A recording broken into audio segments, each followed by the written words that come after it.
Kia ora tātou. Welcome to this meeting of the Dunedin City Council for Tuesday, the 26th of July, by video link. Welcome colleagues and staff and all of those tuned in to the live stream for this meeting. We have a full slate of deputations coming to the public forum. And so we will get underway, and I will invite Rizzy Moana first up to come to address the meeting and providing feedback on the recent Aspiring Leaders Forum.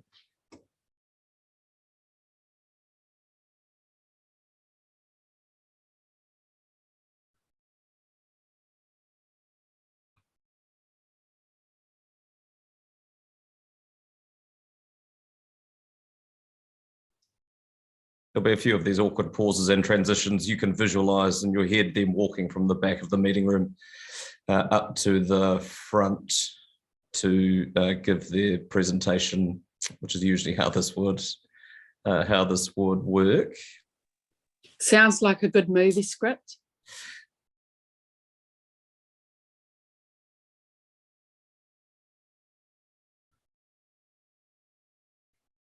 Kia ora, Rizzy, are you here with us? Kia ora, yes, I'm here. Good morning, guys. Are you joining us by video or just by voice? By video. Sorry, I'm trying to sort out my camera. All good. Welcome. The next, we can see and hear you. The next 5 minutes are all yours. Okay. So good morning. Sorry, I'm just trying to share my screen with you. So I did a small presentation about my experience at the forum. It's not like a lot, but it's just a bit in general, and I'll be talking mostly. I'm sorry about my mask. I'm not really well. So can you see my screen? Yes. Oh, okay. So for the Aspiring Leaders, our theme this year was on faith and values. And I just put a bit of photos from our experience. So some of our speakers in that. And this is my group. Sorry, I had to put my group up.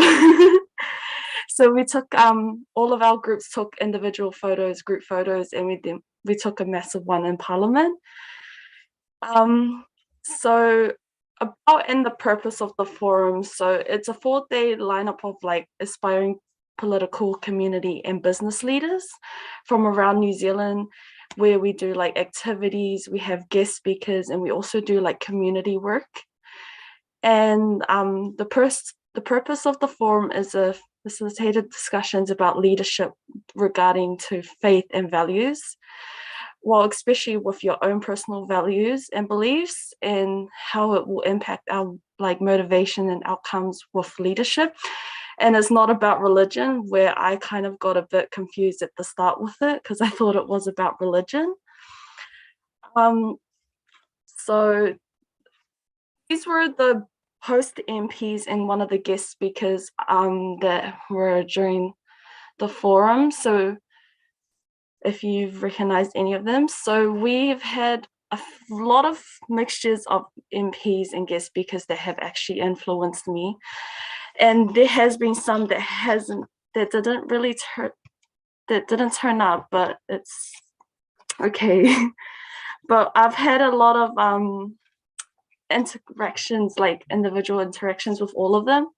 And they were really inspiring to the point where it's actually changed what I've wanted to study. So, and I got to see like the human side of them, like not how like media portrays them, and actually got to know them as like about their personal lives, and just being able to talk to them and just, yeah, they've had a huge impact on me a lot, especially Te Karere, who have actually known and seen before in my community before. But yeah, and there has been a few I would like to just share one of the quotes that I've actually taken away from it that's actually has inspired me. So from Te Karere, what I got from him was, sorry.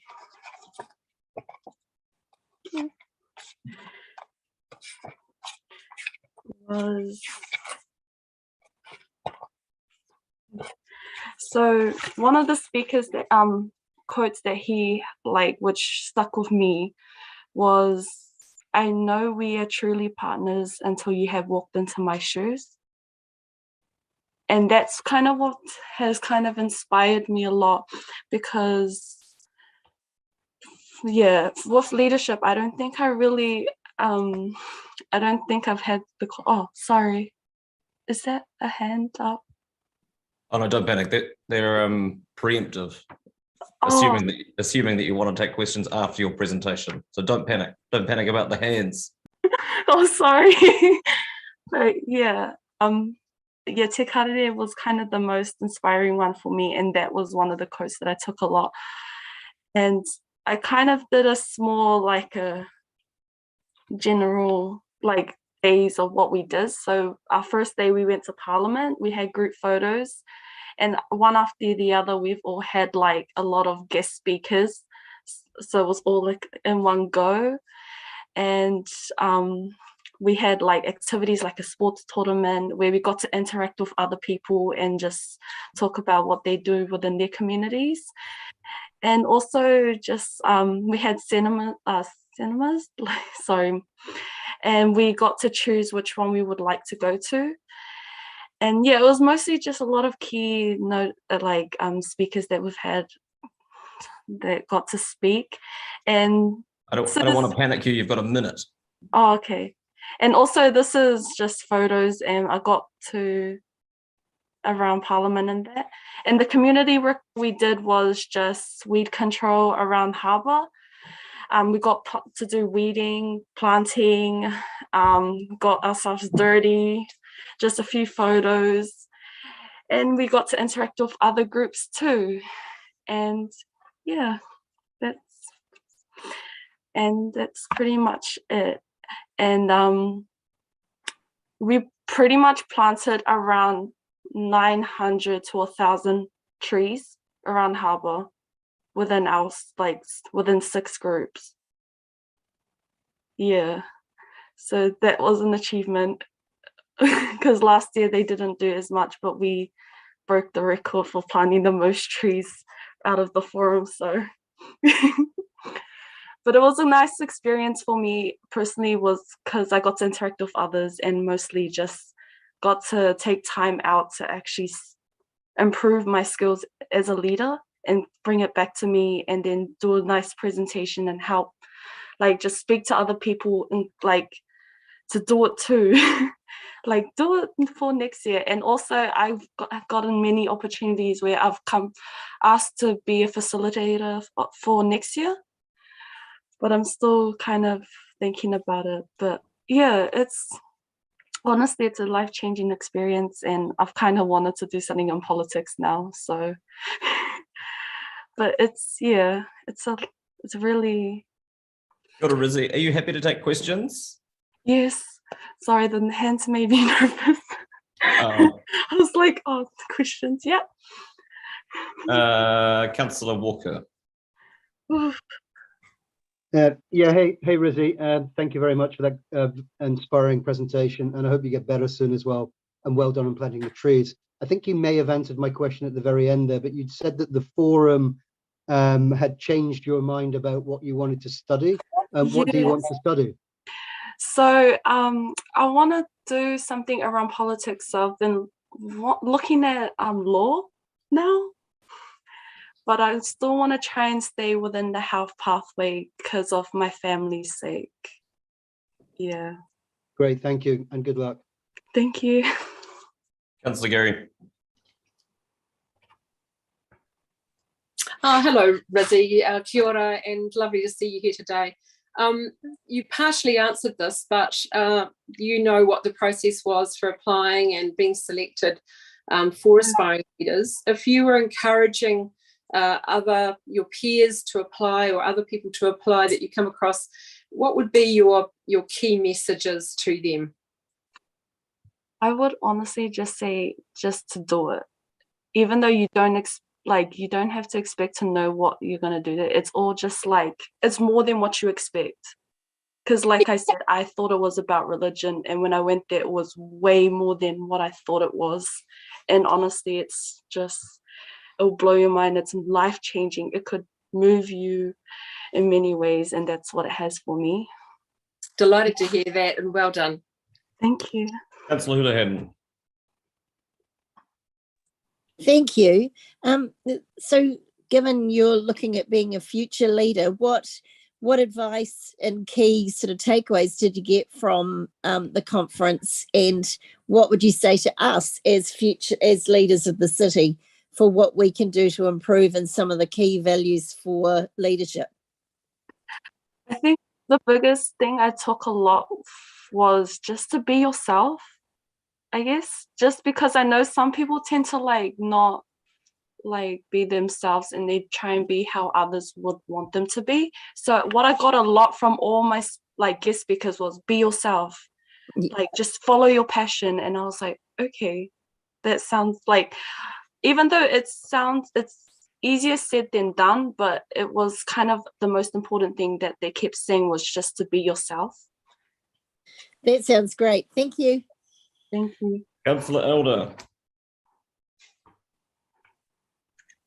Kia ora. It sounds like you learned a lot about yourself and looking at your values and beliefs. What is one thing that surprised you about looking at yourself and was a bit of a revelation?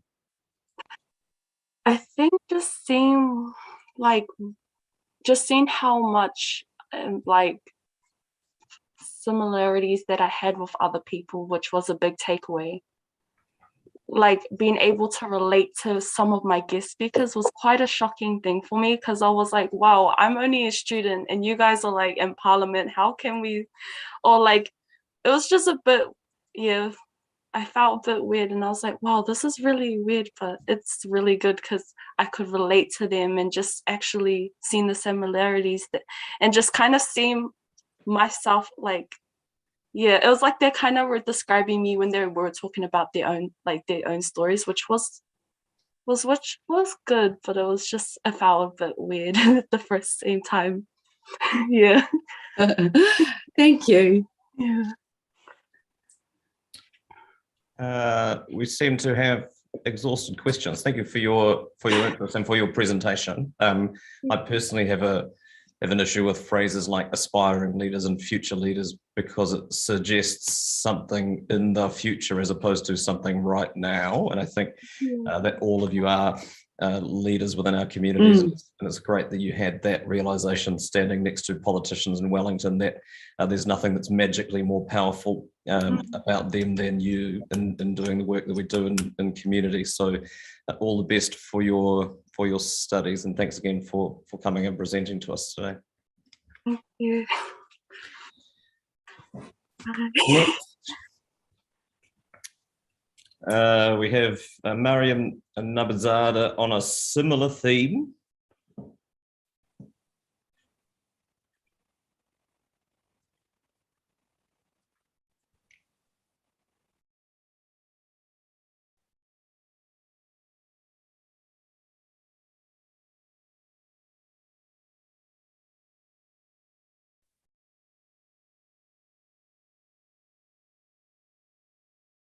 Hello, good morning.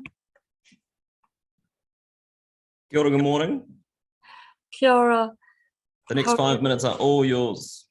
Thank you so much. Kia ora.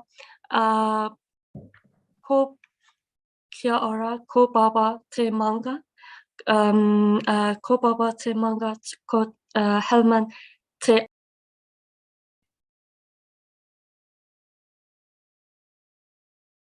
You've put yourself on mute somehow. Can you hear me? Yep. Oh, I'm so sorry about that. No Afghanistan aho, ko Nabizada te whanau, ko Mariam aho. Kanoi te mihi kia koutou. Good morning, everyone. My name is Mariam.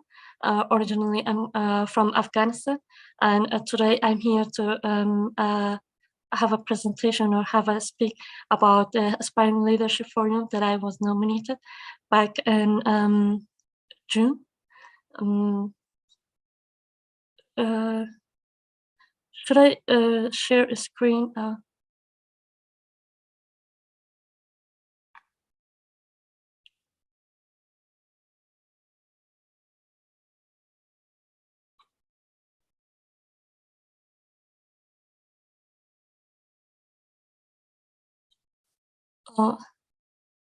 Um,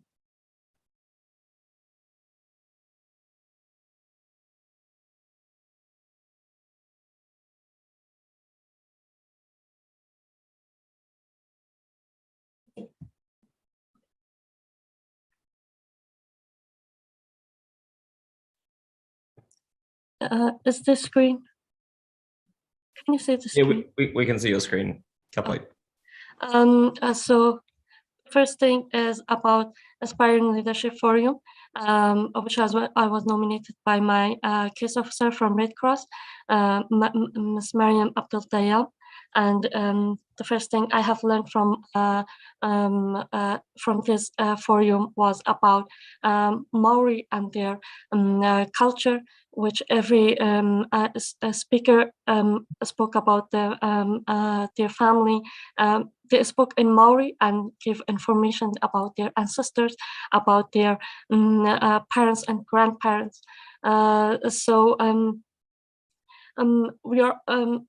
They spoke about whatever their parents and grandparents have been through. So we are all human, and so were our ancestors. We all make mistakes, so we shouldn't be cutting off our ancestors as they have made some bad decisions, made some mistakes in their life. The same way we are responsible for our actions, for our offspring, for our children. So we have to be responsible for our from our actions and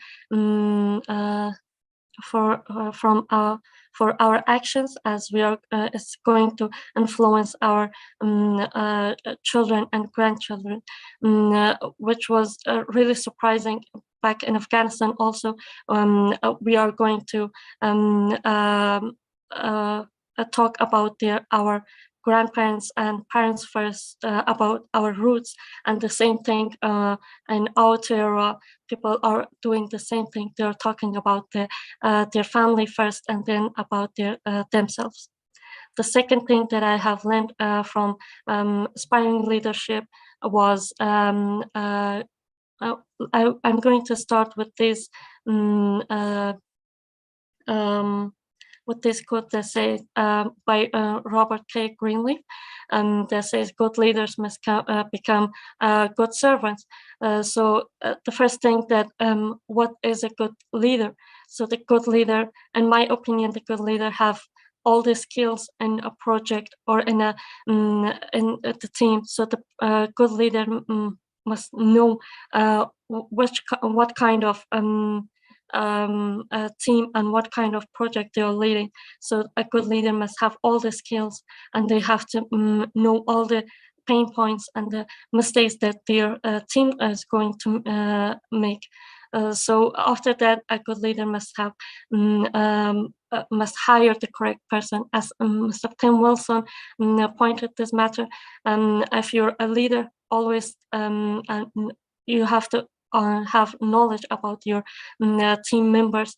You have to hire the correct person for the correct project, and always as a leader have a timeline, have the best plans for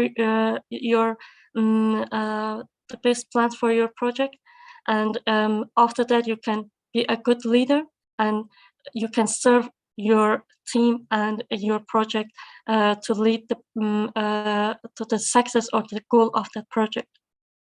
And the third thing that I have learned from this forum was, as Mr. Meng Foon, our Race Relation Commissioner of New Zealand. He spoke about his lifestyle, his decisions, and life. And what I have learned from him was whenever you are given a opportunity, you have to try the opportunity. You have to give it a go, because later on, maybe in 5 to 10 years, the feeling of the regression, the feeling of regression will be greater than the feeling of failing in that project, because when you fail, you will learn about what you have done. You will learn, you will experience a new thing. So whenever we are failing in a project, when we fail, we have to sit down and analyze it, our actions, our decisions, and find our pain point. And next time we have to try again. We have to come back stronger and with a bigger aim and purpose. And the aspiring leader for your... Sorry, Miriam, you've got 1 minute. Sure. Mr. Tewaka MacLeod asked these questions about from all of us, that now I have a better vision and I can answer these questions. So I was in Wellington. I'm here because my case officer from Red Cross nominated me. The reason I think they nominated me was because I have spoken about my goals, about my family and community and Red Cross, and the person I want to be in the future is I want to help with climate change warriors. I want to help, first of all, I want to help my community, and furthermore, I want to help the climate change as much as I can. And the things that will stop me will maybe be myself and my own decisions. If I give up, or if I think that I will never be a good leader in my community or in my lifestyle. At the end, thank you so much from the Council of Dunedin for supporting me, for sponsoring me, and trusting in me to send me in this amazing forum. And I'm really glad that and thankful to you all. Kia ora, Miriam, are you happy to take questions if there are any?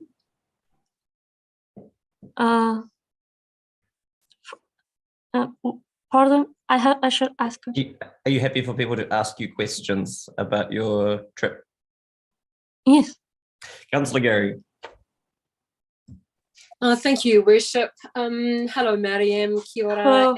Lovely to see you. And clearly you got a lot out of your experience. And that's not a surprise, because as the Mayor said earlier, you're already a leader in your community. The question I asked Rizzy, and I want to ask you, is if you were encouraging others of your peers or people that you come across to take up this opportunity, what would be your message to them to encourage them? Well, I would say there's different opportunities in our life, so we have to see which opportunity would be the best for us, and we shouldn't be scared of the failure. If we are scared of the failure in our lifestyle, so we will never make a difference. So we have to give it a go, even though we know that we are going to fail once, 2 times, or maybe 10 times. We should give the opportunity a chance and try it, no matter what happened. If we fail also and never make success in that project or whatever it is, but we will gain an experience. We will gain experience, and we will learn a lot of stuff throughout any project we are doing in our life. That's a really powerful message, and all the very best for your leadership journey. Thank you so Walker. Thank you, Mr. Your Worship. Assalamu alaikum, Mariam. And you'll be delighted to know I've spent some time in your homeland of Afghanistan, and I very much love it there. My question is related to something you mentioned at the end around climate change. You're Yes. obviously passionate about that. What's your message to councillors around that particular topic? As much as I know that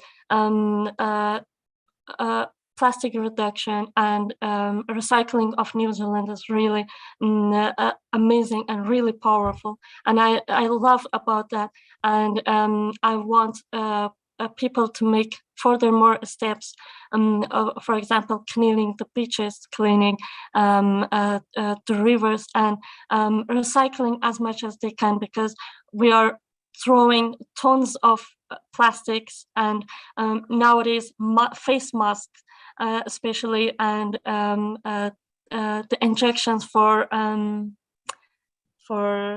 COVID. vaccination. Yep. Yes, we are throwing tons of them in the river, or we are dumping them in the soil. So I want people and the councillors to think of another ways, think of another solutions for this stuff, because it's getting really out of hand, and I'm searching about this stuff daily, and it's really worrying me. And about planting and making forests much more, planting every day. I want to say that can we make projects or something that we can motivate young people to for whatever they are using in their life, they plant one tree for that, or something, a kind of project like that. Thank you very much for those set of challenges. Thank you so much. Kia ora, Mariam. Thank you for your interest and for your presentation today. Really appreciate it. Thank you so much for your time. Thank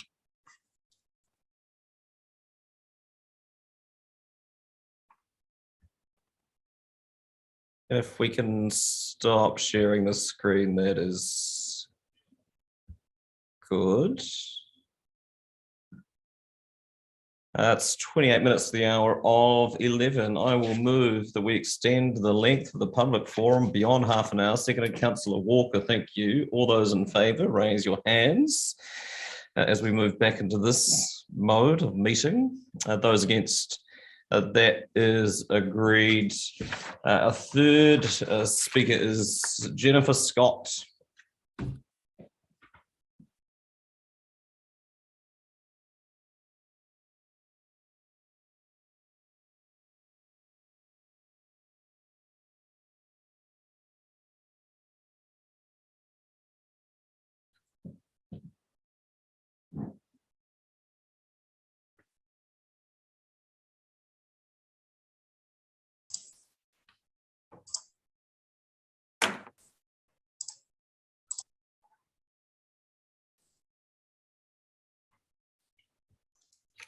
Hello, good morning.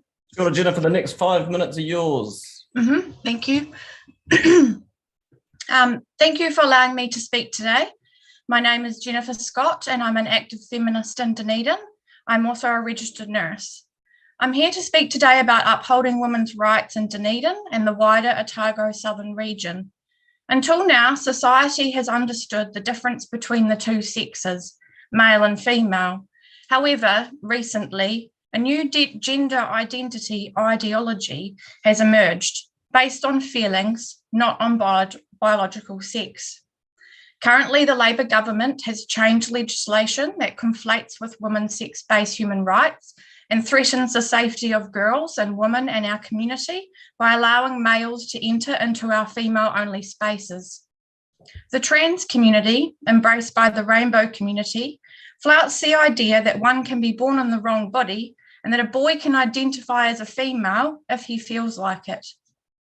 In Otago, the DCC is currently funding the painting of a rainbow flag on the street at the airport, I think it is. The DCC is currently funding the Otipoti Youth Centre, which hosts the rainbow community and its inclusive behaviour. This includes allowing boys to call themselves she and girls to call themselves he. Direct funding to such organisations associated with the rainbow community currently supports the erosion of female safety. It supports breast binding, removal of breasts, transitional hormone therapy, and surgically mutilated genitalia. The drugs used in hormone therapy sterilise and are irreversible. In fact, children who are having difficulty accepting who they are and may be lesbian or gay need a space that promotes the original LGB. Therefore, it is essential and important that citizens and council members are continue to be made aware the significance and importance of upholding sex-based human rights in Dunedin. As a registered nurse, I'm speaking out about the dangers of the ideology of gender identity and its impacts on the younger generation of children growing up in Otago. I have a copy here of my research document, which I wrote last year, called New Zealand and Gender Dysphoria in Youth, which highlights the dangers of puberty blockers and cross-sex hormones. Gender dysphoria, where one feels they are the opposite sex, is a mental illness and should be treated as such, not celebrated and medicalised for profit. Affirming a young child's confusion is harmful and inappropriate. Currently, women who believe in sex-based human rights and biological sex are being labelled as TERFs. It stands for Trans Exclusionary Radical Feminist. I myself am being called a TERF because I believe in biological sex. The DCC council members need to heed my concerns as serious. The DCC should not condone abuse on children in any area of their business. The new international trend is for detransitioning, especially for young women who had their breasts removed and regret not being able to breastfeed their children, along with those who are now infertile and have surgically altered their bodies and have limited sexual functioning. The long-term implications of this ideology destroys healthy bodies and promotes self-harm behaviours. When all the males listening in go home, but you're probably at home, to their wives and daughters, I hope you are aware of the implications of this ideology that it has on the very females who you have in your own lives, and the impact it has to deny us the right to change in the local change room without a male trans woman and his penis being present. An example of this is happening at our very own Moana pool. My recommendations I'm presenting to Council are: 1, ensure sex-based human rights are being upheld in all facilities that are funded and run by the DCC. This includes council chambers, changing rooms, public toilets, healthcare facilities, halls, community facilities, and sports areas. These areas are to continue to have both designated male and female only private areas. 2, the DCC to support and promote the 19th of September, which is Women's Rights Day, Suffrage Day, where females won the right to vote in 1893. And 3, my final recommendation and request is to have a statue commissioned to celebrate and honour the female pioneer contributions, women's work made to the establishment of Dunedin City. Thank you. Hard to know where to go from there. I just want to put it on record that I find that hard to listen to, and it's at very least distasteful, if not repugnant, in my view. And I'm proud to be involved in an organisation that supports groups in our community to be inclusive and accessible, inclusive of people and who they are. Point of order. Point of order, Councillor Mandevers. I don't believe the public forum should be used for you to advertise your personal views. We are here to listen to people that present at the forum, not to have you talk about your distaste of some personal views. Thank you, Councillor. My main concerns, which I am highlighting, is the safety of females especially young girls and women in our community.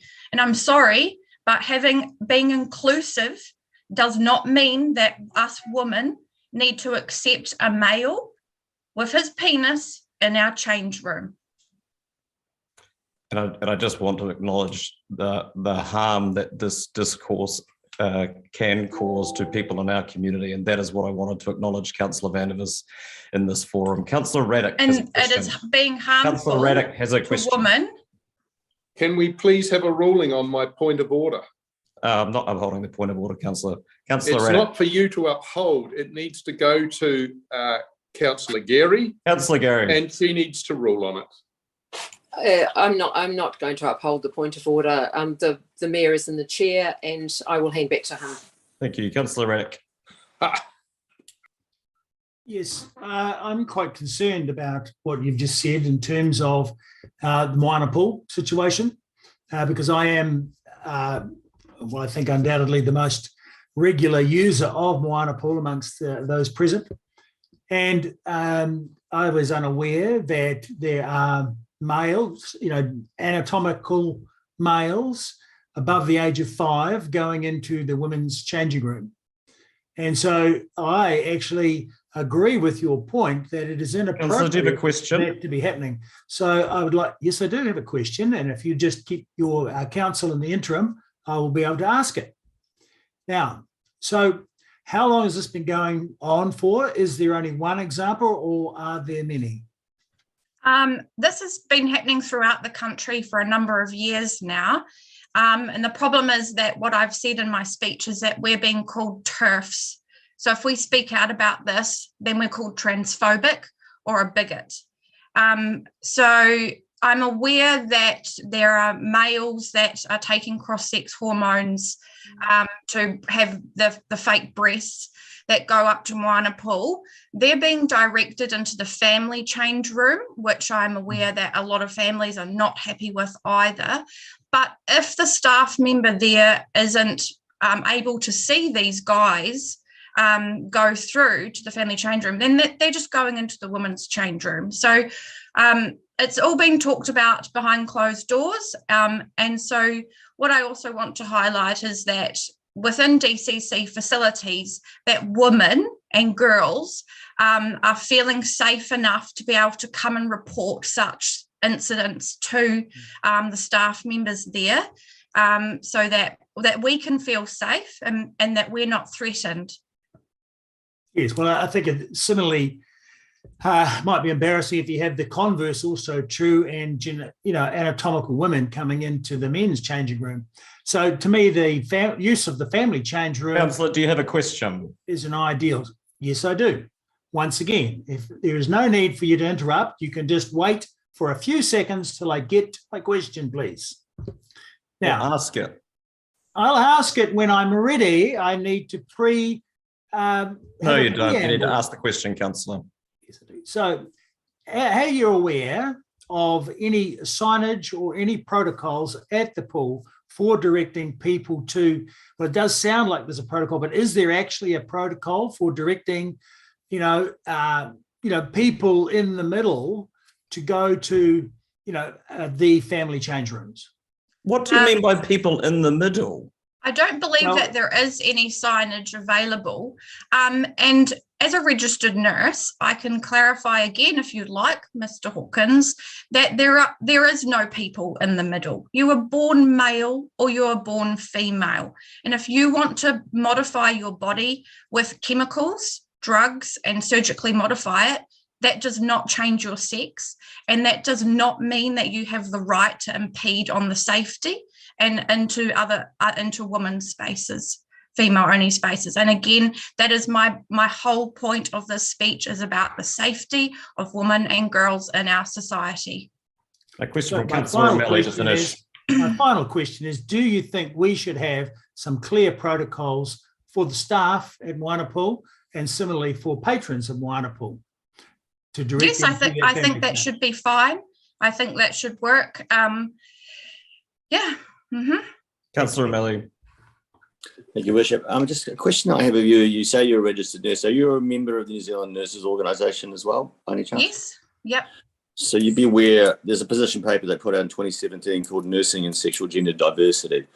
And I want to draw your attention to a quote from that, which is, spaces can be made culturally safe for gender diverse colleagues, whānau and visitors, just as they are for different ethnicities, i.e. toilet, bathroom and changing spaces, actively creating an inclusive culture and challenging heteronormativity. Actively supporting self-identification creates the best environment for everyone to be healthy and safe. Given that you're a member of this organisation, would you like to comment on that position? I'm not currently a member of NZNO. My question to you, Jim, is going to be: This is a forum. I'm answering the question. No. Yep. My question to you back to that is asking you if all those words that you've just read out, is it okay for a male to use a female-only change room? The format doesn't actually allow me to answer you in the format, or actually okay. So if you want to use the word inclusive, so then we need to include females in society and listen when we say that we need our own private spaces for our safety. So I don't care if you want to identify as a unicorn tomorrow. That doesn't mean that you have the right to come into our female-only spaces. Thank you. Thank you. Up next, Mr. Moyer.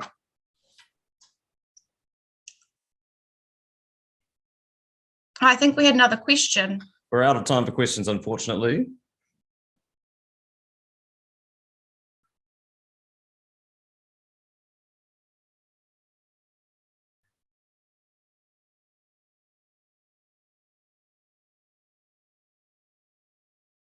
The next 5 minutes are all yours, sir. Good morning. I'm Lindsay Moyer. This presentation is from a concerned citizen. I have a number of issues I would like to briefly bring to the fore. Erosion. Firstly, of great importance is our coastal erosion. I say our, when in fact this is a global issue. However, for us, with the Roxburgh Dam in place from the mouth of the Clutha to the Waitaki, our coast has been somewhat starved of replenishment from detritus, particularly from the Shotover River since 1956. Longshore drifts, a known phenomenon, I'll say gifted from Mother Nature, which we have tampered with. We have had numerous attempts at solutions. The groins, surely simple and cheap, to encourage sand to be welcomed. My visit to Aberdeen some time ago was enlightening, seeing the concrete sea wall shaped like a wave, protecting the ancient assortment of cottages. At that time, sand at least 50 yards to the tide. The mouth of the River Dee is close by, but the wall was a distinct feature. That would help our cause. In addition to the groins, our flat sea wall, intrusive by 5 to 10 metres, encroaches seaward, compared to a gentle sandy slope from photos of long ago, as the ODT had a photo this morning, August 1922. Please listen to the locals, aged, knowledgeable of the area. Some even surfed regularly and have lived through the changes and council decisions. Roading. A vast network in need of constant maintenance, with most not suitably comfortable for a bicycle, surely, outside their dedicated lanes. In areas, our humps and hollows are comparable to Christchurch, yet we've not had a rumble like they've endured, thankfully. We have competent contractors who do what's tendered or requested only, with many gaps in them being notified. A need is there for more folk to notify council with maybe a hump and hollow dedicated line. Will there be enough in Kitty for such? And mechanics, add mechanics to question time. Buses, trucks and earlier model vehicles could tell a story of rutted suspension. Attitude. My mother, bless her heart and soul, always headed a list with the word attitude. Please allow ours to be positive and think and plan for many, many, many more generations ahead. The proposed landfill at Smooth Hill, maybe there's an alternative. Think of Sweden. Be positive and think of local solutions. Communication is vital always. And aside, it was sad to see a sign in the Octagon recently with the words "Hari Atu, fascist trash." Not a good attitude. Responsibility. Three Waters has certainly not been accepted well. The Three Waters reforms have been undemocratically forced on ratepayers, councils, which legislation states shall be administered as one entity, ours being Area D. This proposed governance of employed and elected members chosen are a bureaucratic group on top of what we have existing already. A financial inducement to coerce councils to blindly follow the proposed course is devious in the extreme. Then to have provisional governance sapping our welfare with financial gluttony as salaries and royalties. Our water system is unique, as each area is. Ours with a vast piping system from mainly Deep Creek, Deep Stream, Silver Stream, and others supplementing. Consider the people who will live in this area for generations into the future. It is our responsibility to leave this area, water, clean, grey and black, in local hands with responsible, accountable people with local knowledge and experience. Compare this to the debacle of the confiscation of our Waipori power infrastructure. You have 1 minute, Mr. Moyer. Thank you. My time. As if on cue. Are you happy to take questions? Yes, certainly. Just one from me to start with, and I may have misheard you, but is it your contention that cyclists shouldn't be allowed to use the roads unless in designated lanes?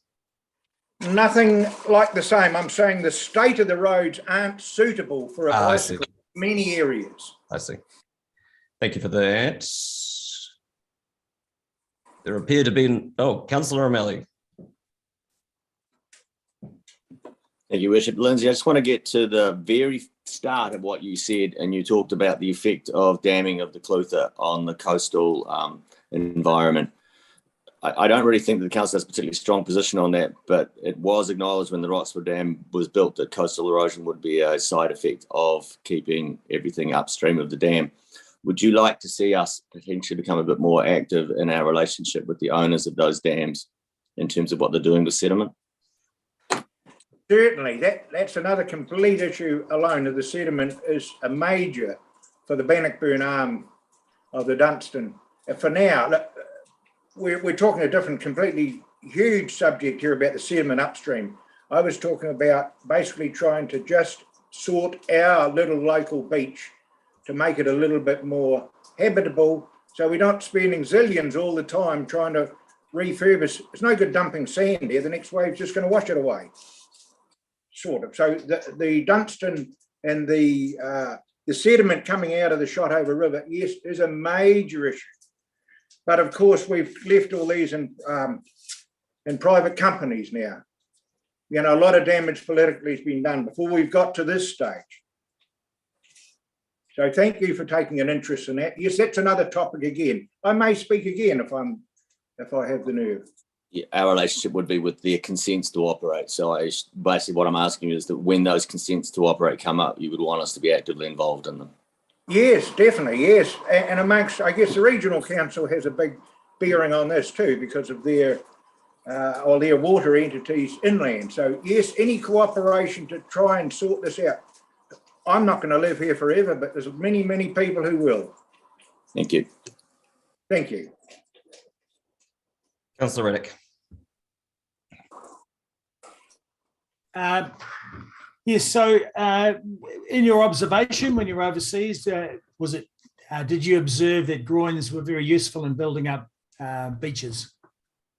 No, not the groin. I used my experience overseas with the shape of the sea wall from Aberdeen to turn back the tide instead of having a flat wall for the wave to smash into.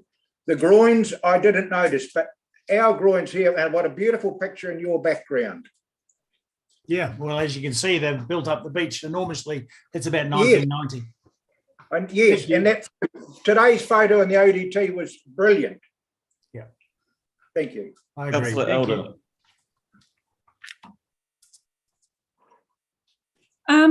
I just want to quiz you on the seawalls over in, where was it? Aberdeen. Aberdeen. And I was just wondering what shape they were and how they worked, in your opinion. It was like a wave. It was a half curve along, protecting this old, very old part of the city. Very old. I don't know how old that was. Could have been 500, 600, 700 years old. I don't know. But that seawall protected that. So in your opinion, that curved nature of the seawall, do you think that helped with taking some of the power out of the waves? Definitely. It turned the wave back on itself. I wasn't there to watch any storm or anything at that stage. As I said, there was sand, plenty of sand there. But I guess the sand was there because it was allowed to be there. It wasn't getting washed out. We've got a flat wall and the waves come up. That's hopeless. And we even had ladders. Thank you. Thank you, Mr. Moore, for your time and for your presentation this morning. Thank you. Linda Buxton and Debbie Newton we have next.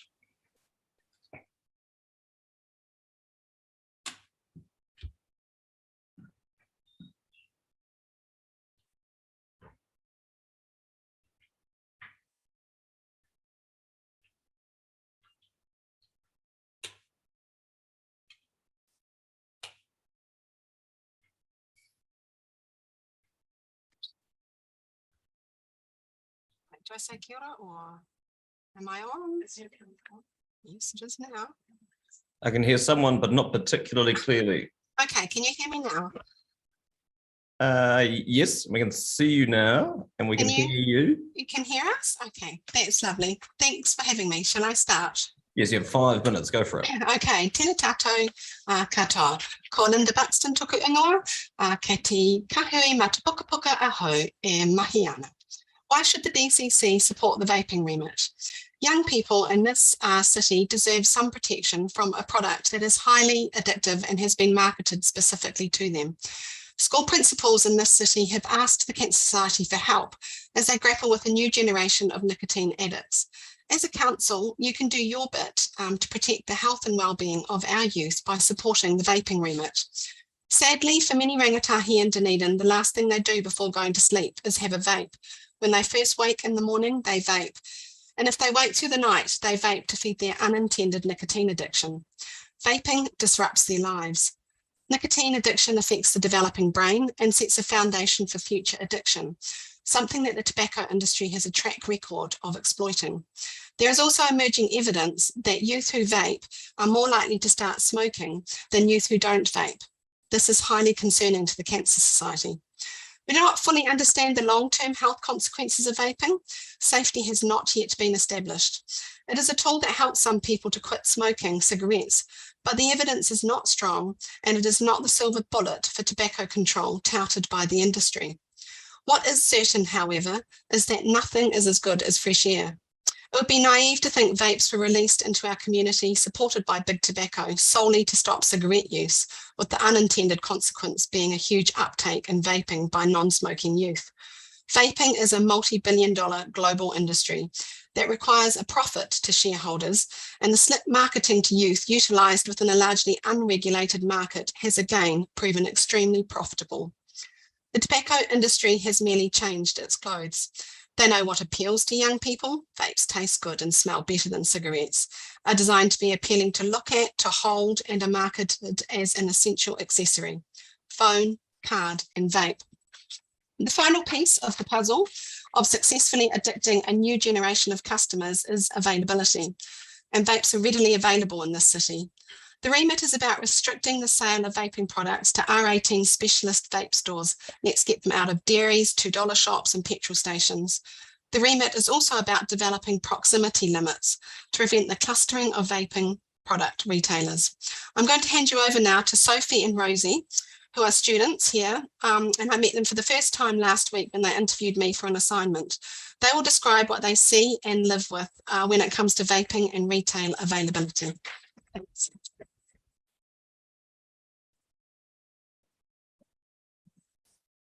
Kia ora. Can you hear me all right? So kia ora, I'm Rosie Averill and I'm a public health student at Otago. I'll definitely say that vaping has become a massive part of our Dunedin culture. And from the Octagon to the university campus alone, we pass 8 vape stores along George Street, all of which have an attractive appearance and are filled with colourful looking shelves, making it very difficult for people to not walk past and want to enter. It is very tempting for these students, and due to their enticing flavours and extreme accessibility, it makes it very difficult to resist. And compared to many other retail stores, it is outrageous how available these vapes are to purchase, especially within a student area where vaping rates are already very high, making it very difficult for us students to quit. So I'm now just going to pass on to Sophie, who's going to share her experiences with witnessing nicotine addiction.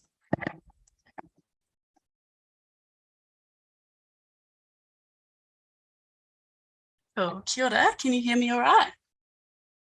Cool, thank you. My name is Sophie Exeter and I'm a third year public health student here at Otago University. I'm flatting with 7 of my close friends at the moment, and 6 of which are all heavy vape users. All my friends took up vaping in high school to fit into social norms. None of them had smoked before. Now all of them struggle profusely with nicotine addiction and need a vape to get to sleep and to get out of bed every morning. They often try to quit, but our nearest vape store is a quick 3-minute walk from our flat, making it extremely difficult to resist temptation. Every time they fail to quit, their confidence is knocked, making it less likely for them to attempt quitting again. Therefore, it is essential that the Dunedin Council helps to provide an environment which gives students a realistic chance at quitting. In 1 minute. Oh, no one can hear me.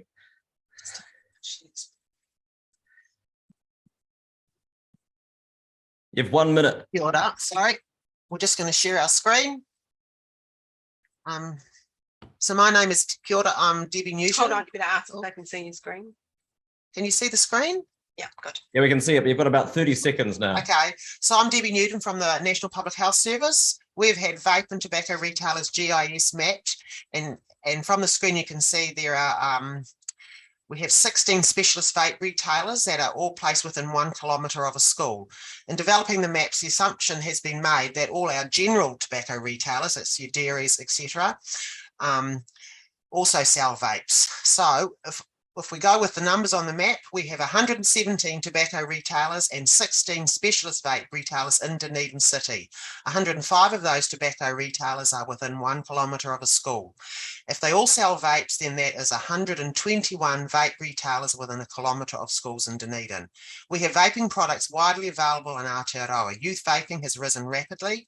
19.1% of 14 to 15-year-old Māori report vaping daily, and many young people who vape have never smoked. We believe the widespread product availability normalises vaping and makes experimentation easier.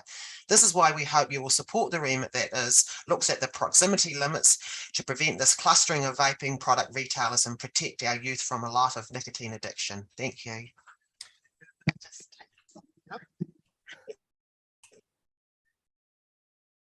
Hi, we're all available for any questions that you might have. Thank you. That may be logistically difficult if you need to hand over the headset for each individual question. Oh, okay. Proud in a bit. That's fine.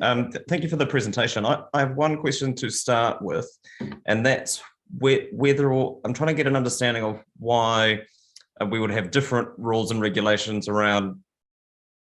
You look confused. Can you hear us? Yeah. Are we still sharing our screen? No. Fine. Yeah.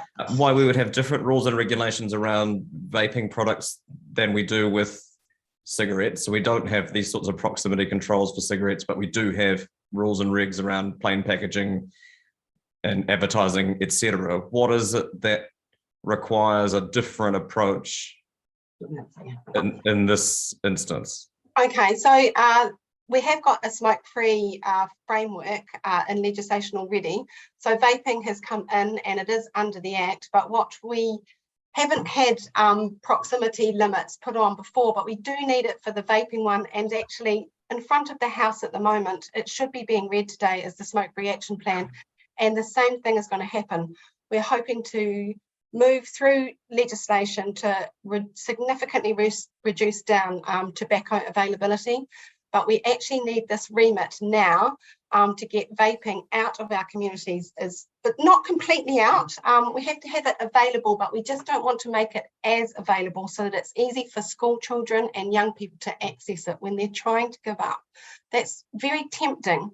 We know this from the research that if you have it available, so readily available, it makes quitting attempts very difficult.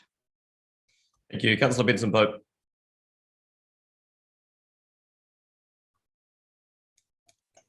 Thank you, Your Worship. Thank you very much for the tag team presentation. Sort of following on from the comment you just made, thanks for highlighting the ownership of the industry. I assume that Smoke Free New Zealand, having made so much progress with tobacco, is also advocating around the danger that you've highlighted, but also the danger of nicotine being available in this way at a sort of central government level, leaving aside what you're asking us to do, and that will be a debate we have later. Yes, it will. We're actually moving to instead of just a smoke-free, vape-free kind of attitude, to a nicotine-free movement. And again, the Smoke-Free Action Plan that is about to hit the House of Parliament is trying to address these things. The problem that we've had is that vaping came into this country for a number of years completely unregulated. It was marketed to youth. It went to our music festivals. They gave it out for free. They are smart. They put it in places where children can access it, and they've made their money. We are playing catch up, and this remit is about helping to catch up, in actual fact. Can I just follow on, Your Worship? Yeah, go for it. Is there much medical research about the dangers and the damage that injecting hot gases with God knows what in them into the lungs causes or is likely to cause? Yes, there is emerging evidence, but just like with tobacco, you have to have a period of time to collect the data, and we haven't got those long-term studies, but it is starting to come. We know that it's the flavonoids that are the problem in the smoked tobacco e-cigarettes, and something like the vitamin E ones, which have been removed from the market, did kill quite a few people in the States. There's definitely emerging evidence. You will not find a physician around that would say that vaping for people who don't smoke or who have never smoked is a good thing. Fresh air is the best thing. Vaping does have its place. It is a tool for people who are wanting to quit, but you don't need access across Dunedin. If you want McDonald's, you know where to go to get them. It should be the same with vapes. They just shouldn't be made freely available to people who have never smoked before. Thank you. And we also have an industry that is not marketing the product to people who have been smoking for 30 or 40 years. Their marketing is strictly targeted at our young people. It is slick and fun and glossy. It's not for the 60-year-old person who's wanting to quit smoking after 40 years. Thank you. And finally, Councillor O'Malley. Thank you, Worship. Thanks very much for your presentation. I think it's sort of been traversed, but I just want to touch on it from a slightly different angle. You had mentioned vaping as a method for giving up cigarette smoking, rather like nicotine patches had preceded that environment, all relatively unsuccessfully. Would you want, as we go forward with this, to make it clear that that is really the only place that vaping has a role to play? Because I know that when it was first discussed by the central government, that its role there was put forward, but was not accompanied with any other regulation, and the companies then went forward and did exactly what they did with Joe Camel and cigarettes in the 80s and 90s. So I guess my question specifically is, do you want this actually tightened up even further to the point that it's really only being made available as a activity for ceasing cigarette smoking? Thank you, Councillor O'Malley. I think if we could go back in time, that's exactly what we'd like to do. The difficulty is we want to make sure that there are as many opportunities for people to give up tobacco as possible. So we have to have this balance between making sure of that, making it available, but not making it so available and so appealing to our youth. So there has been a mistake made, and we're using this remit as one way to try and improve that situation. Well, if you're trying to give up heroin, you can't go to a methadone store. So I guess the issue is really how's the government regulating and looking at this? Correct. They are. They've got a really comprehensive smoke-free action plan. We're going to be we'll be back in front of you asking for your help with that in the future, if that's okay. So yeah, thank you for your time.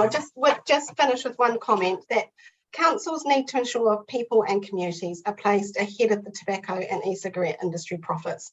So we really do want you to support the remit. So mahi te mahi, he paenga mo te iwi. So work for the betterment of the people. Thank you very much for your time. Thank you for your time and for your presentation. And finally, on today's schedule, Mr. Bennett.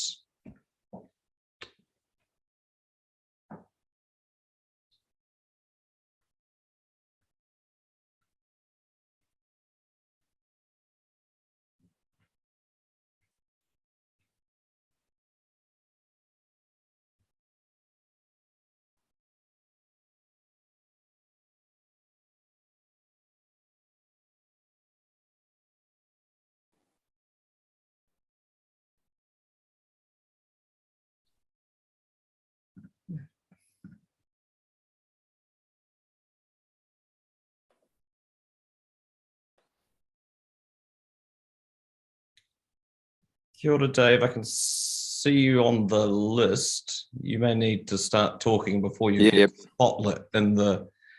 We're readjusting to online meetings. Apologies. That's we can now okay. see. We can now see and hear you. Sound quality should be a given at your end. Yep. Welcome. The next 5 minutes are yours. Tēnā koutou, Mr. Mayor and councillors. I'd like to thank you all for the invitation to come in and discuss the findings from the weekend's community music hui and the community's feelings around development on Rattray Street and more broadly around developments and zoning in our city.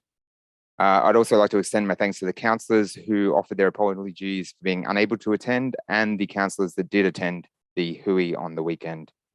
I'm going to start with a quick preamble for anyone who's not fully up to speed with what's been going on here. And then I'll cover with 3 points that we took away from the hui that we'd like the council to act on. Save Dunedin Live Music has been working with the DCC for over a year on the Live Music Action Plan. Noise control and planning are issues that underpin almost every aspect of what we've been doing with that.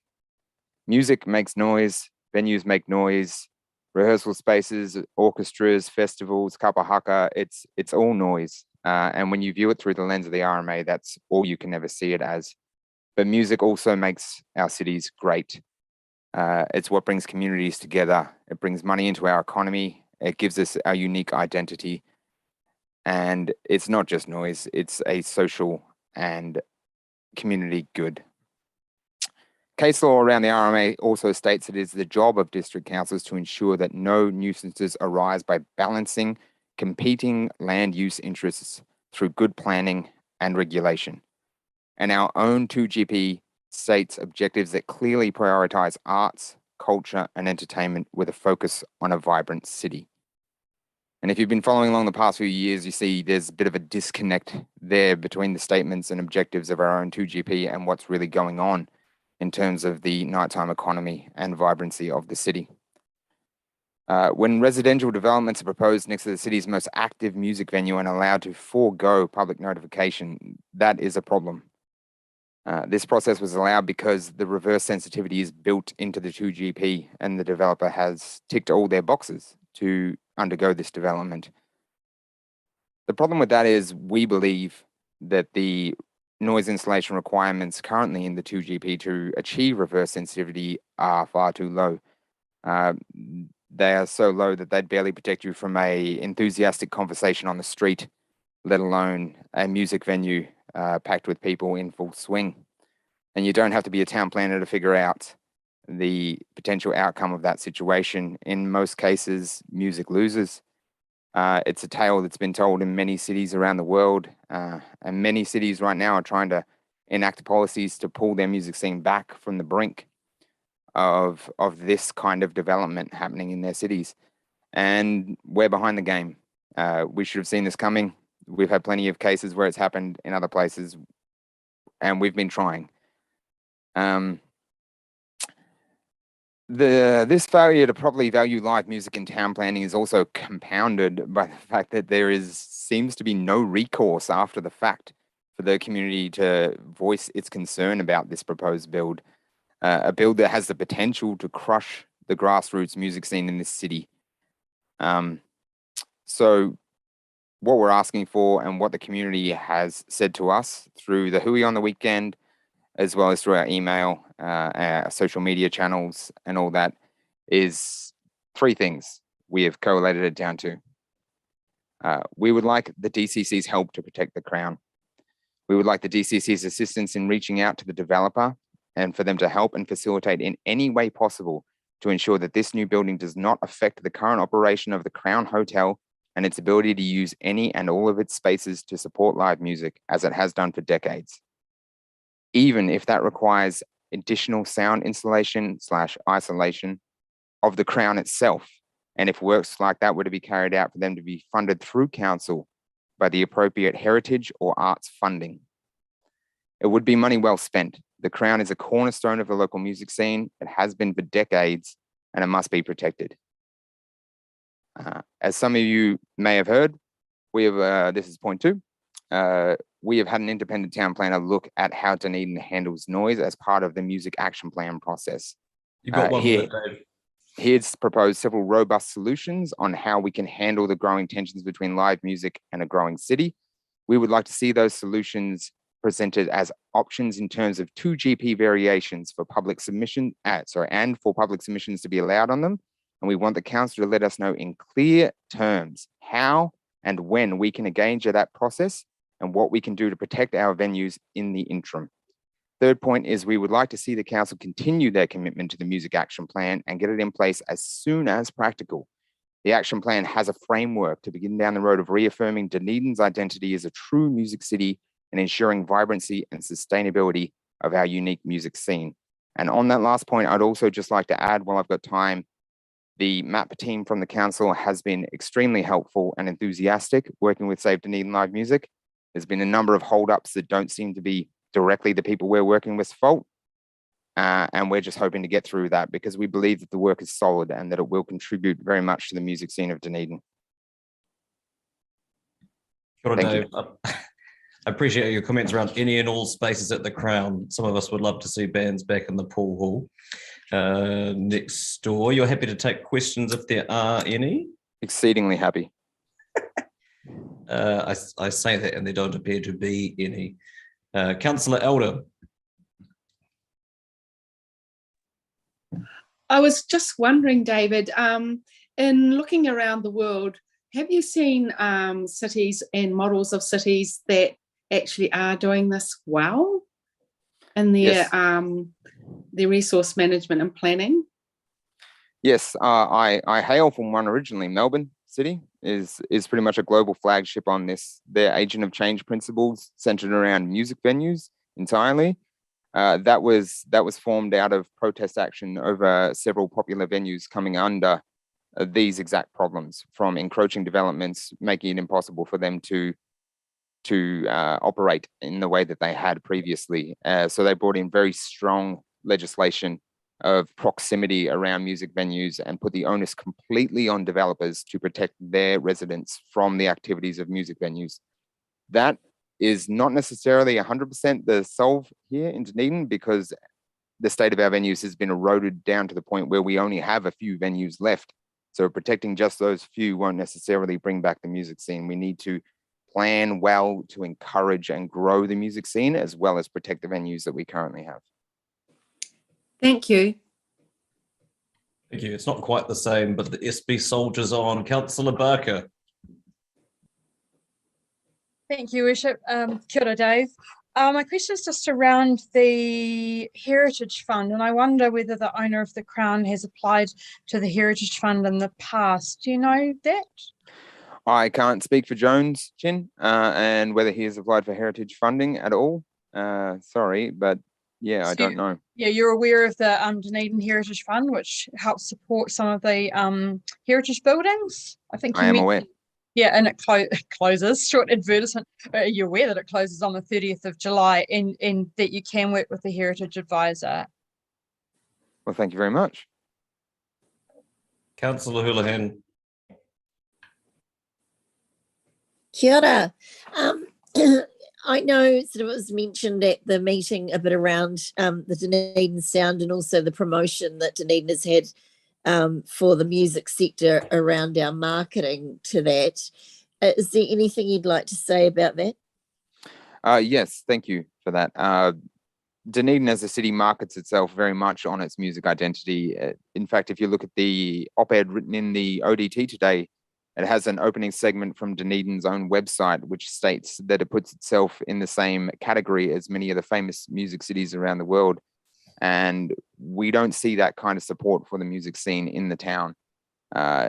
So it's a bit of a hypocrisy to bank on the culture of this city and its music heritage, whilst not actively trying to support the current music scene within the city. What do you think we could do better? I have a full music action plan full of points of what we could do better. It would take far too long to answer in this, but proactivity is the main thing. You have a very unique and energetic music scene here still. It just needs the support and space to be able to grow, and it needs the engagement from the council to allow that to happen. Not all the aspects of it, a lot of it are on the community themselves, but we need to get the roadblocks out of the way. We need to stop fighting for our survival and start pushing forward to re-emerge globally and locally.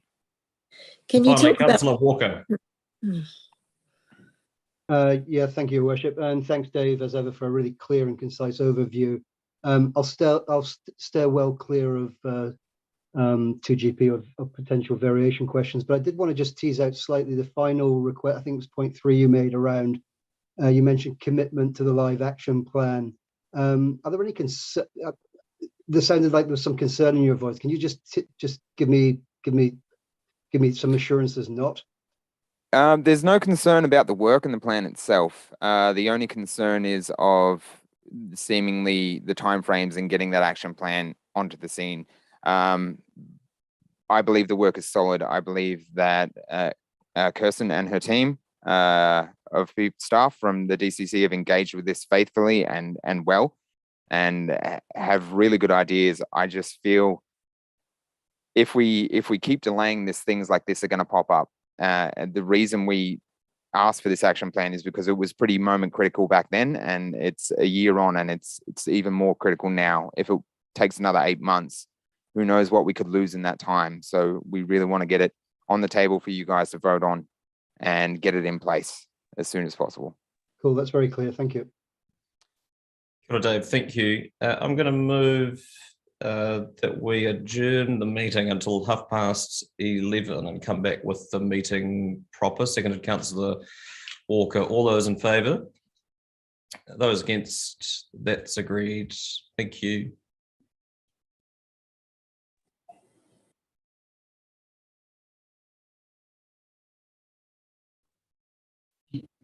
Meeting's now adjourned. Live stream, sorry.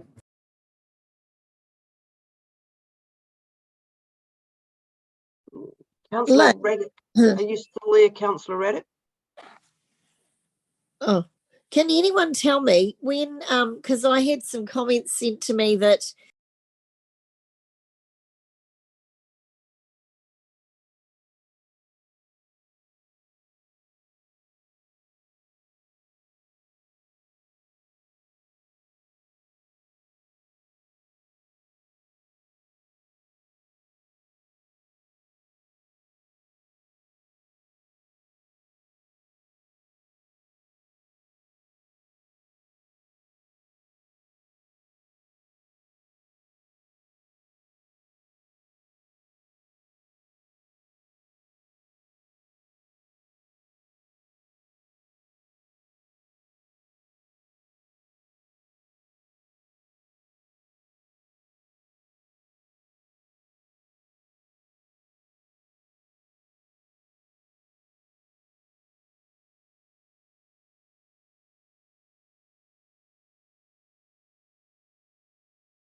Live now.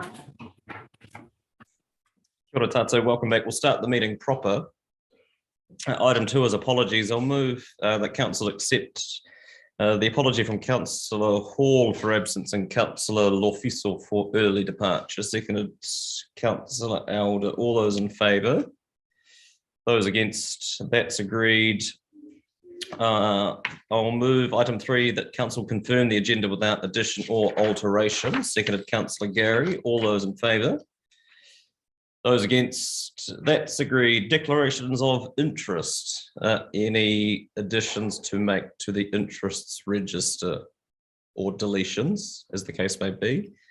No flurry of interest. I'll move that council notes the elected members' interest register, confirms its proposed management plan and notes the ELT interest register. Seconded Councillor Gary. All those in favour? Those against? That is agreed. Item 5, confirmation of minutes. I'll move that council confirm the public part of the minutes of the ordinary council meeting held on the 30th of June 2022 as a correct record. Seconded Councillor Lord. All those in favour? Those against? That is agreed. Reports. Item 6, actions from resolutions of council meetings. Nothing from you, Ms. Graham, on either of these. No, happy to take questions, Your Worship. Questions, councillors? There are none. I'll move that council notes the open and completed actions. Seconded Councillor Walker. All those in favour? Those against? That's agreed. Item 7, the forward work programme. No staff comment. No, again, happy to take questions, Your Worship. There don't appear to be. Oh, here we come. Councillor Vandervis. I've been told that apparently for the forward work program, there is a suggestion that the newly tar sealed bus hub is going to need to be dug up again for some other infrastructural needs. It was already done twice when they put the wrong elbows, the wrong elbows in for running underground cables. Are we going to have to see the bus hub being disturbed again?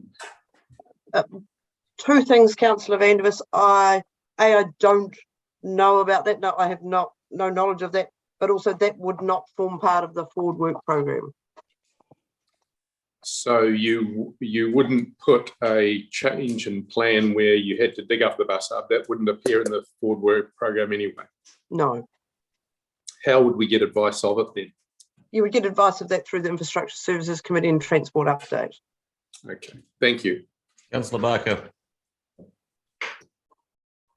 Thank you. We should have a question around page 63, and it's under the climate change work program. And there's the district energy scheme. And in May, it said there was a report planned to come to July council meeting, and there's no report for this. And then there's no.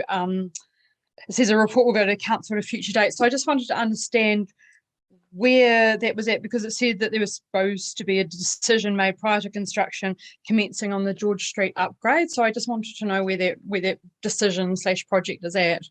Right, and so this is where Mr. West, as you know, is otherwise engaged today. He would be able to provide a detailed answer to that. So I'll get him to circulate something to councillors following the meeting. Thank you. Councillor Houlihan. Thank you.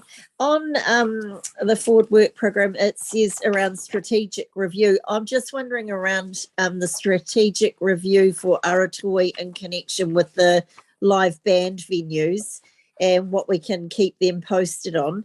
Have we got a time frame for when we hope to have that completed in the forward work program? You're talking about the strategic refresh work? Yes. The timeline has been well articulated often, but we'll try again. Ms. Graham? That would be great, thanks. There'll be a report on progress to council in September, as the forward work program indicates. At the same time, as the public forum submitter spoke about, the music action plan is also being progressed in parallel. That's separate than the strategic refresh and separate again from Aratoi. Thank you. Councillor O'Malley. I just want to follow up on Councillor Barker's question and as it relates to getting back from Mr. West. I thought that we had actually way back agreed to basically laying down those pipes in that section, but if we haven't, they have to be laid down in that farmer's block. So obviously getting an answer back quickly would be very That's relevant. my understanding as well, but I prefer Nice Mr. West to answer with some detail. But I do know that there were some challenges with the district energy scheme as a proposal full stop. And so Mr. West will be able to provide the update. Okay, because once we put that down, it's answered. Thank you. Councillor Elder. Thank you, Chair. Just on submissions to central government and other external parties and providing feedback on proposals from central government and other external parties. I and the community have concerns about the timelines and the opportunity for our communities also to give feedback on some of these big changes. And I was just wondering if you could speak to that. So we are working to change the council's website to publicise the things that we are intending to submit on and highlighting those for our community so that they can then submit directly. At the minute, however, our web team is short-staffed because of COVID, and so that work hasn't progressed, but it is on their list of things that they will get to once they are staffed again. Thank you. I will move that council note the updated council forward work programs. Seconded Councillor Gary. Thank you. All those in favour? Those against? That's agreed. Item 8. Regulatory Subcommittee recommendations on the proposed parking changes June 2022. Councillor Wiley will speak to this.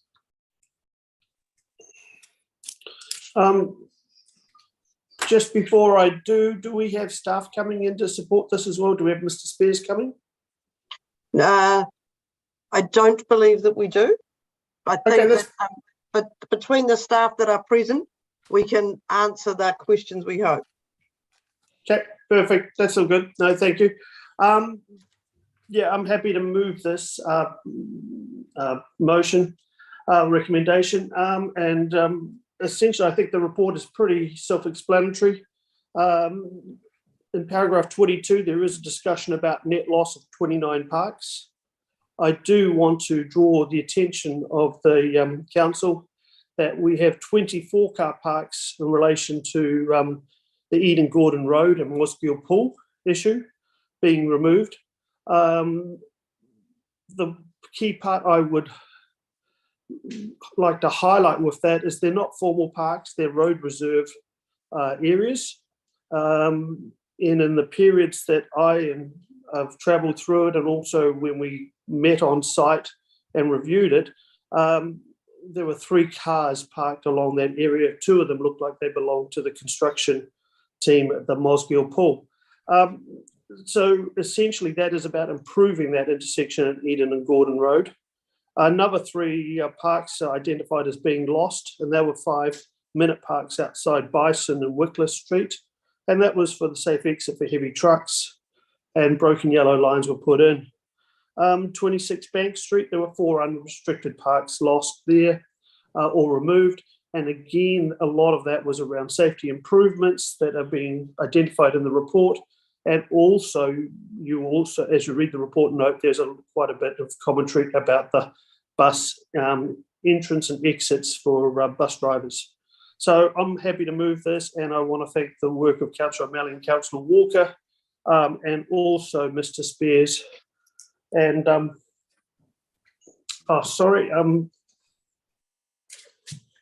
and Ms. Benson. Thank you. Yeah, kia ora, Councillor. That's really helpful context, and there will be questions, including one from me, and it really picks up on the points you've made around how real these spaces are, and because we note in the report, as is often the case, there's a quantitative analysis of net losses and net gains, because that's always the inevitable question. But in an instance like this where those spaces aren't even used, I wonder as to how useful that information is in terms of informing the decisions that people are making. If these aren't spaces that people actually use for car parking, what value does it serve on a ledger of resource allocation?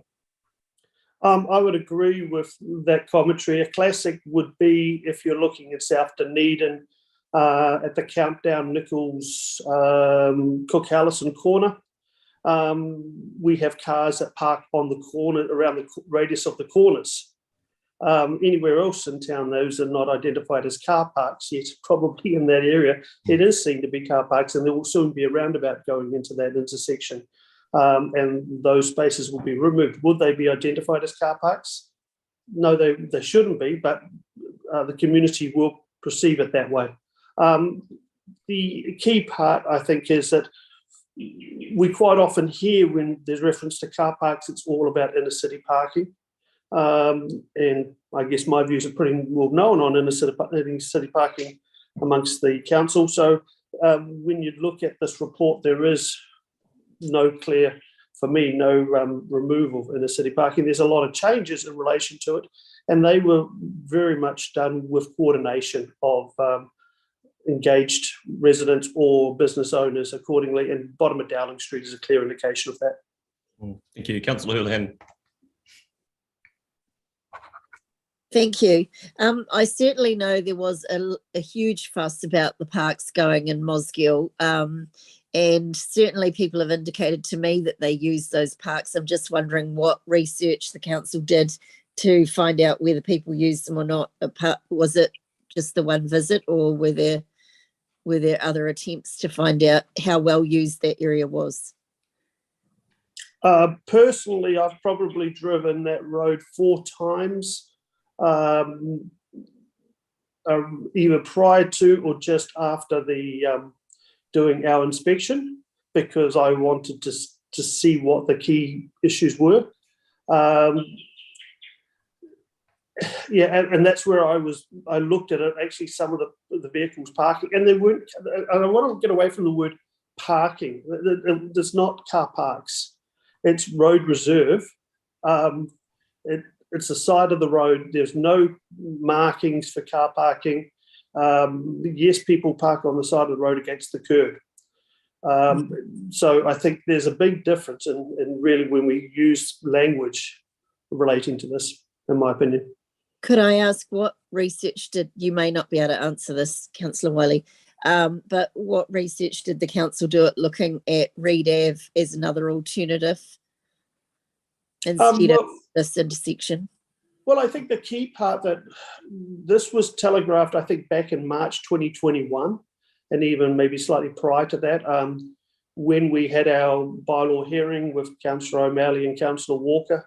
We actually went back and you can clearly see the ODT reporting on this intersection and the issues around it.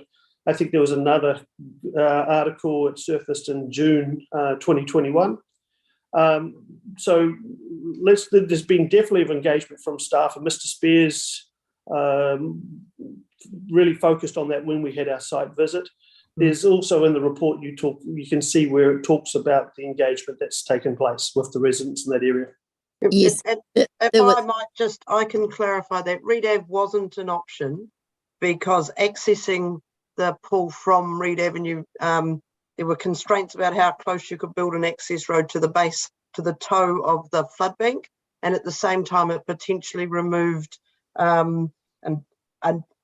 number of changed the configurations of the green space significantly, and so it wasn't a viable alternative to come in from Reed Avenue. Thank you.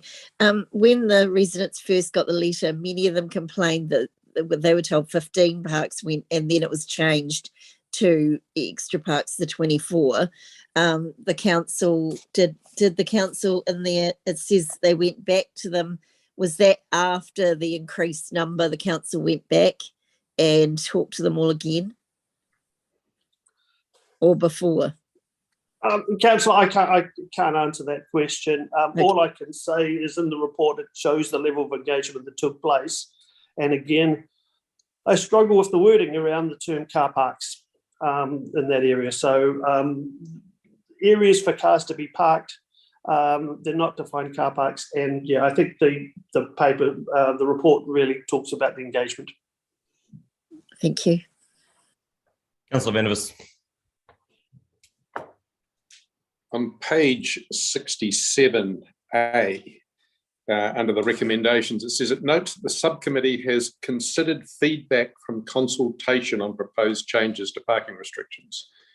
Did that considered feedback include the extra low residents' opinion survey results for parking availability? Did you take on board probably the worst ever residents' opinion survey feedback on parking availability in the central city especially? No, Councillor, they considered feedback from consultation on the proposed changes as is spelled out in the resolution. So they didn't consider the residents' opinion survey feedback? No, they considered feedback from consultation on the proposed changes to parking restrictions, as was their remit.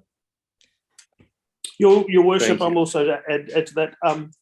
Councillor, we, again, for example, Dowling Street, we took the engagement that went with the business owners in Dowling Street that were part of the process. So when we go through all the changes, everybody that was essentially affected or notified had the ability to engage.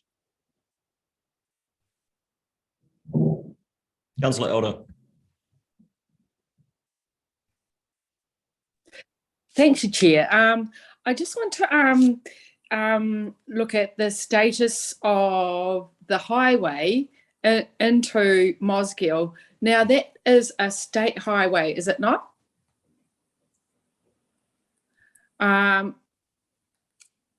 Yes. So does that mean that there's lots of quite heavy traffic and trucks going along that highway? I will let Councillor O'Malley answer that question. He's our NZTA specialist. Thanks very much. Yeah, that's Gordon Road. You said is a state highway, and in fact, some of this activity is dictated by activities on state highways as well. There was a quite a body work done before I was on council on a heavy traffic bypass on Riccarton Road, which didn't eventuate. And there was community talk about maybe going back there again at some time in the future. But what is coming in, if relevant to this particular item, is the sight line over the bridge over the Silver Stream coming in from the Outram direction. And that has required a dedicated right-hand turning lane to be put into the intersection, which accounts for the room for making that right-hand turning lane, accounts for most of the parking loss. Because there's just not enough room to have parking and then a straight through lane and a dedicated right-hand turning lane, and then a straight through lane back from Outram on that piece of road. So that's why most of those car parks went out, for that safety reason. And with heavy trucks and the such like, the stopping distance, how is that affected by being heavy traffic? Well, the bigger you are, the longer it takes to stop. But you're in a 50k zone there, and there are warning lights that it's going to be a signalised intersection for the very purpose of making it safe enough for those turns. And there'll be warning lights put up on the Outram side of the bridge over the Silver Stream to tell you that the signal has changed. Truck drivers driving inside the speed should be fine. Oh, thank you for that feedback on that. And just one last comment. In installing those, it's a question. In installing those lights at that point, would it be considered that it actually improves the safety along the whole of that Gordon Road section because people have had to slow down, or there's indications that they need to? In as much as the red light obviously stops you, but I mean, it's already a 50k zone coming in through there. So if people are operating safely, they should be operating safely. But the real issue really will be in the long-term planning for the Mosgiel area itself is, do you want that heavy traffic going the next 4 blocks down when you're going through the main shopping centre? Thank you. Councillor Reddick.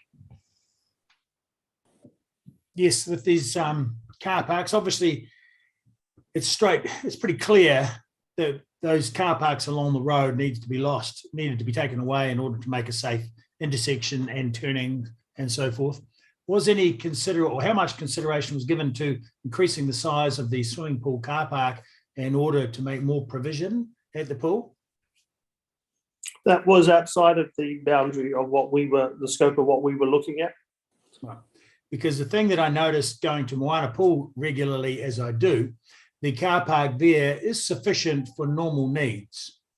But, there are 3 sort of car park areas. However, when there are particular events and tournaments and sports occasions and particular busy times, then there are quite a lot of cars parked on road reserve and actually turning the bits of road reserve into mud as well, because that overflow, that extra pressure when there are big events makes a difference. So, a more general question for others in the audience on the call, will there be consideration to the size of the Mosgiel Pool car park with a view to increasing its area in light of this loss of overflow capacity? I think I can answer that if you like, Councillor Wiley. My understanding is no, not at this point. And we would have to see about the terms of the designation, because there's the designation on where the pool is being built has a requirement around how much of the green space we can build over top of. And so the pool takes up a good amount of that footprint.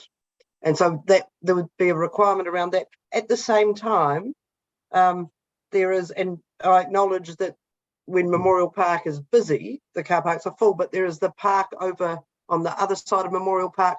There is also all of the parking in Reed Avenue, and it's a relatively short walk for those people who are able to walk across the green space to the pool from those 2 places as well. At the same time, the pool is in a reasonably accessible site, and so there will be some folk who won't need to park to access the pool at the same time. Yeah, that is rather reassuring. Do you know, can you further answer, is there a net loss or gain of car parks with the redevelopment of that site with the new pool?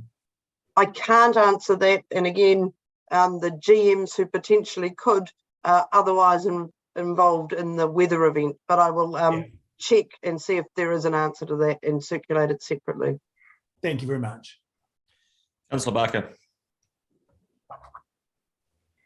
Thank you, Ish. I just wanted to check on paragraph 17, it says all of the properties affected by these changes have off-street parking. Did any of the properties object to the change in the so-called parking? Not that I'm aware of, and that's something we also, Councillor O'Malley, do you want to make a comment? I think one did. Yeah.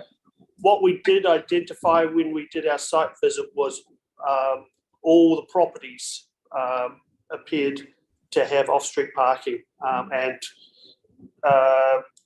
especially even when it came to the infill housing in that area and things like that. So and again, what I've noted through the 4 other times that I've travelled up and down that road was that the rarity of vehicles that were parking on the side of the road at different day and times.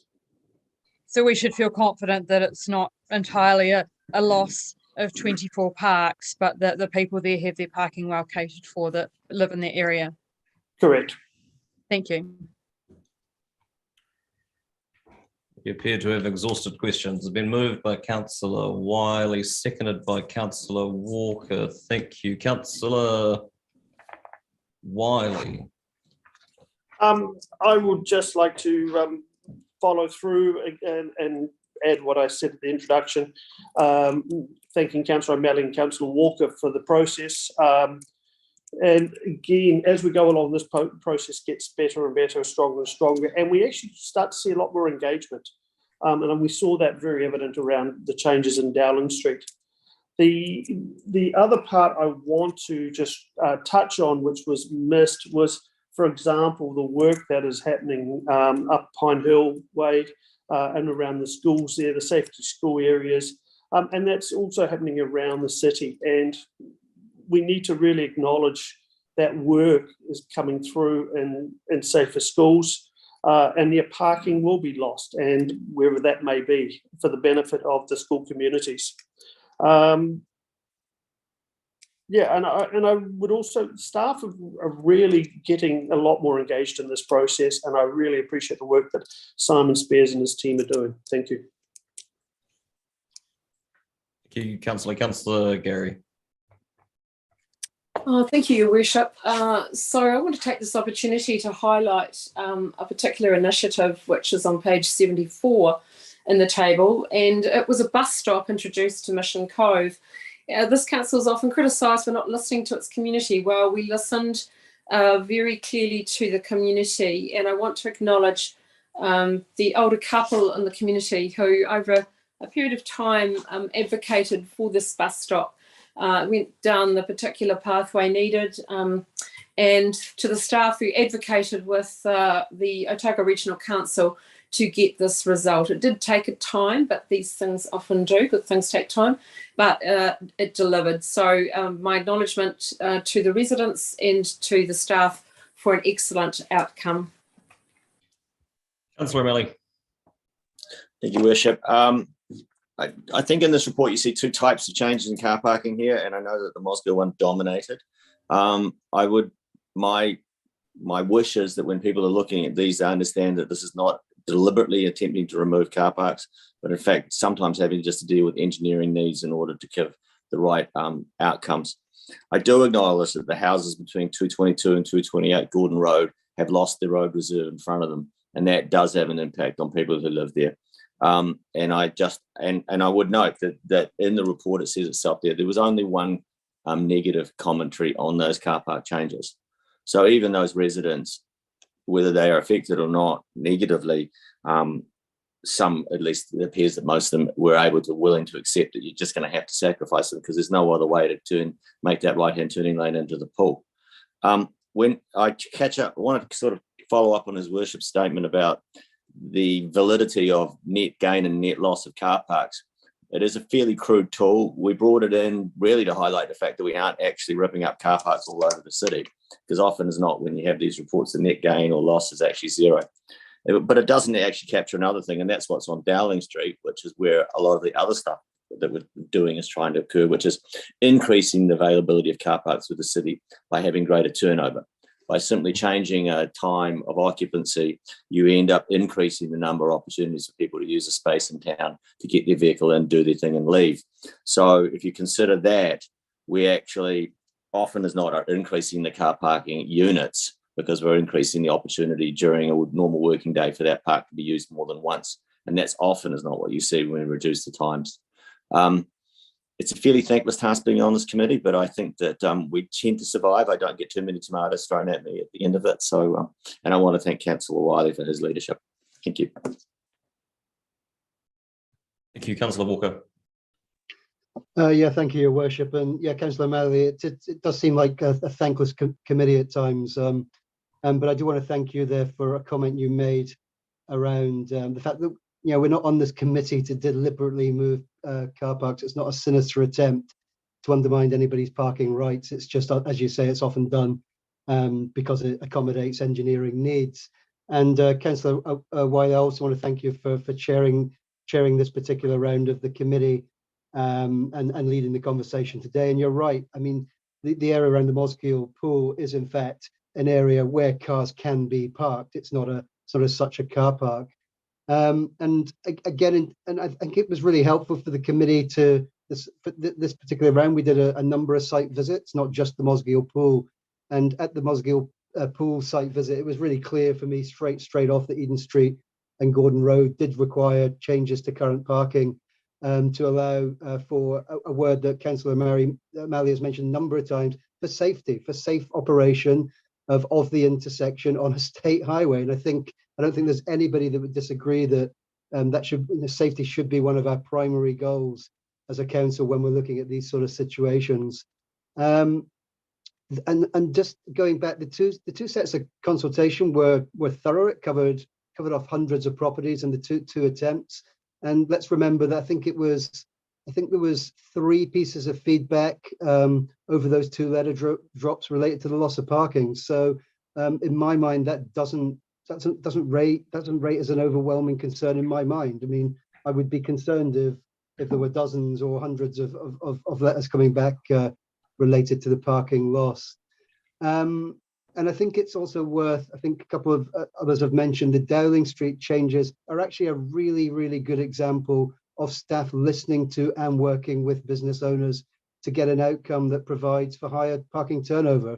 I think that should be, we shouldn't just view parking changes as loss in a pejorative way. I mean, we are looking to work with the businesses and people with vested interests to work out what works best for them. And around the safer schools, again, I don't think there's anybody around this virtual table today that would disagree that safety around schools should be a top priority, as should the safety for bus drivers and bus users around those tweaks we make around extending the bus entry areas and listening to the bus users groups. And also, nobody's mentioned yet the creation of car parks down in Magnet Street. That's an area I cycle past every day, down by the start of the shared path out to Port Chalmers. Just a logical use of an area where it gives the opportunity. I think they've created 4-hour parks for people who are fit and healthy. You could park there, and it's probably only a 10-minute stroll to the university area in town. So again, a good positive use of land that was lying there unused. So yep, once again, just thank the chair of the subcommittee and fellow member Councillor O'Malley. Thank you. Thank you, Councillor Lord. Yeah, thank you, Worship. Look, I agree with these, and I think the one point I do like to say is there's 2 things. One, that houses that don't have a park outside their house now that had one before, it wasn't theirs of right, and it is council access. But I think the other thing I'd like to address is the fact that there's a lot of people saying that the planned lights will be unsafe, and I believe that by taking these parks out, I think there's for me, I'm convinced that there won't be a safety issue. Look, it will be inconvenient for people coming out of Eden Street, it will be inconvenient for people having to stop at those lights, but when you put a pool in a place like this and you have increased numbers of people using it, that is a reality. You have to build safety provisions into it. So is it going to be as convenient for me when I'm driving to Rotary on a Monday night? No, it's not. Is it going to be inconvenient when I'm going through town on a sports day? No, it's not. But it's not about my convenience. It's about my safety and the safety of other users of that area. So that's how I sit on this. So I can support these. And just to follow up to Steve Walker and Jim O'Malley, I'd say you've done a good job on this, Andrew. So keep up the good work. Thank you, Councillor Houlihan. Yes, thank you. It isn't an easy committee to be on, so thank you to everyone who's been on that, particularly at Councillor Wiley as the chair. This has come up numerous times at our community board, and it has been a very contentious issue, and safety has been raised numerous times actually, and the community board have actually tried to put a motion. It wasn't accepted, but they didn't want a turning bay coming in from Gordon Road. They said it was unsafe, whether there was parks go or not. They were really worried about that. They wanted the entrance to be from Reed Ave. We've heard some of the concerns, but I think the public in general, when you listen to, what people out there are saying, many of the locals who know the area better than many of us are all talking about Reed Ave. And I know council has said that it wasn't an accessible way. I'm not an expert, so I can't comment on that, but that's all I'll say on that. What also happened, there might have only been one letter that came in complaining about those areas where people have parked their cars. But online, I can tell you there was an absolute frenzy.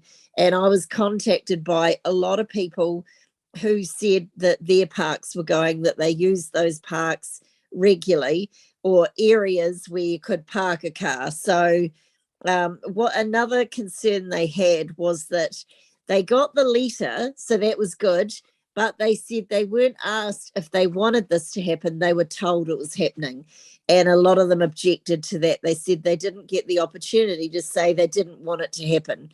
So those were the concerns. But Councillor O'Malley raised a really good point earlier, and it doesn't come under this, but since he raised it earlier, I'm going to carry on and talk about it, is around the trucks that are going on Gordon Road. And that's something that I hope in the future we can look at addressing, because certainly whenever I've visited the businesses along there on Gordon Road, many of them are concerned about the number of trucks that go along Gordon Road. And that's a complaint we hear quite regularly, is that they'd like that to, stop. Obviously, they'd like the trucks to reduce. So I think that's something we could certainly look at. If it's possible, it'd be great to look at that. So thank you for raising that earlier, because it is a real valid issue. But now it's nothing to do with anyone that's on this committee. I think you all do a very good job, but I just can't support this because I've heard what I am the councillor on the Mosgiel Community Board, and I can't now vote in support of this because I know the opposition there is there. So I will be voting against this, but thank you for your work. Councillor Vanivers. I'm very disappointed that the Parking Subcommittee has such a very limited scope and has basically used that, as I understand it, to ignore the much bigger problem which they continue to dance around the edges of with these fine small adjustments. I don't have a problem with a lot of the fine small adjustments, but I do have a problem with claims that feedback is considered when in fact the vast majority of feedback on parking, residents' opinion survey, people in Mosgiel very much opposed. I'm also very concerned at the claim that somehow a net loss of 29 car parks isn't an issue, and that ongoing net losses for years, in fact, or perhaps even just zero losses are not an issue, because this ignores the fundamental problem of the net gain that we have of thousands of new Dunedin citizens in recent years. We've got a whole lot more people with a whole lot more cars, all looking for parking, and this council, in what I can only describe as a car cancelling culture, just continues to say, no, we're not going to put in any more new car parks. We are simply going to force people to get onto public transport or something else. I don't think that that is acceptable. I'm also concerned at the Chief Executive's answer to the number of people that are going to be able to park at the new pool. And that is that it doesn't seem to be clear that there's going to be a whole lot of new parking for pool visitors, when it's almost guaranteed that you're going to be getting a whole lot of new visitors to the new pool. I would have thought that we should have very clear answers, even in this paper, on how much extra parking we're going to need for all the extra people that are going to come to the new pool. For all of these reasons and some others, I join Councillor Houlihan in not being able to support any of these recommendations. Councillor Elder. Thank you, Chair. My line of questioning around Mosgiel was that, in fact, Mosgiel is a state highway, and the number of large trucks from the rural community that pass through Mosgiel make that route in particular reasonably dangerous, especially when you're going to turn right into the Mosgiel pool. I listened to Mike Lord, and he said for him, those safety concerns are addressed through this intersection, and though it is a little inconvenience for him, those safety considerations are really, really important for the community, particularly for our children as well. The safety improvements around schools, and you can't put a price on safety when it comes to children, are really, really important. I support the work around that. In particular, the buses and the length of bus stops is really critical to enable people to be able to get on and off the bus. If the bus is out from the curb, people with mobility issues And we have a good number of people who are older and have mobility issues, cannot use the buses. It's very, very difficult for them. So I totally endorse the lengthening of those bus stops. And having been a bus driver myself, it is very, very difficult to get into some of those bus stops, and it makes it impossible for people with mobility issues to get on. The changes in Dowling Street I'm really pleased about, because effectively the space for parking is turned over in shorter times, which actually enables more car parking effectively, and actually resolves an issue, because the ACC building is being put in where the old people used it for car parking. So listening to the people of Dowling Street and enabling those businesses in that area to thrive makes this a really good solution. And I just want to say thank you to Steve, Jim and Andrew and the staff for their really, really good work on this bylaw and consultation. Councillor Reddick. Oh, sorry, Councillor Barker and then Councillor Reddick. Thank you, Ursha. I just want to talk a little bit about the Mosgiel pool. I think we can safely leave the road design to the experts in consultation with our locals, but we are going to create an amazing community asset, and we have to make sure that there is safe access to it. So that includes making safe access around and removing parks that aren't really parks, that are road reserves. So I think we're getting a little bit confused around some of that, what is a park and what isn't a park, and allowing that to go through. And I read the report, we read net loss of parks 29, but when you actually look at them, you've got 24 bits of road reserve that may or may not be used for parking, and then there was another gosh, what was that, 19 around Pine Hill School, and these I looked carefully through, because I'm like, oh, that's a loss of parks, and looked through all of the 80 recommendations and changes, and I could not see anything there that I did not feel was sensible,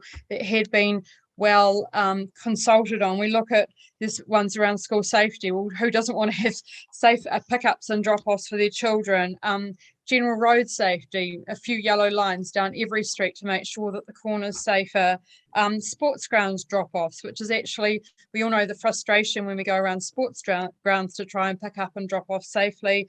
Bus stop access, and I see the Dunedin Tramways Union had a lot of input into that, and we've all seen the pictures in the local paper or online of buses not being able to access the bus stops properly. So this was great to actually see some action being taken on this. I also noted business requests, including Fable Hotel, which is about enabling better use of parking outside their business, and then sensible usage of redundant parks, e.g. there are a number of taxi stands which were then changed, because there are no taxis sitting there, into other uses of parking. So when we say that we are losing parks, I don't necessarily think that is true. And I read every single one of those 80 applications. And I guess that when we're looking at what the report does, it's about proposed minor changes or clarification to current parking restrictions. We are actually doing work on the central city parking. We put a lot of money into looking at the central city parking, and that work is going on. So I just I say that people should have a caution, I guess, when they are promulgating a loss of car parks around this. This is actually making the city go a lot smoother, higher parking turnover, more sensible use of parking, safety, and all of those things that are actually really important to all road users, whether they're pedestrians or people in cars.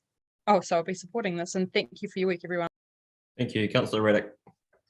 Yes, I'd just like to acknowledge the safety improvement with the Mosgiel pool.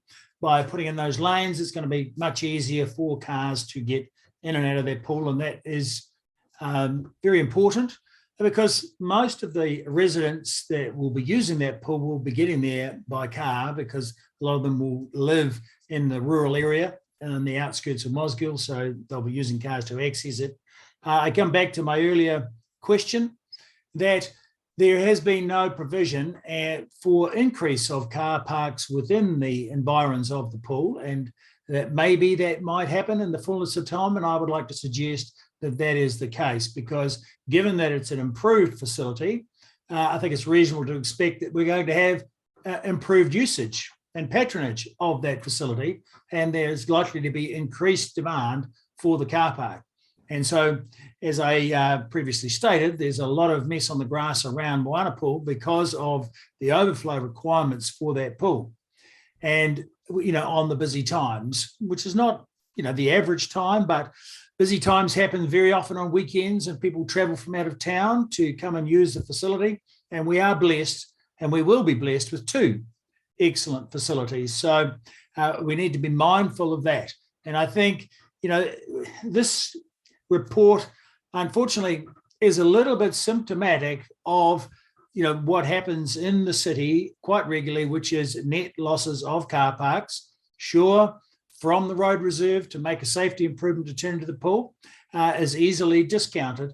But when we talk about modifications in Dowling Street, there's 160 odd parks lost from there and none replaced. And so we've tinkered, and this is what typically happens, a little bit tinkering around the edges to tweak it from 240 down to 120 and make it a little bit, shorten up the timeframes, but that doesn't create any extra space for car parks. So I think we should be having acknowledgement of the fact that 75% of our residents do use cars to get around. They want somewhere to park. And if we're going to, instead of trying to force them onto public transport by making it terribly difficult to use their cars, I think we should be looking to induce them onto public transport by making public transport more reliable and more convenient. So I think anytime there's a net loss of park, I cannot support that. Thank you. Before I go to Councillor Wiley, I just want to respond to that. I think it's wrong to suggest that changing the time limit for parking spaces from 4 hours to 2 hours doesn't result in an increase in parking. It does, only if you consider things solely from a spatial aspect and not from a temporal aspect.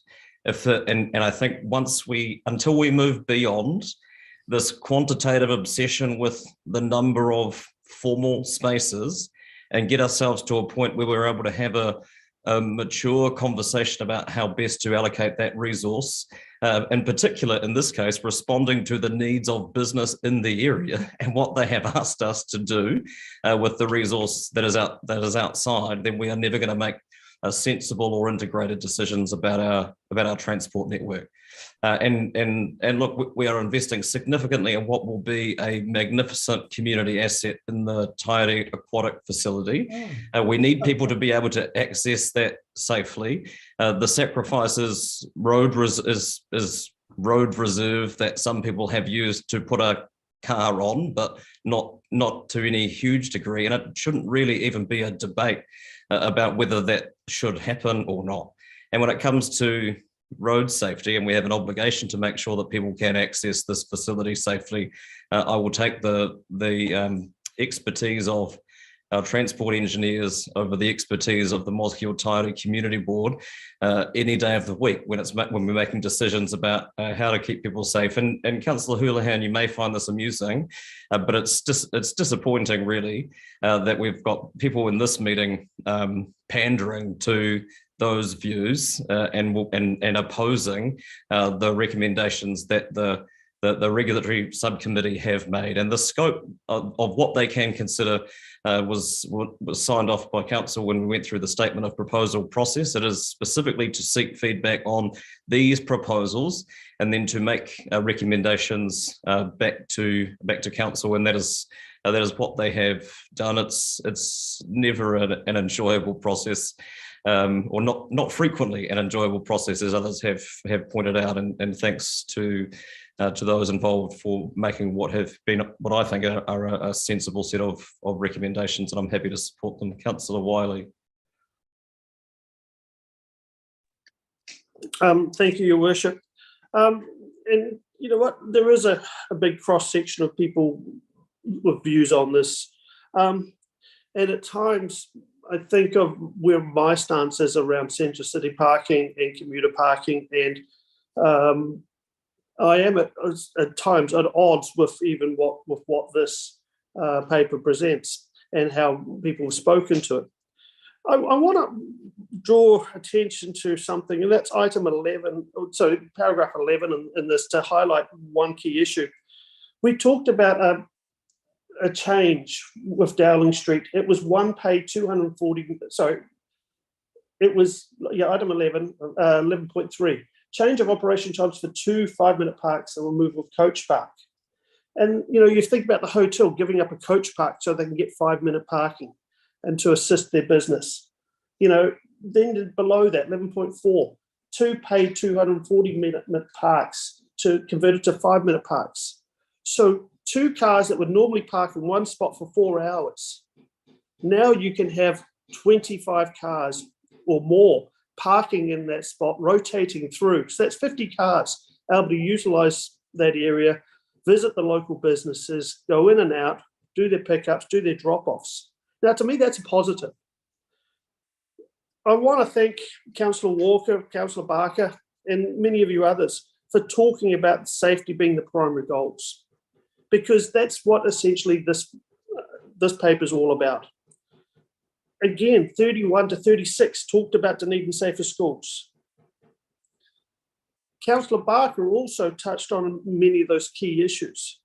And when we look at the Mosgiel Pool, I was able to quickly pull up a map off the ODT website, and it showed that there was indicative of over 70 car parks are going to be there for the people to use the pool. So I think that's a pretty positive win for the Mosgiel Pool in that area. Councillor Malley talked about engineering outcomes for community benefit, and I think that is a big sentence that we really take on board. But more importantly, for anybody watching this meeting, but also for us in the meeting, I want you to go in the break and have a look at the Google Street View for 215 Gordon Road. Have a look up and down that road and see how many cars are actually parking. See how the street is being used. And then see and tell me, really, 24 car parks are being lost? That's what you're thinking? I'm sorry, you know what? I'm very happy with the decision the committee made. And I think when people look at the imagery, have driven down those roads, they will see that's a benefit for the community. Yes, there's going to be 1 or 2 people affected. I'm sorry about that. But I think the community good is way in advance here, and the Mosgiel Pool is going to be a great asset for the community. And that's been proven with the way the community really rallied behind it, and the city. But let's very much focus on the safety improvements that this paper is bringing to the table. And I plead to the ODT, please don't write about lost car parks. Please don't talk about the councillor talking about the promotion and how we have made benefits for the city. I'm one of the biggest advocates for car parking in the city. This is about safety. This is about improving the community. Thank you. Thank you. I'll take the vote by division.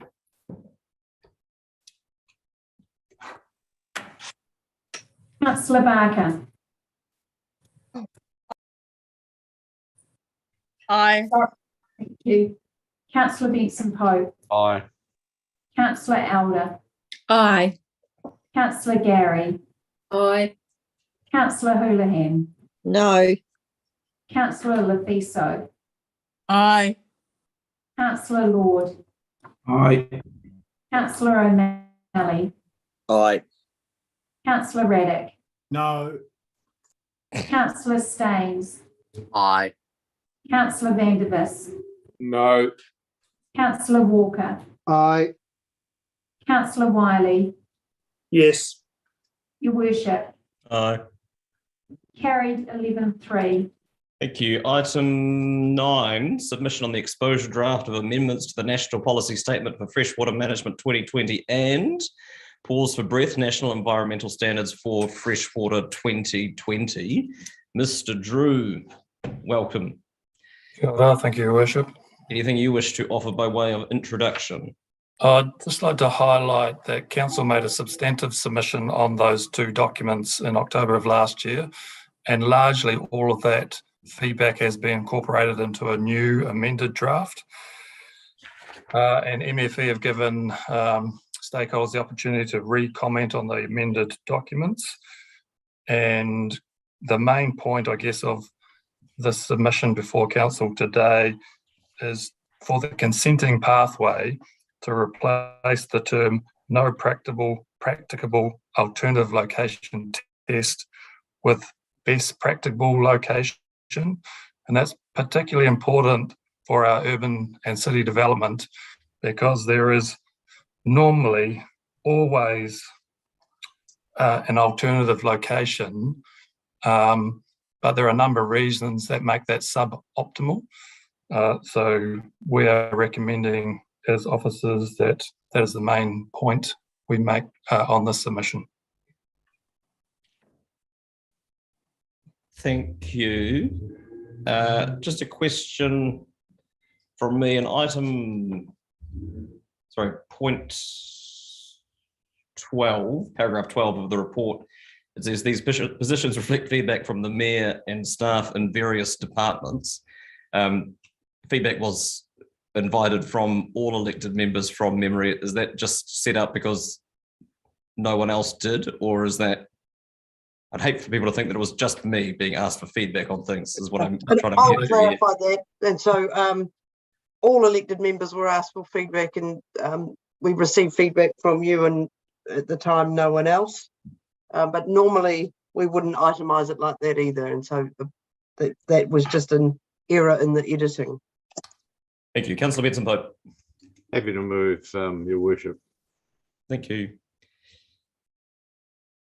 And Councillor Lord appears to be seconding it, and there are no questions. Would you like to speak to it, Councillor? Just briefly, I think Councillor Mr. Drew has encapsulated the key point. I think there are some major improvements here in terms of the functionality of the potential bill, and it should sit nicely with our other national policy statements within which we have to operate. Further speakers? I'll put the motion. All those in favour? Aye. Those against? Recorded, please. That's fine, Councillor. And as previously indicated, I will now adjourn for lunch, and we'll come back at 1:15. I'll move that we adjourn the meeting. Seconded, Councillor Walker. All those in favour? Aye. Those against? That's agreed. Thank you.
Live now, Your Worship. Kia ora tātou, welcome back to this council meeting. Item 10 is the DCC submission on the Water Services Entities Bill, which I will move in due course. But we will take questions of Ms. Graham and Ms. Canton are joining us.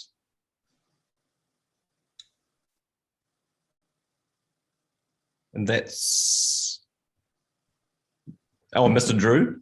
Arahama, I didn't see you there in your hazy background. So questions, Councillor Benson Pope. You're on mute, Councillor. Yeah, I couldn't find it. Thank you, Your Worship. Just a question in respect of charging regimes and regulation. Now, it's maybe too early given the passage of so many bits of legislation, and I've seen other reference to that sort of regulatory control and oversight coming down the track. But there is nothing in here that I've seen that gives me any confidence about or information about charging structures or how they will be determined, whether there will be a uniform approach across the country or whether they will be tailored to the needs of each locality and each entity. Can anyone comment usefully? Perhaps I can answer that. All of those funding type arrangements are to come through in subsequent legislation.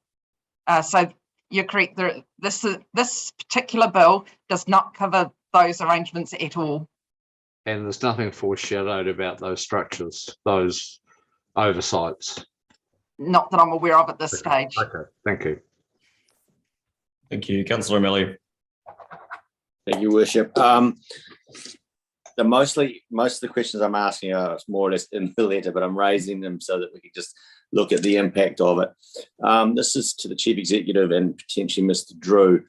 When the entities are coming up, which I believe they can be stood up once royal assent is passed on this bill, which means it could be as early as March or April of next year, the Chief Executives will be appointed and then they have the ability to start to second staff. That is correct, right, in this bill? Yep, that is correct as it's currently drafted. And what do you, and we've sort of touched it on the bill, but I'd like you to basically touch it directly in the Q&A. What do you think the implication that might be? I mean, at the moment, it looks like it's open-ended as to who they can second, right? That is my understanding of how it's drafted currently. Carolyn will correct me if I'm incorrect. No, you're correct. I think I'll just cover that in speeches now then. Thank you. And then the next question I have is around the ability of the regional representation group to actually influence outcomes and activities in the new entity. It's pretty well stipulated, is it not, that in fact the members of the regional representation group, whether they be council or iwi, have no authority to direct outcomes of their activity other than the statements. I'll defer to Carolyn for that. They cannot say provide a water service to this part of the town. Territorial authorities can't direct a water services entity directly. However, the regional representative group, they do have some mechanisms to be involved at a strategic level. So But just at a strategic level, right? Correct. So they can do equivalent to the letter of expectation kind of strategic relationship. Yes, and there's some other accountability mechanisms in there, but it is generally aimed at a very high strategic level. Right. So they do not appear to have the ability to say instruct the entity to put in a full 3 water systems in Waitati, for example. We're not entirely sure how this is going to work, but I wouldn't expect the regional body to be making that level of decisions or having that level of involvement. I think the regional advisory groups will be looking at those sorts of details, but then they feed into the regional representative groups who then feed up to the board. So the local issues are essentially 3 tiers down from the board. Right, who is still the board, and you still have the operational activity sitting underneath the board. Correct. Great, that's it for me. Thank you. Thank you, Councillor Houlihan. Thank you. My apologies if the dog barks. I can just see him looking like he's getting ready. So just with the Otago Southland model proposed, great idea. Thank you very much. Have we got any idea what that governance structure could look like for that as far as numbers, where entity D is 22? Any idea so we'd be out of 10, is that? And then, but any idea, like an entity D, we'd have 12, 6 for Ngāi Tahu and 6 for the councils out of the 22 positions. Have we got any idea what it would look like, that sort of structure, if we did this, if they allowed us to do this proposal? I think that's referenced, in the submission loosely, because there are 7 councils and 7 runaka, as I understand it, that are covered by the proposed Otago Southland model. And so 7. Oh, I thought we had 10 there. I think that was in there, wasn't it, Carolyn? It's actually 8 councils and 7 runanga. So the point that we were making is, for a regional representative group, it's 12 to 14 members. So if we were to have an Otago Southland model, then that would ensure that almost all of the 15 members would have a voice, and maybe you would design it so that there were 15 voices. But the point is that the submission is saying, let's pause so that we can consider this as a viable option, because what we're looking at is not solely being cost driven, but also looking at retaining local voices. Yeah. So the model. I'll just add to that. So what we're proposing is that the Otago Southland model would be a similar kind of scale as the entity D model, but would retain local voices for all communities. All communities in Otago Southland, you mean? Correct. Yes, that's right. So because DCC is working in conjunction with the region, with ORC on South Dunedin, that seems to make sense for us and would strengthen, would it not, that work that we're doing if it was a Otago Southland model? I think the two are not necessarily linked. Well, not necessarily, but however, there's a lot of infrastructure work that would be needed in South Dunedin, would it not? And so therefore, if we've already got those relationships, that model seems to favour that more. Would that be fair to say? So the work in South Dunedin will have to happen regardless of the model, and I think, and there's infrastructure work all over the city and all over the regions that needs to be done. And so I'm not sure that you can necessarily tie the two in that way. I think the critical point in the submission of having the more regional approach is it allows far more direct, say, by local communities into issues that affect them locally.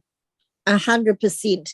And so my concern here is, well, there's a lot of concerns, but the local issues, like you were saying before, Mrs. Canton, around the 3 tiers of, before it gets to the people who actually make the decisions, at a Otago Southland level, we'd still have those 3 tiers. Is that your understanding? I think they're all decisions that would need to be worked through. Yes.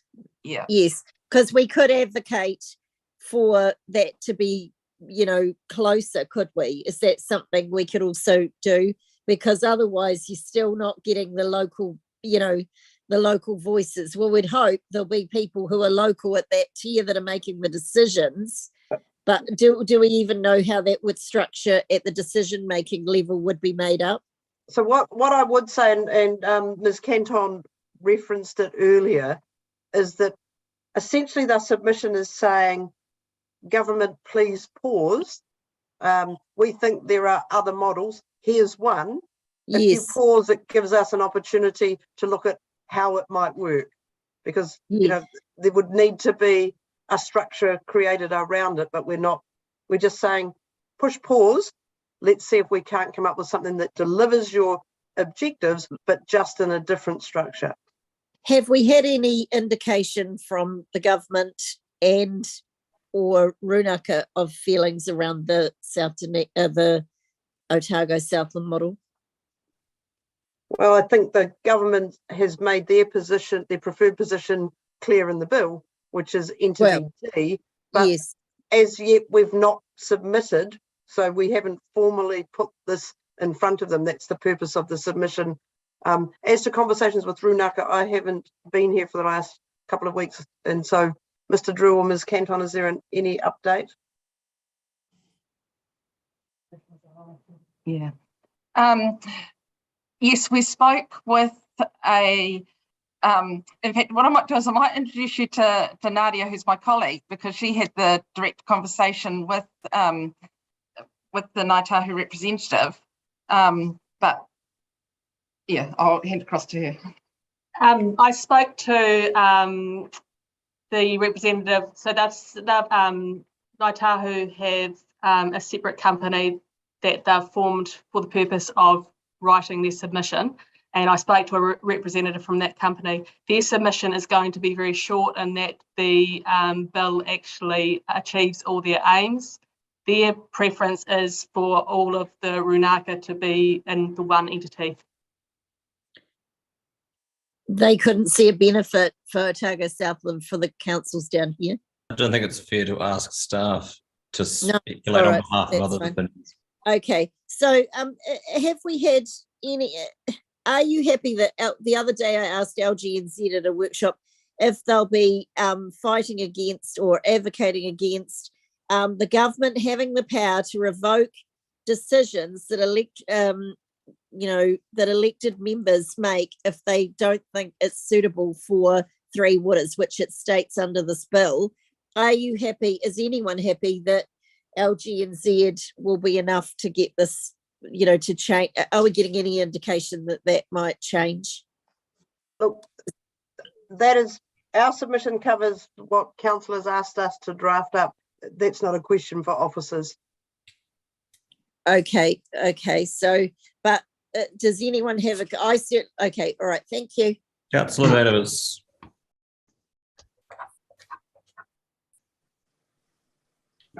Page 107, paragraph 10, it says the council is concerned that the protection mechanisms to prevent privatisation are insufficient, as they could be repealed and amended by a simple majority in Parliament. By privatisation, is it understood that under the Three Waters takeover, the government would be in a position to sell Three Waters to a corporation or to private business interests? No. There are strong protection mechanisms in the bill itself. The issue is that the bill could be, the Act, once it becomes legislation, a subsequent Parliament could change the rules around protecting against privatisation.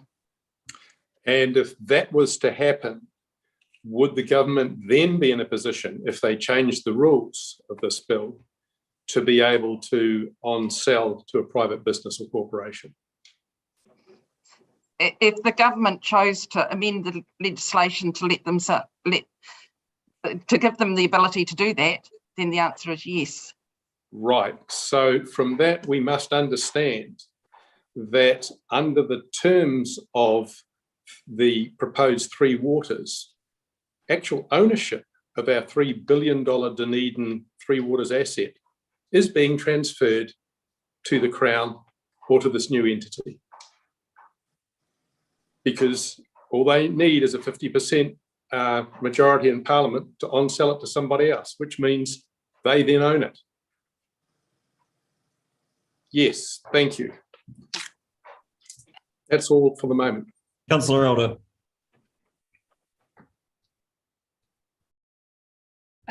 Thank you, Chair. Thank you for putting this submission together.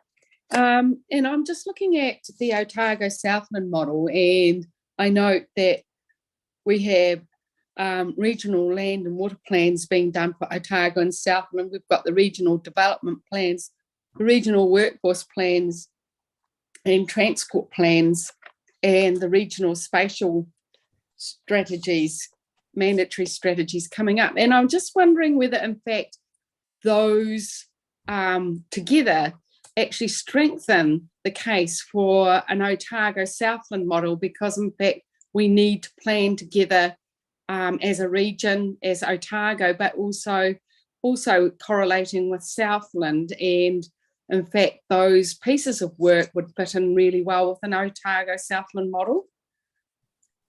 So the submission does allude to some of the regional work that is being required by various other pieces of reform, and how that we think the proposed Otago Southland model nicely aligns with that. And so I think it is covered in the submission as drafted. Thank you. Councillor Gary. Oh, thank you, Your Worship. I think this may be a question for you, Your Worship. I'm interested in, from a governance perspective, if you have any sense and an update on other mayors in Otago Southland's view of such a model. Do you have any idea of that? I wouldn't want to speak on behalf of anyone else at this meeting. Sure. And operationally, Andy? Well, I could provide, a couple of councils have already considered their submissions. Clutha and who else, Carolyn, do you remember? Waitaki. Yeah, Waitaki's was a little briefer than ours and supported many of the key themes that we've highlighted, but I don't think went so far as the Otago Southland model, but that might be because Waitaki potentially could align with Canterbury as well. And the Clutha one was again broadly supportive of what we were saying, and here had a focus on rural water schemes because that's a priority for that area. And again, wasn't inconsistent with what we were proposing. That's helpful, thank you. Councillor Walker. Yeah, thank you, Your Worship. A couple of questions. First one, just going back to Councillor van der Vis's point, probably Ms. Canton. I presume that's the reason we've embedded within the submission a request to entrench this. And I was surprised when we had a workshop last week that I think it was yourself that informed me that even the Bill of Rights isn't entrenched. So is that the reason for asking for that? That's right. What DCC is saying in its submission is that it would like to have the privatisation mechanisms entrenched so that a future government cannot come along and take out those prohibitions against privatisation. Great, thank you. And second question is probably to yourself and the CEO. I had a bit of a eureka moment the other day because the stuff is very difficult. And the difficulty I had in reading this, and my question is, was it difficult writing this in the extremely perverse context that we're asking for something without knowing the full picture here? A lot of the questions that particularly I want answered aren't part of this. They're not going to be known until later. So how difficult is it to write and ask for something without knowing the full picture? I don't know who wants to answer that.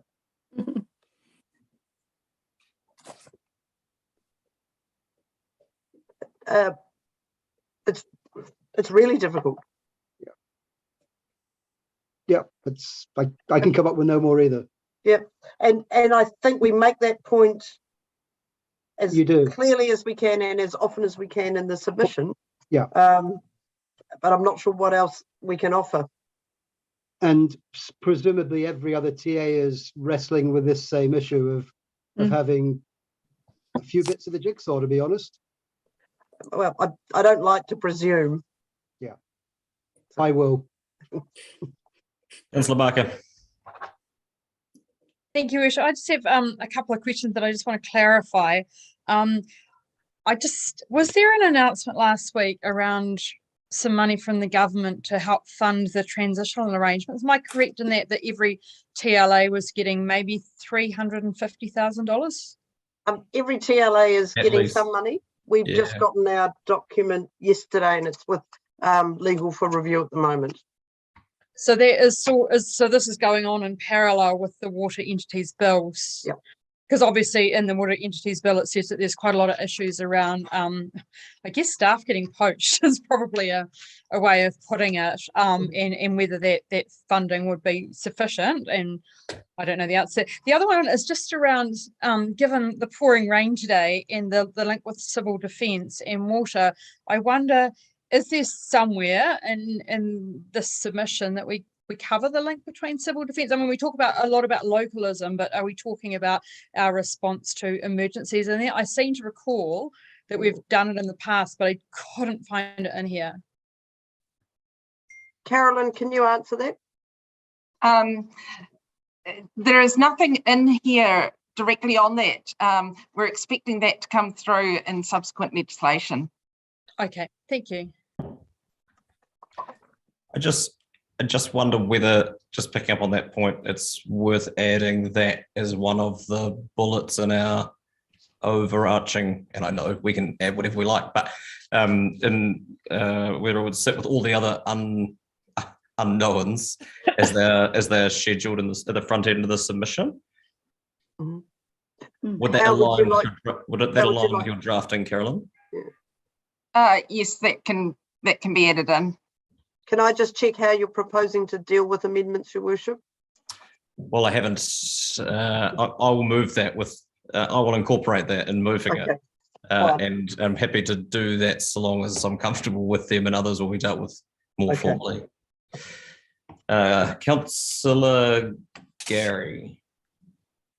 Oh, thank you, Your Worship. Apologies if I missed this already, but I don't think so. The announcement that from LGNZ that stormwater may be taken out of the Three Waters entity bill, what goes forward. How would that change things for us? Do we have a view at an operational level on that? It's not an announcement. That may happen, like that. There are councils and therefore members of LGNZ as an organisation who want to see stormwater disaggregated from this. Yes, I understand. And so that's been an active conversation within the organisation as to how that gets reflected in its submissions. So is it something that, I guess what I'm asking is it something that we need to address in this or not? So our submission is based on Three Waters in their entirety, which includes the stormwater. And from an operational point of view, it would be difficult to see how we could retain control of, or why we would want to maintain control of stormwater in the absence of the other two waters. You have no ability, there's no revenue prospect because they'll be charging for water. And at the same time, you've got significant cost in managing stormwater. Indeed, and I think we've had that conversation before. I just wondered if there was an update. Thank you, Sandy. Ms. Graham. Councillor Wiley. Thank you.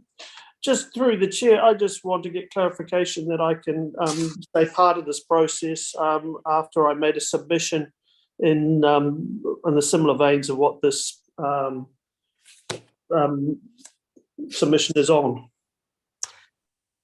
Well, that's a useful thing to seek advice on, Councillor, if you have already made personal submissions again, on the legislation.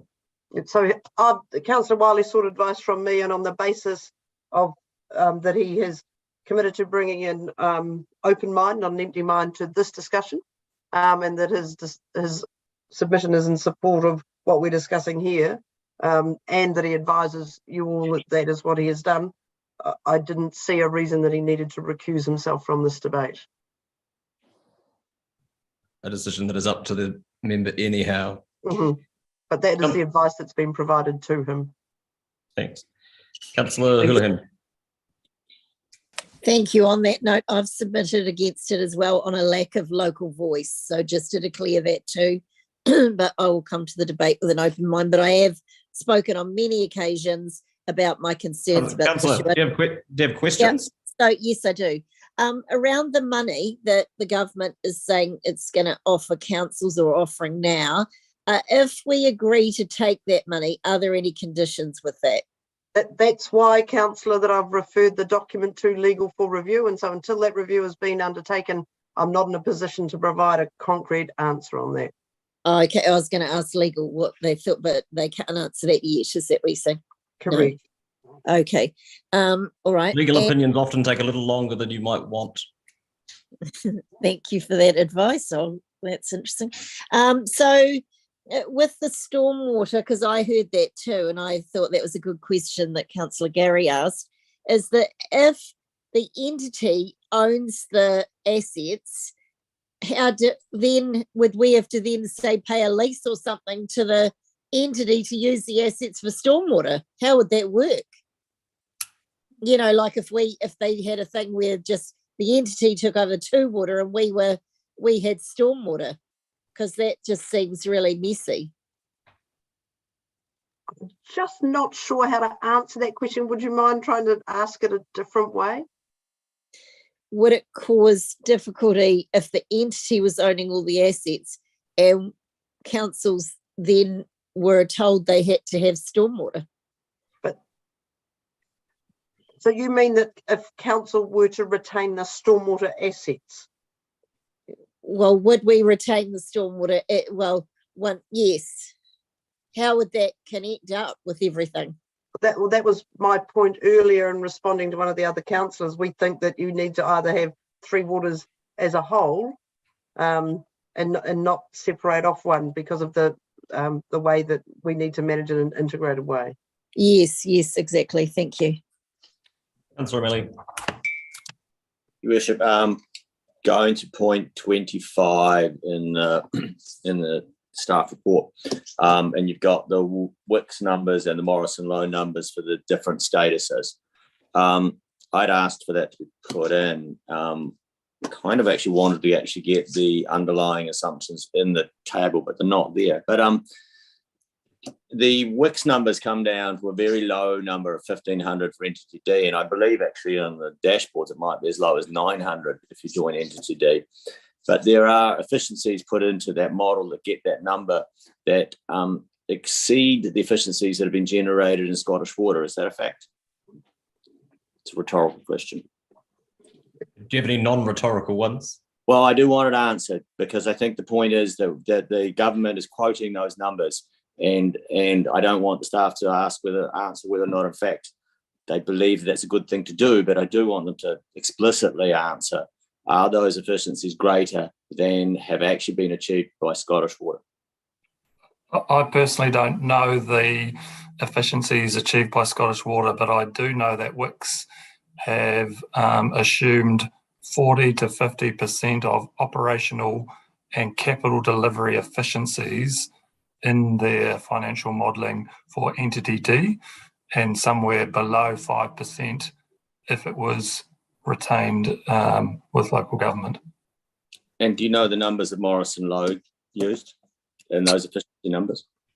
Sorry for jumping you on now, but they're not as far apart, are they? No, they're not as far apart. So there are more efficiencies with the aggregation in the Morrison Lowe numbers, but not to the same Where diversity. one is 5 and the other one's almost 50. Yeah, that's right. Right. And it is my recollection, and just if you don't know of it, just my recollection was that around about 25% was achieved at the maximum efficiencies with Wicks. Sorry, I don't know. Okay, cool. Thank you. Councillor Venables.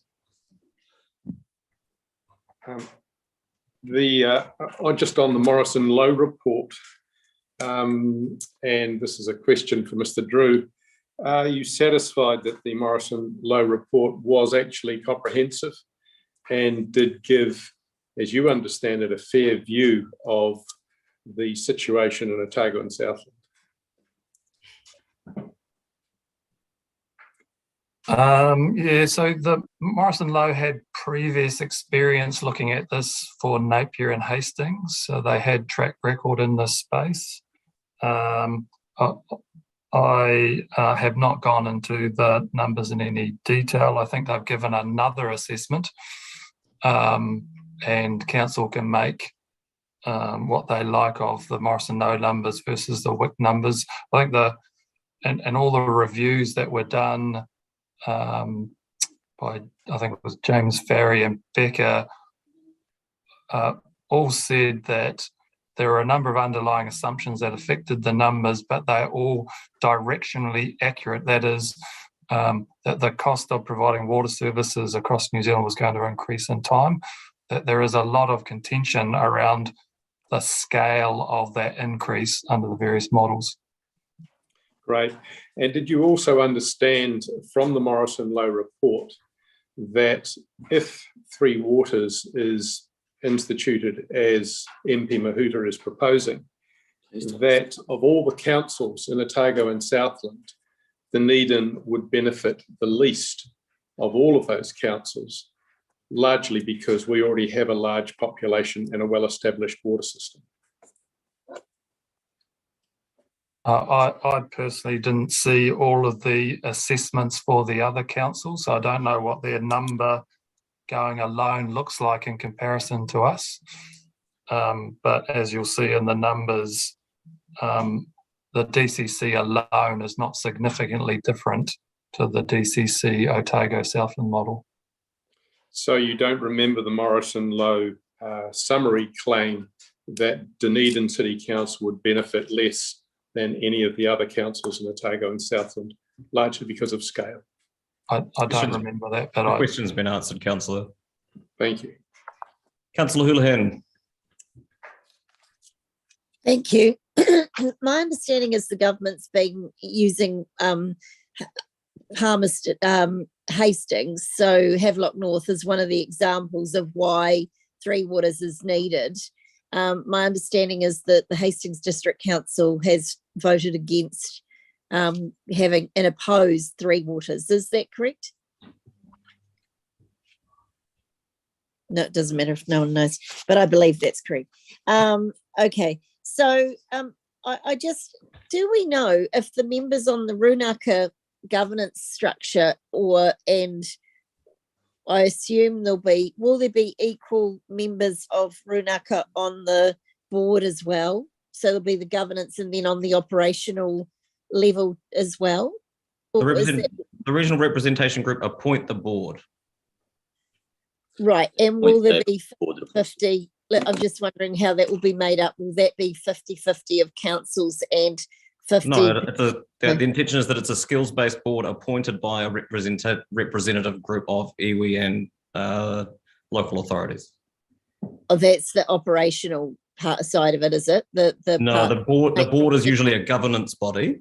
So there's a regional representation group that is made up half of iwi and half local government. Yep. They appoint, there's probably another level. They appoint a body that appoint the board. But the board is the intention is for the board to be a professional board of governors for the entity. It is not set up as a representative group. Right. And then they employ it, and then they support the chief executive and the chief executive staff.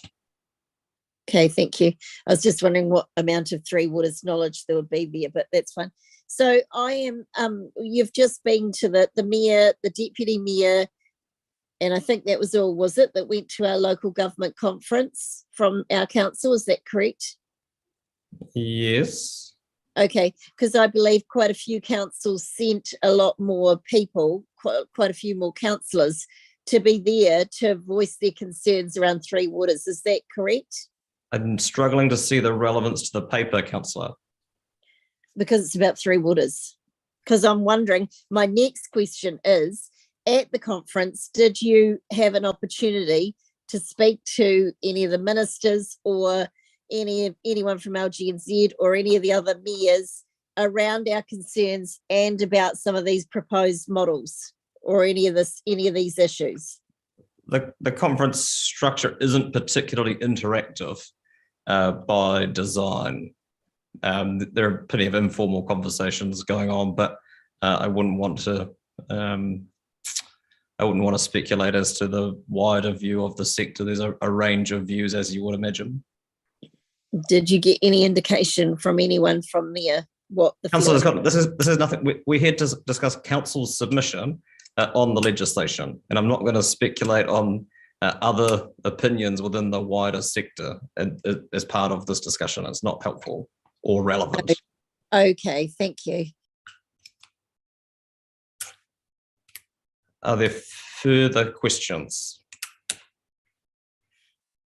No.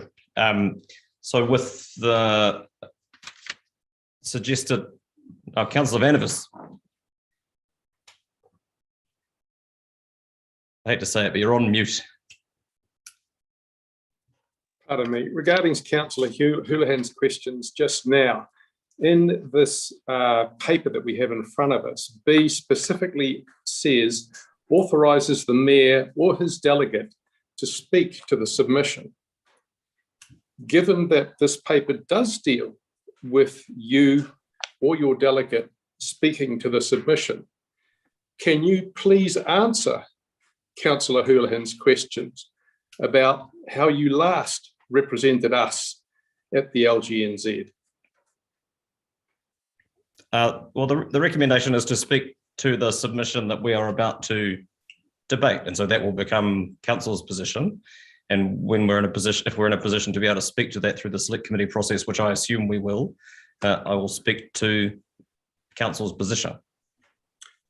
And how did you speak to it at the last LGNZ debate? We are now talking about what how LGNZ you, debate? Councillor, as our representative, represent us on LGNZ, which you claimed wasn't part of this particular item, but in fact it's very much part of it. It's part no, B. Councillor, it's not. We're making a submission to government on a piece of legislation, and part of that, as is always the case when we're making submissions to select committee, is a recommendation around delegating someone to speak to it when there are hearings through the select committee process. We are also under this recommendation authorising the mayor or his delegate to speak to the submission. I would be much happier to authorise our chair of infrastructure to speak to the submission on our behalf. Well, as is always your right, Councillor, you can vote against the resolutions when it comes to that point. Your unwillingness to say how or who you spoke to at the last time makes me suggest that perhaps as an amendment that we authorise the Chair of Infrastructure Services or his delegate to speak to the submission. And I would like to foreshadow that as a motion should be of the recommendation. This fails, you're welcome to foreshadow that, that's fine. Councillor Elder.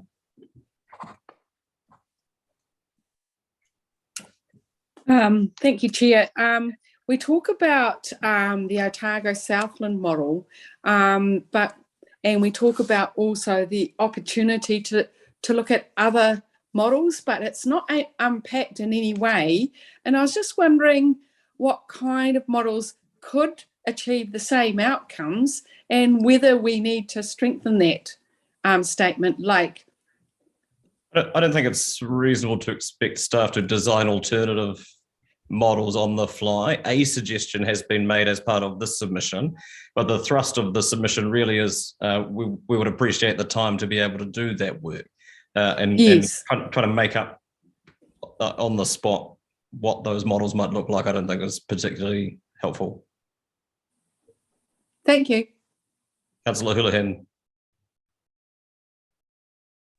Thank you. Could I ask either the mayor or, well, two questions, one question for the mayor and another for the CEO. Was the CEO aware, or first of all, first question to the mayor, did the Mayor attend meetings with Tront, I believe, or Mana Whenua prior to our discussions on Three Waters? And was that going to those meetings as Mayor of Dunedin, or was that, as he has said previously, as a person on a personal basis? We had meetings with Tront representing Zone 5 and 6 of local government New Zealand, and we were elected to do that by the territorial authorities of Zone 5 and 6, which is the South Island. Has the Mayor ever reported back on what was discussed at those meetings to us? Not in any formal capacity, no. Can we find out what happened at that meeting? And were you there as the Mayor, or are you still standing by your statement previously that you were there as a private citizen? How very parliamentary. No, I've never said I was there as a private citizen. We were, as I've just said, we were appointed by the local government sector in the South Island to provide the perspective of territorial authorities in the work that Tront were doing and grappling with the same questions that we are currently. Okay, so if you were there as because you're but in those discussions, I certainly reflected the view of council and the position of council as part of those discussions, because we were there to provide those perspectives as part of that work. Several of us have asked you if you attended those meetings because we were not told that you attended, and we have also not been updated on what was discussed at those meetings. And given the whole issue we had around joining C4LD and we were asked to revoke that decision because of concerns from Mana Whenua, and you've been in discussions prior to that with Tront, do you think there could be a conflict of interest? And do you think in retrospect that we could have known some of these discussions were going on? I think the conversations with the Runaka locally and the conversations with Trump in Christchurch those are different situations. Thank you.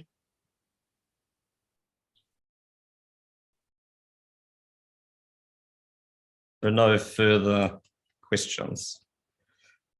As I said, I'm happy to move the submission with the addition of reference to civil defence, which I think is a salient one. Is there a second for the seconded Councillor O'Malley? Thank you.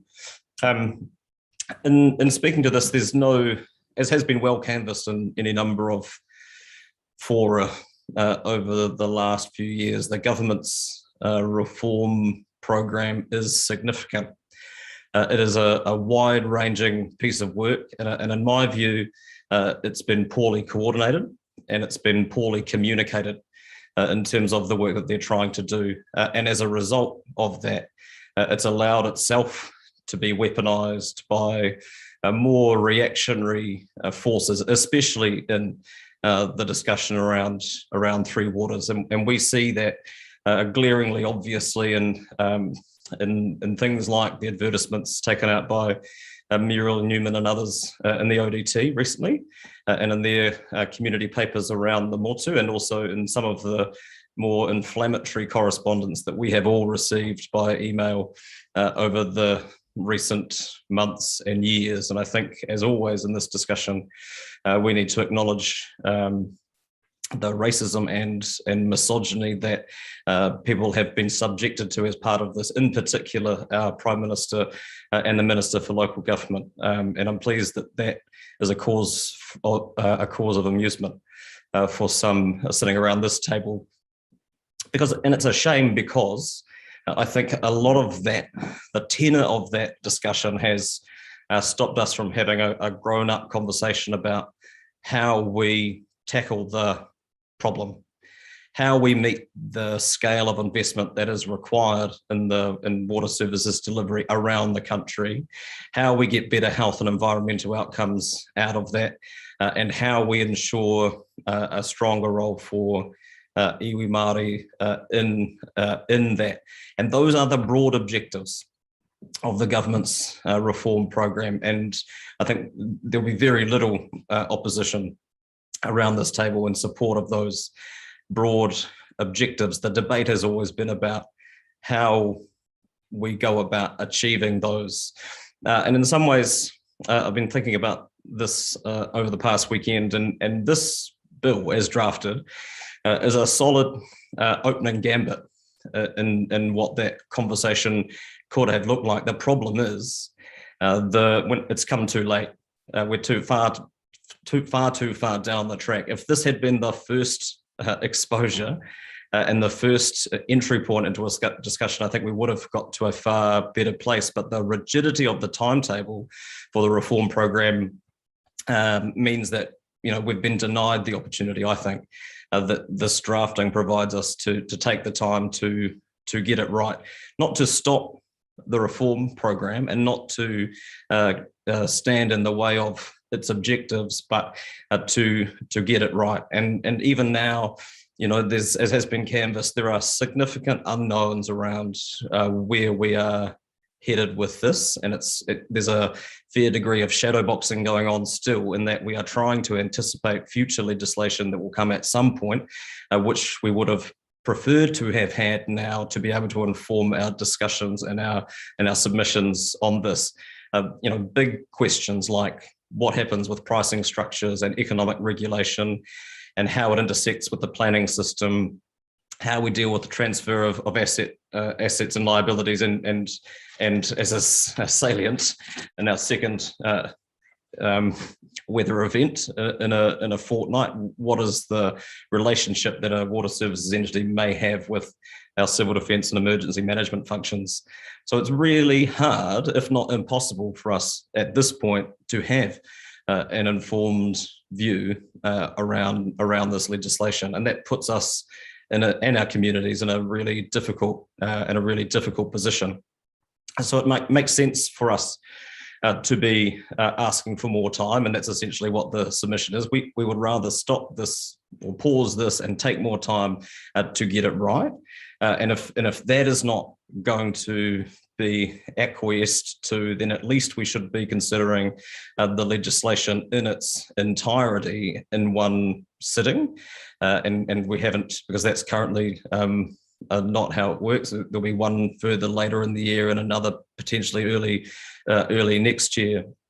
And then above all else, if this model is to proceed, to allow us to deliver it at a smaller scale, and that is the Otago Southland model that has been suggested in the submission and discussed at this meeting today, and so long as we can manage that with mana whenua, I think that's a really it's a useful suggestion, and I think the most compelling argument in its favour is just the sheer weight of numbers, where you have 15 runaka and territorial authorities and a structure at a governing level that allows for up to 14 people, where essentially everyone would be represented in those decisions, if this is the model that we get stuck with. I want to thank the staff just for the submission. It is extraordinarily thorough, and in particular in the areas where detail is provided around the transition provisions and how they will play out, because they are onerous and they are, in my view, overreaching in terms of their ability to override decisions of council and to compulsorily second staff, meanwhile asking for significant amounts of work to be done by our staff to support the transition unit. And I appreciate that they are likely to have been designed to deal with councils that have taken a less constructive approach to this than we have, but that doesn't mean that that's small comfort when you look at the powers that will be conferred upon the transition unit in terms of the decisions that we make on behalf of our communities, and that's been acknowledged in the most recent round of funding that Minister McAnulty, or Associate Minister McAnulty most likely was in that context, made last week around supporting councils to be able to do the work. The money is useful, but we can't magic people out of thin air to be able to do it. And there are already considerable constraints from a workforce point of view, and no amount of funding will change that. And so, we've made the best of the situation that we have in terms of being able to provide feedback on it. I do want to make a couple of points just at a general level. One around how cynical some of the opposition is to this, and a lot of the public debate has been around the desire to retain assets in public ownership, certainly from the parliamentary opposition, but it's hard to take that seriously when the same parliamentary opposition are the obstacle to entrenching the provisions against privatisation as they currently exist in the legislation as drafted. And it has been disappointing to see a lack of support for that, and many of the same agitators who are very concerned about the public ownership of our assets were entirely comfortable with the sell-off or sell-down of our state-owned energy companies in the very recent past, and some of the support that we're getting now for public ownership may have been useful back then. But also want to acknowledge disappointing. It's disappointing to be dealing with the degree of misinformation that we have had in this debate, and we saw some of that at our most recent meeting that came to public forum and made comments around council's position and how council supported the government's proposals and supported the position of government, and when asked to be able to point to a decision that we had made or a resolution that we had made that supported that, the speakers weren't able to do that. And most disappointing really is that the misinformation, at least in part, has its genesis within our own elected membership, and I draw attention to comments made by Councillor Raddick on the 19th of July, where I quote, "The Three Waters debate swung over to the government's position," and council has never made a decision or a resolution or a submission that supported the government's position. All of our submissions have been essentially that we are broadly supportive of the reform objectives.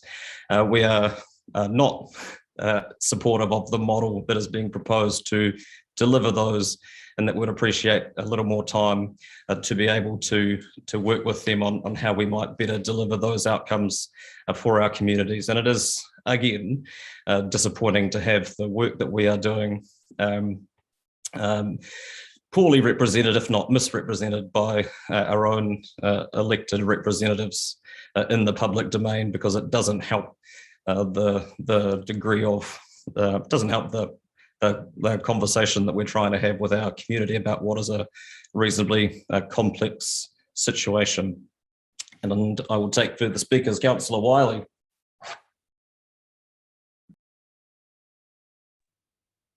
Thank you.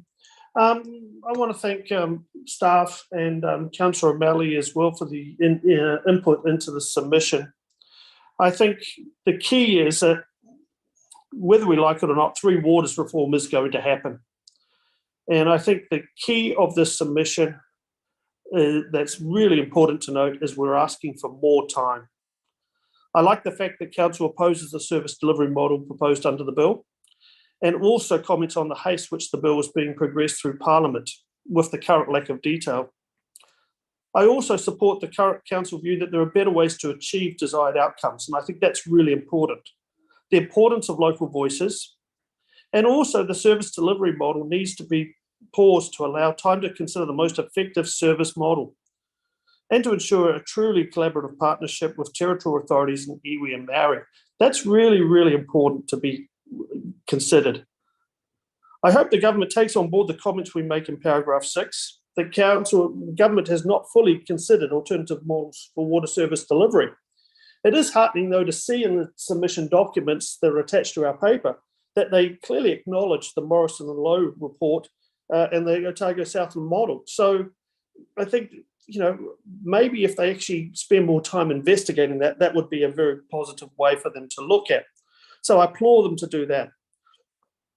Paragraph 8 talks about the Three Waters and some substantial overlaps between Three Waters Reform Program and the Resource Management Reform and local government reforms. It is about, if you're going to make good legislation and good processes and you're going to actually make good decisions, it's about doing it in the right order. And for me, this is just a very clear case of where the government is trying to rush this. And I go back to the very key. We're asking for a pause, asking for more time for government to do this once and do this right.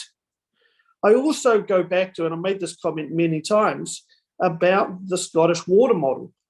The Scottish water model was successful because they made it non-political. They got the political parties of the day in Scotland together and they said, this entity is going to be set up and we need to do it once and do it right. And we need to make sure that it doesn't become political football and we end up going all over the place with it and political parties then manipulate for their own outcomes. Let all the political parties be a part of this process. And I'm frustrated that this isn't included, but again, at some point, I hope it is included, that the fact of good legislation or good process when it comes to Three Waters can happen with all political parties playing a part. But in the meantime, I think this submission really does, at the crux of it, tell the government, actually, you know what, there is some things you're doing right with this process. But a process of this magnitude and this importance to the country needs to be done appropriately, time, knowledge, energy, and actually non-political. We really only have one chance to do this right. I hope the government will listen to this submission, and my submission was very much on a similar vein, is the fact that actually pause, listen, and engage with the community. Thank you. Councillor Houlihan. Thank you. Yes, I like a lot of things in this submission. And if we have to have Three Waters, which, an Otago Southland model, in my opinion, is the best option for us because we're already working with ORC around things with South Dunedin that will involve infrastructure work. Almost all of our projects as a council, involve infrastructure work, any sort of building, any sort of roading. Look at what we're doing on George Street. Everything needs, infrastructure comes into it. So the more we can have the local input and the local voice, the better. And I have to say, I'm really, well, would say speechless, but I'm not really at all. But I am shocked at what Labor is doing with the centralisation. It's not just of Three Waters, it's of the politics. We've seen what a debacle that is. The DHBs, I'm getting reports around that they're just in a shambles. And now, of course, what's getting hidden and not really reported at the moment is the RMA reform. That's huge, possibly bigger than Three Waters. And that's being washed over at the moment because of all the talk around Three Waters. And as a few of us here know, because we had a workshop on it a couple of days ago with LGNZ and a lot of the other councils, and that was a concern they had too. Excuse me, I've got to take on my throat. But is that it's massive, absolutely massive, and affects so many things, and it's getting sidelined because Three Waters is here. But one has to question, is this deliberate? To put them all out, the government knew at the time the timing, that all this was coming out at the same time. So it means that these things are getting passed without enough scrutiny, and it's not on.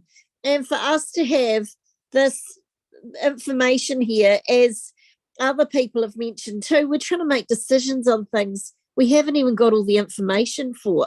It's not on down the track now, after all the meetings we've attended, that we still have not got answers to so many questions. The government is rushing this. It's, it really doesn't seem to have thought through the implications of it. And I am seriously concerned about Tront or Mana Whenua. I'm not sure whether it was Tront or Mana Whenua that said it, but around the iwi still saying they want to keep entity D, when clearly Otago Southland would be the best model and in the best interest for our people. It's still in the Takiwa, so it's still in that area, and Ngāi Tahu would be the iwi that would be consulting in that area. I don't see what the problem is. I mean, surely history has shown that centralising everything does not work. One size does not fit all. We have different needs in the bottom of the South Island than someone in the North Island has. You know, we do. We have different needs, and one size does not fit all. Local knowledge needs to stay here. Local people need to stay here, and our local infrastructure needs to be done here and decided. Decisions need to be made by local people who know the areas. For that to be taken away from us and assets to be moved is wrong. So, yeah, I 100% agree that we need to push to try to get an Otago Southland model. I agree with all the concerns that have been raised in here. I think it's a good submission, and I would support the Mayor and our infrastructure chair being our representatives here. Councillor O'Malley, if he's keen to do it, has done a hell of a lot of work on this. He's our infrastructure chair, and he's gone out of his way to advocate for Three Waters around the fact that he's talked to other mayors, he's talked to other councils, and he's found out a lot of information about this. And I think he's been extremely good in this area, and I would support him having a voice for us. I have concerns about councillors or mayors, in our case, who have political alignment, because of the fact, you know, it hasn't been an issue for some other things, but with this is being pushed on us by the government. So when you've got council representatives who sit around this table and are, you know, here because of the government, you're either Labour or Green or National or whatever party you are, it's being pushed by this current government, which I am shocked by, quite frankly. It doesn't seem something that's fair and reasonable that Labour would do, but it is. Councillor Elder.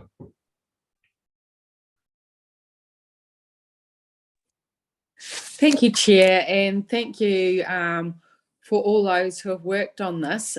There's a lot to cover, and we don't know a lot either.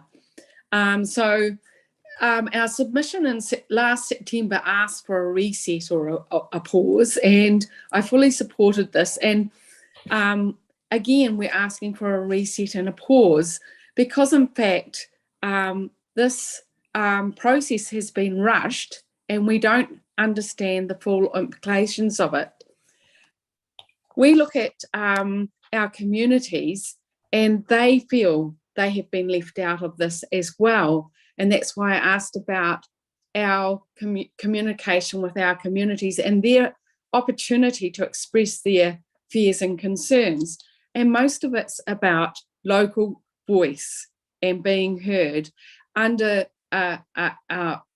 the present model that they're proposing, our local voice is not is watered down, and our concerns, which are legitimate, easy climate change and South Dunedin and such like, we feel like those may be lost in a bigger entity. And I think for me, central government has misunderstood the role of local government, and I think that they've missed an opportunity to actually do this process right from the start. When we went to our first meetings, they already had a model and they'd already consulted with Māori. I would love to have seen a consultation process where we first shared the values of what water means to us. We first shared our concerns about what water means to us, and we would find that 99% of the Māori concerns were our own, and that would have brought us together in the process.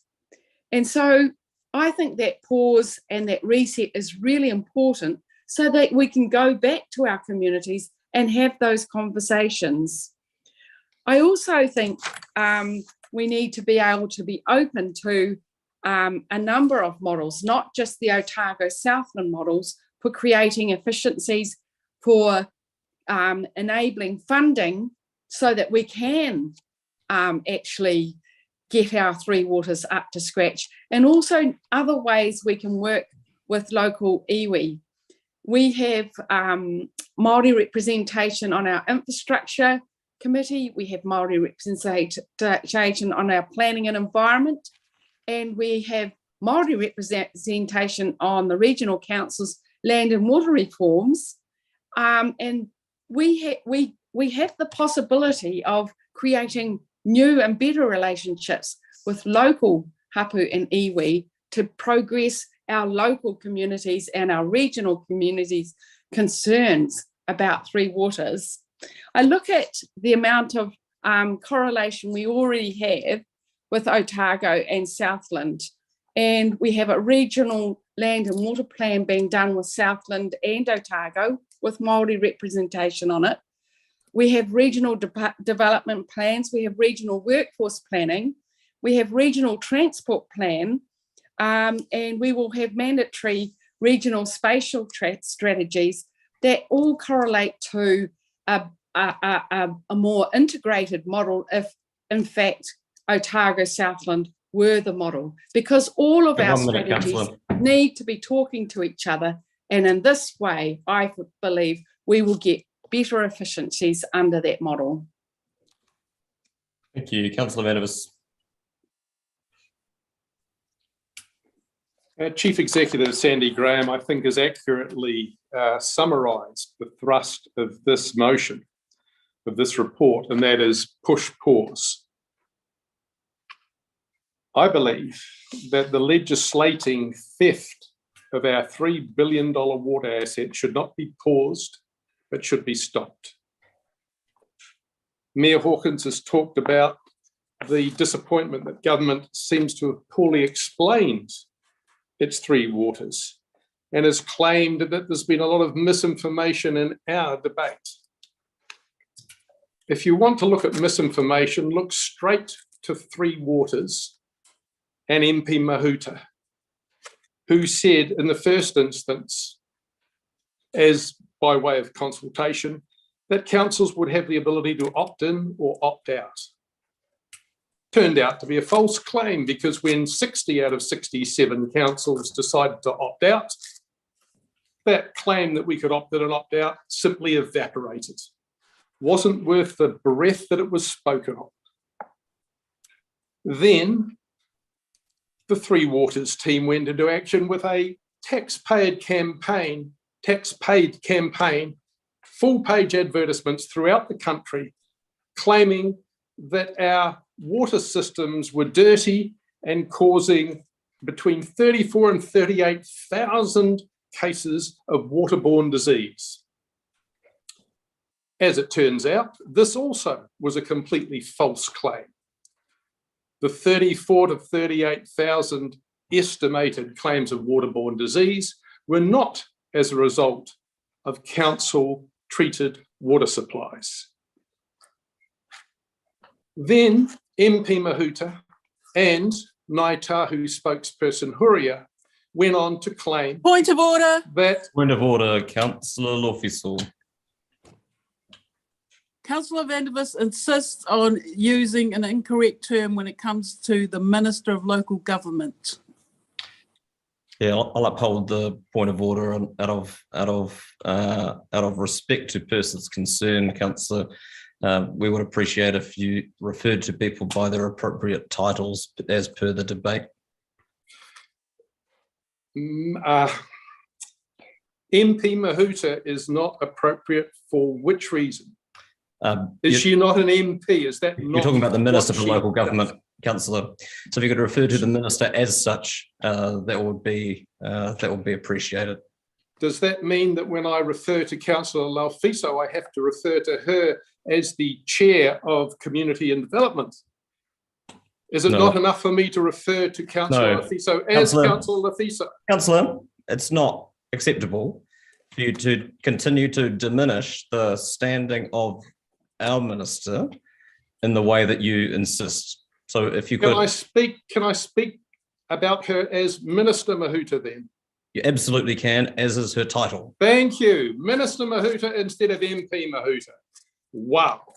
Took us a while, but we got there, Councillor. No, we haven't got there at all. We've been railroaded with stupidity, but I will carry on. Minister Mahuta and the spokesperson for Ngāi Tahu Huria both claimed that under Three Waters, councils would still have ownership of their Three Waters assets.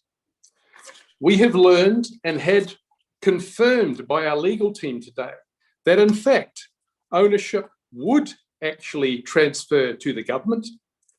The definition of ownership is control of the asset, and control of the asset is exactly what is proposed under Three Waters.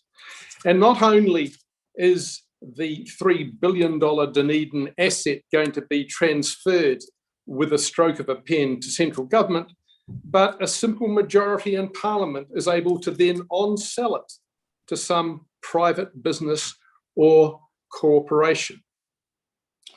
My real worry is not that it will be on-sold, because that would be politically suicide, I think, for any government that tried to do it. But what you can do rather than sell an asset is actually you can mortgage it to some outside finance company or country and raise an extraordinary amount of money, which this government desperately needs since they've blown it all on unproductive mandate and publicity stunts over the last 2 years. We have a situation where the false claims and the poor explanation by Minister Mahuta et al.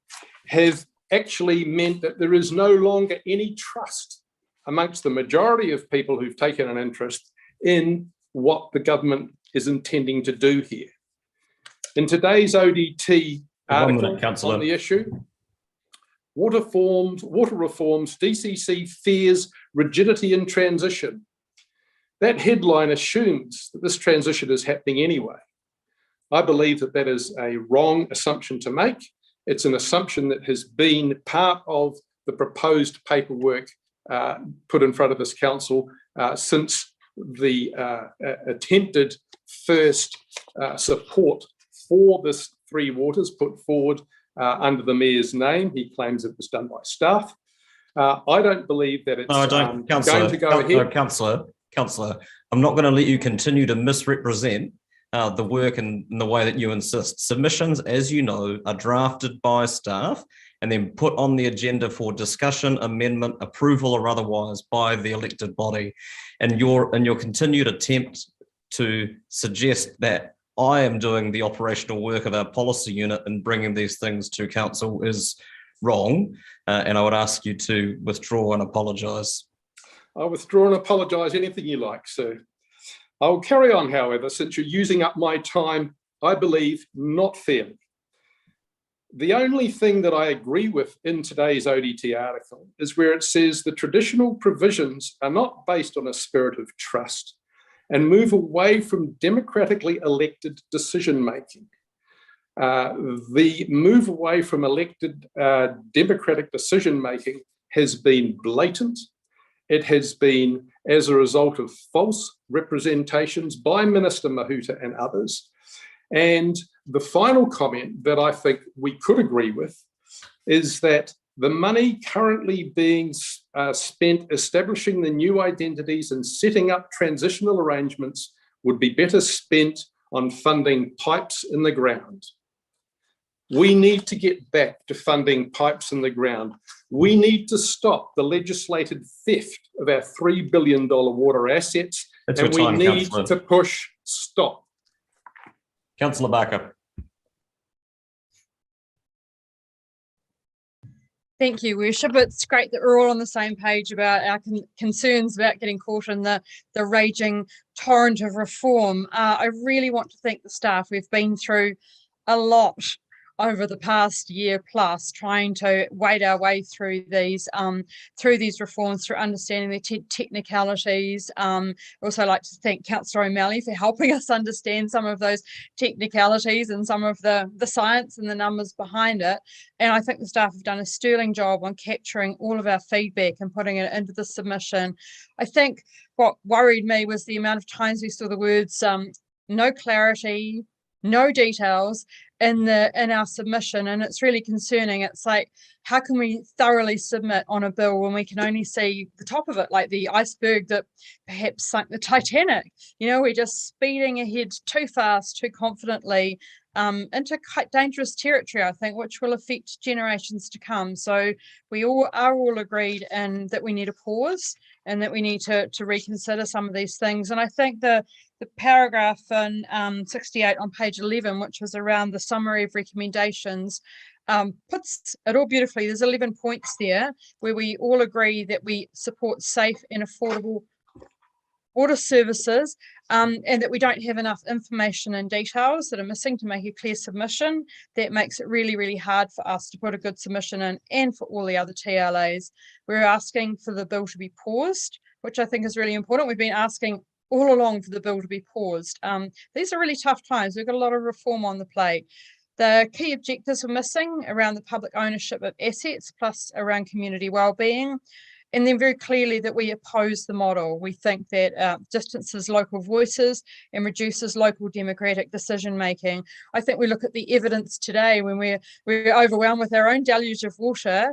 That's why I brought up around civil defence. As we can see, we've got people on the ground. We've got our most of our EL team missing from the meeting today because they are out actually dealing with local problems on the ground. We also asked to have other models considered, the regional Otago model, where we would actually have a better voice, and that would align with a lot of the issues that we brought up, and perhaps hopefully align with better reforms. And we know there's a lot of those on the plate, and we can't even see what the picture of the jigsaw looks like at the moment. We've got one piece and we're examining it without much detail, and it's just really hard. And how can we do the best job for our communities?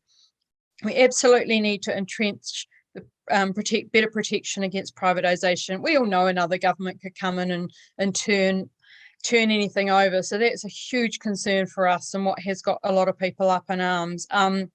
Resourcing the transition, that's going to be hard. We're already under a lot of pressure from COVID. Our staff are under pressure. Water service staff are like gold. And we do need that trust also during the transitional process, and that we can support the democratically elected decision making. If we decide now, I think as Councillor O'Malley brought up, that we wanted to put reticulated water somewhere, what's to stop that being overturned and our communities not getting service? And especially number 11, clarifying key details. And it says there, especially clause 21, which is unworkable. And this just stinks of a fast put together bill on a fast process that just doesn't have enough detail. So it will be great to hopefully have our submission heard and all of our points and all of the other TLAs that are submitting as well, with a strong voice to support localism, to pause the reform.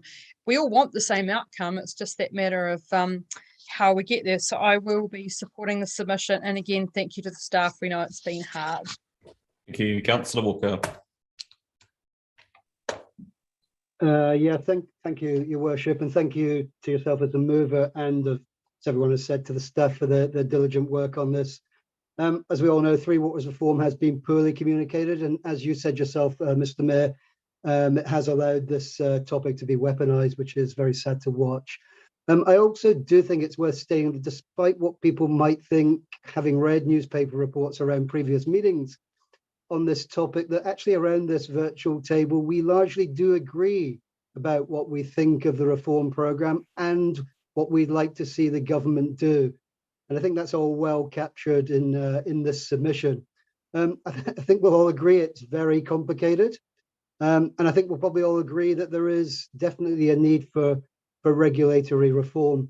I think it's reasonable to argue that we all do want to make sure that communities are provided with safe, affordable water services that do support excellent public health and excellent environmental outcomes. And I do think a majority around this table absolutely support recognition of the treaty partnership in the three water context. And I'm glad to see this mentioned at the front end of this submission.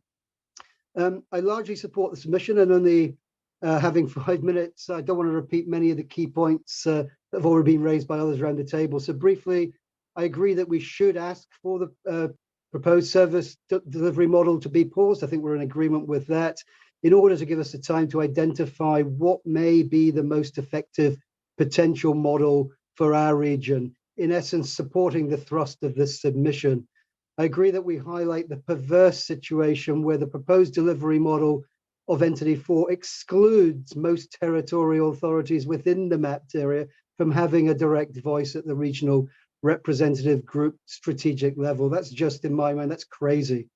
I agree that we highlight our concerns around potential future privatization, as I asked during question time, and that protection mechanisms set out in the bill definitely need to be entrenched.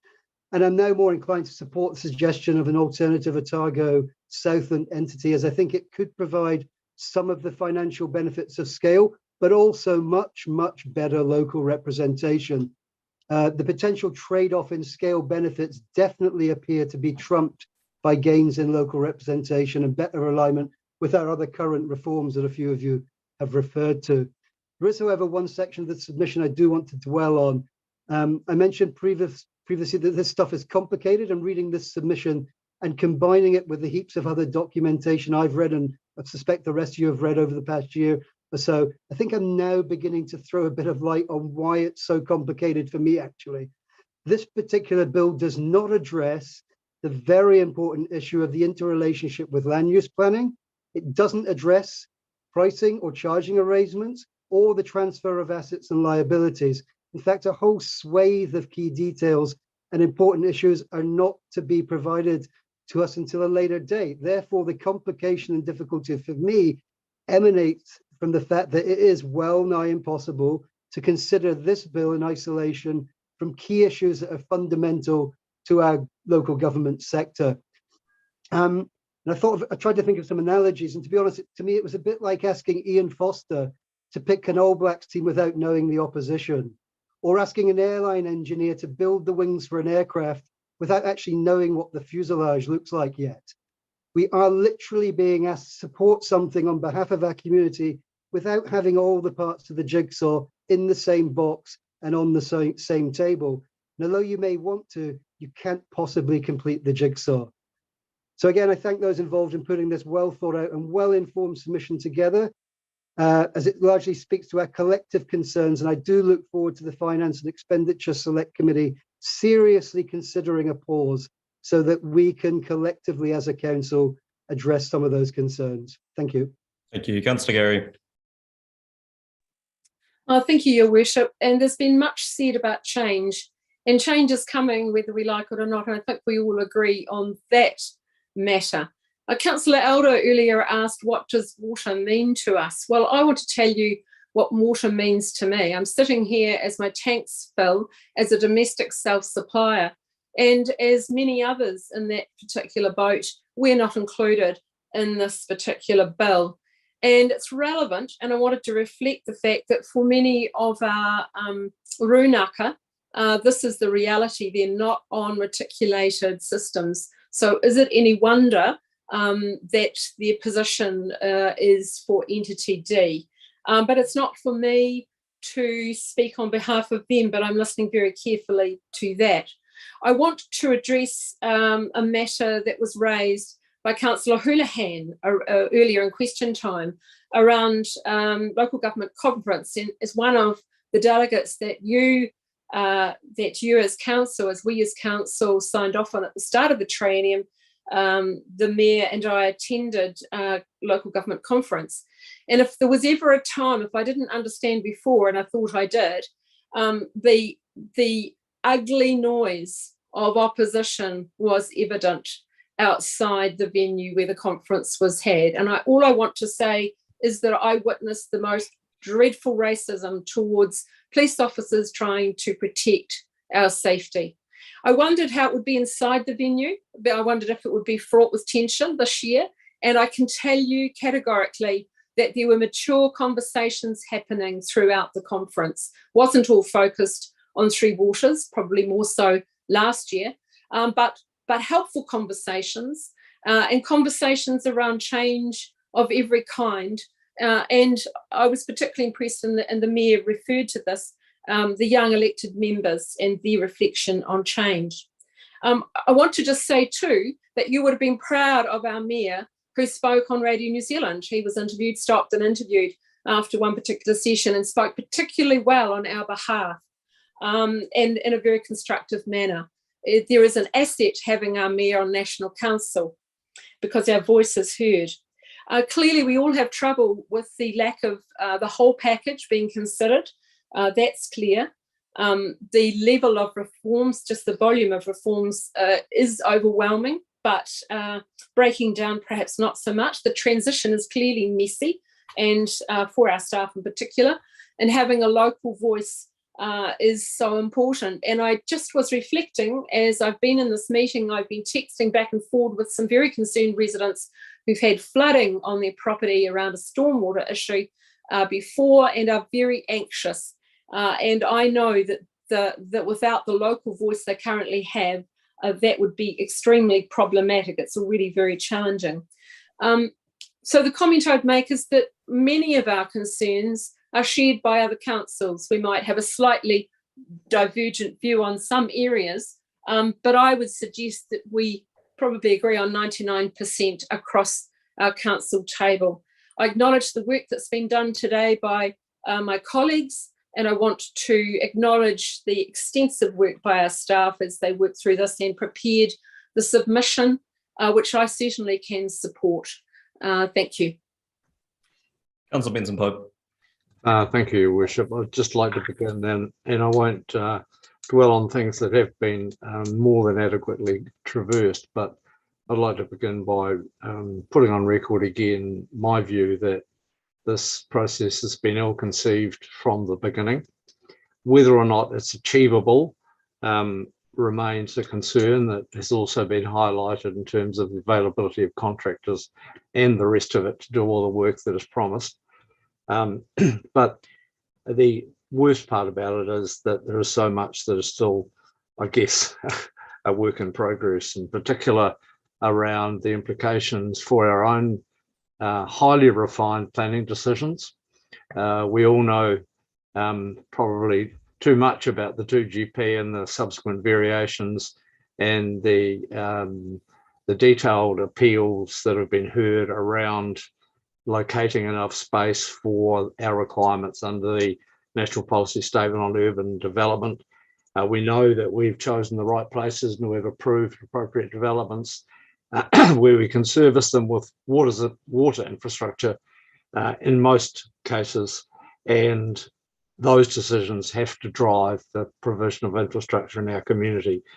And from where we are at the moment, we can't actually have the confidence that that's going to be the case. The other two matters that bother me most are the lack of regulation around charging regimes, or the oversight and regulatory controls that will sit over the top of however many organisations might be the ones who make these decisions in due course. And of course, at the very beginning of this discussion, the inevitability of some sort of volumetric charging for our city for residential ratepayers was often mentioned. It's been forgotten about, but it remains a key and most important issue in terms of the cost of provision of drinking water in particular. I have to say that there's an interesting parallel between what the stated government intention is and some of the historical behaviour of the city. It's easy to understand why you would argue, as the government is arguing, that the critical mass provided by big organisations like ourselves can help the smaller TLAs that don't have the capacity or the intent to clean up their act. And it is rather ironic that some of the biggest objectors to what's proposed are the people who are the ones who've caused the problem.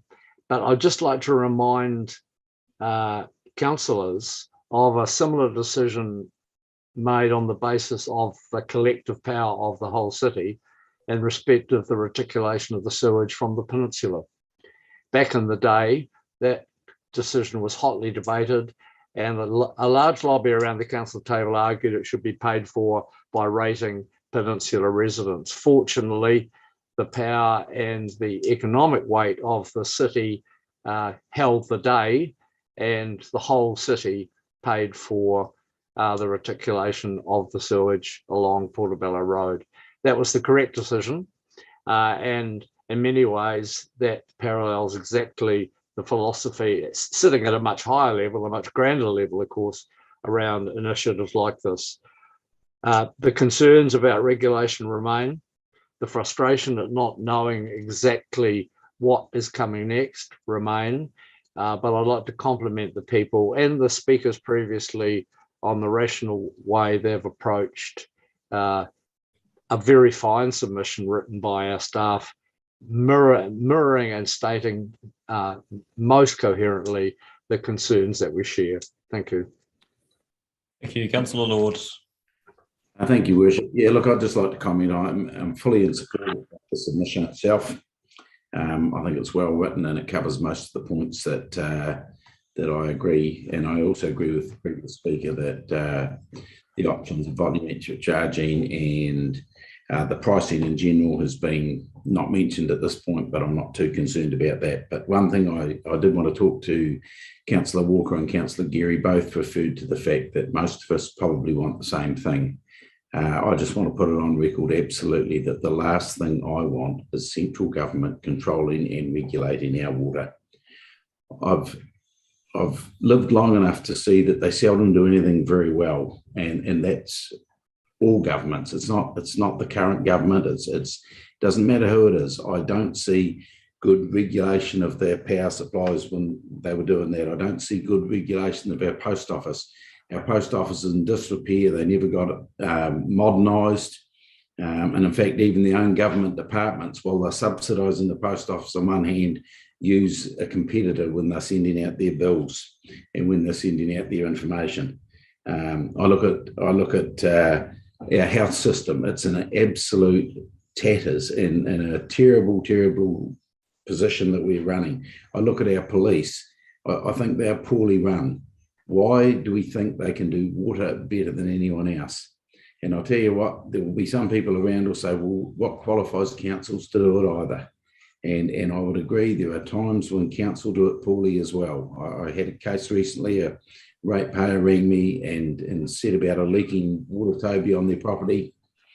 I went and I rang council. I rang the number and put through a request. They said, well, if we come out and it's not what you say it is, we're going to charge. I said, look, there's a leak here. It's on the street, needs to be fixed. Well, eventually it got fixed, and I was correct. It wasn't on the people's property. It was out on the footpath, and it was fixed. But if we think we can do a poor job, government will do a worse one. And so I just want to declare very clearly, I don't want to be any part of surrendering our assets. Councillor O'Malley.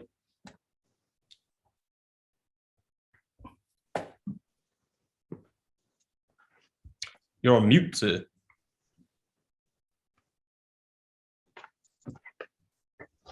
I actually knew I was. It was a metaphor, to be honest, and it was a metaphor for what is actually happening to us. We are giving fine speeches, but we might as well be on mute because they aren't making them to Wellington. I want to thank the staff for what they've done today, and I want to say that this bill is exactly what I had expected.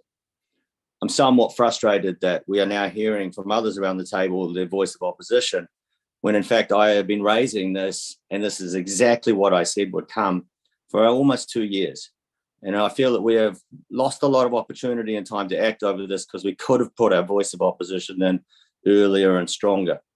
This bill has no detail on how the entities are actually going to work. And I'm not going to go into any more detail on that because it's already been covered by most of the speakers, except to say that, in my opinion, it's a cynical act to stand up a neoliberal corporate-like structure and quite literally staff them before we know what the nature of these entities are, and then before those entities are laid bare before the people of this country.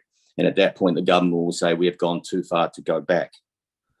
I also want to comment on the Regional Representation Group and how their authority is outlined in this bill. Nobody on that group, council or EB, will have a significant control on how these entities work. There will be no instruction to send water to isolated marae. It will not. It is clear that that group will not be able to deliver that instruction. And I also want to point out that before we even got into this debate, I had raised this with Edward Ellison, and he had said that Otago had been offered Three Waters years back, but turned it down because if you get your Three Waters, you'll then get your water bill. It will not come to your isolated community and then be free. It will come and then it will be attached with a water bill, and those communities will have to make that decision themselves whether they want it or not. But I think sometimes there has been narrative put out there and no one's bothered to check the underlying reason for what is being observed. I have to say that my emotion at the moment now is one of exhaustion. I had written and had intended to submit my own submission to this bill, and I had it largely written by last Friday, but in the end, I just ran out of energy. I'm exhausted. Duncan Webb is probably going to be the person leading the committee, and he has already stated in correspondence with others that I know that if anybody opposes the fundamental core of the model, that they will not be considered.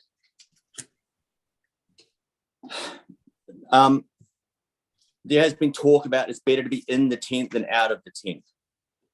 I think there's no point in being in the tent if there's a machine gun under the front table. The government has no intention, in my opinion, of actually going into active dialogue.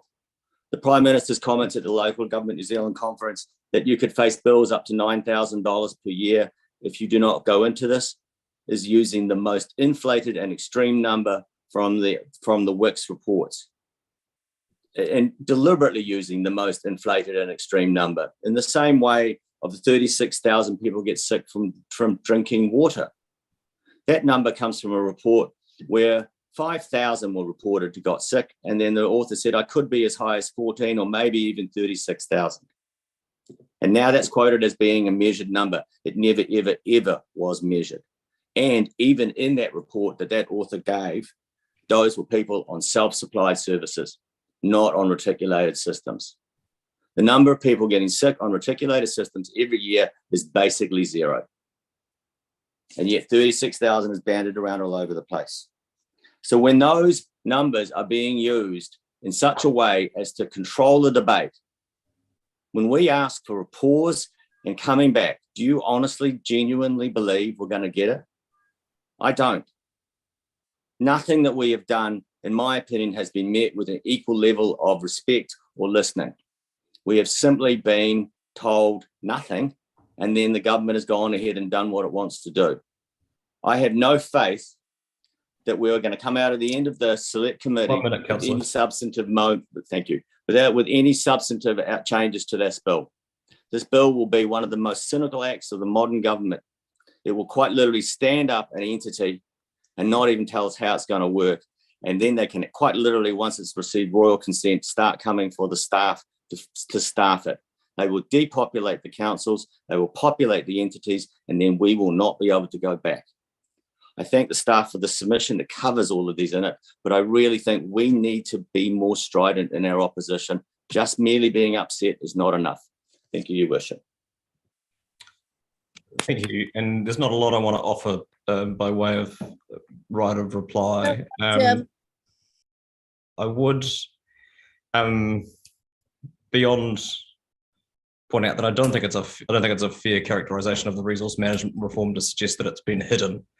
I certainly think it's true that it is more significant for the function of local government than Three Waters reform is, and that the attention and energy being put in by the sector is inverse to that. But I don't think that's certainly not being hidden. And the only other point I want to make is that I would ask again that we refrain from trying to tell mana whenua, either locally or regionally, what is in their best interests or what is good for them. And if people sitting around this table want to be involved in trying to shape and inform the iwi position, then the best place to start would be getting involved in iwi politics, which is where those decisions get made, as opposed to coming to this table and patronising them to the degree that some of us have a tendency to. And I will put the motion by division. Can we have the motion done in separate A, B, and C, please, Your Worship?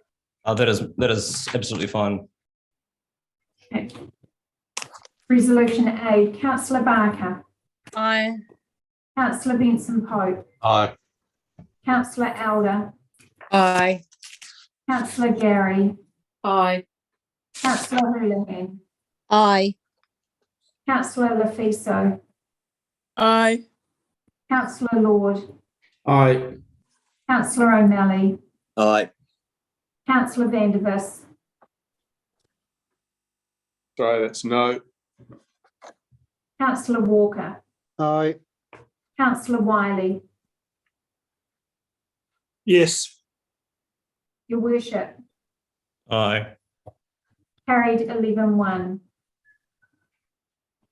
Could we please have it put up what the motion is for ABC so we know? In your which papers, is- councillor. In your papers. Well, it just needs to be made clear. Page 98. Lynn, if you could just read the motion before it gets put, please. For the benefit of the public. Would you like A read out first? No. Okay. No. Then Right, just start B. reading. Yeah. That the council authorises the mayor or his delegate to speak to the submission. Councillor Barker. Aye. Councillor Benson Pope. Aye. Councillor Elder. Aye. Councillor Gary. Aye. Councillor Houlihan. No. Councillor Lefiso. Aye. Councillor Lord.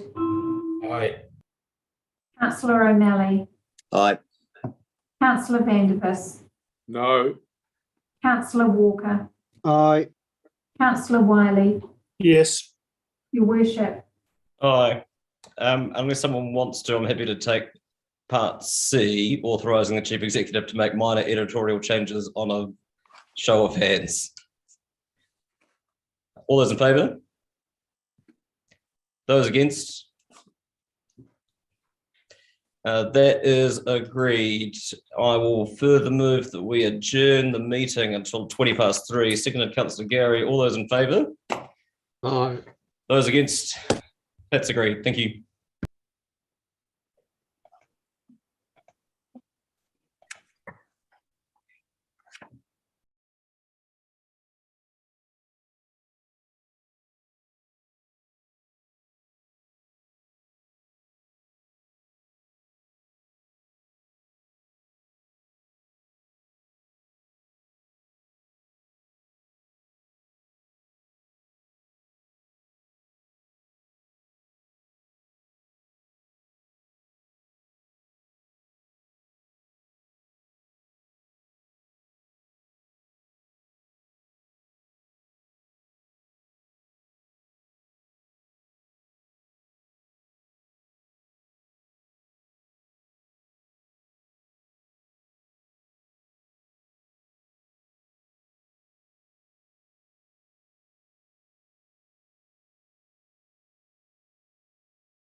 we're live now, Your Worship. Thank you. Kia ora tātou. Welcome back. Item 11 is the submission on the Māori electoral option legislation bill.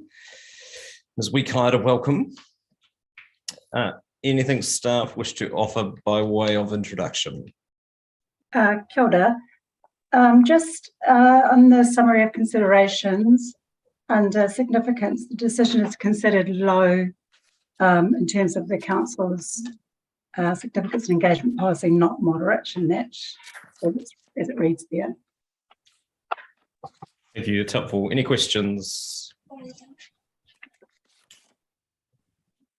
Councillor Vanivers.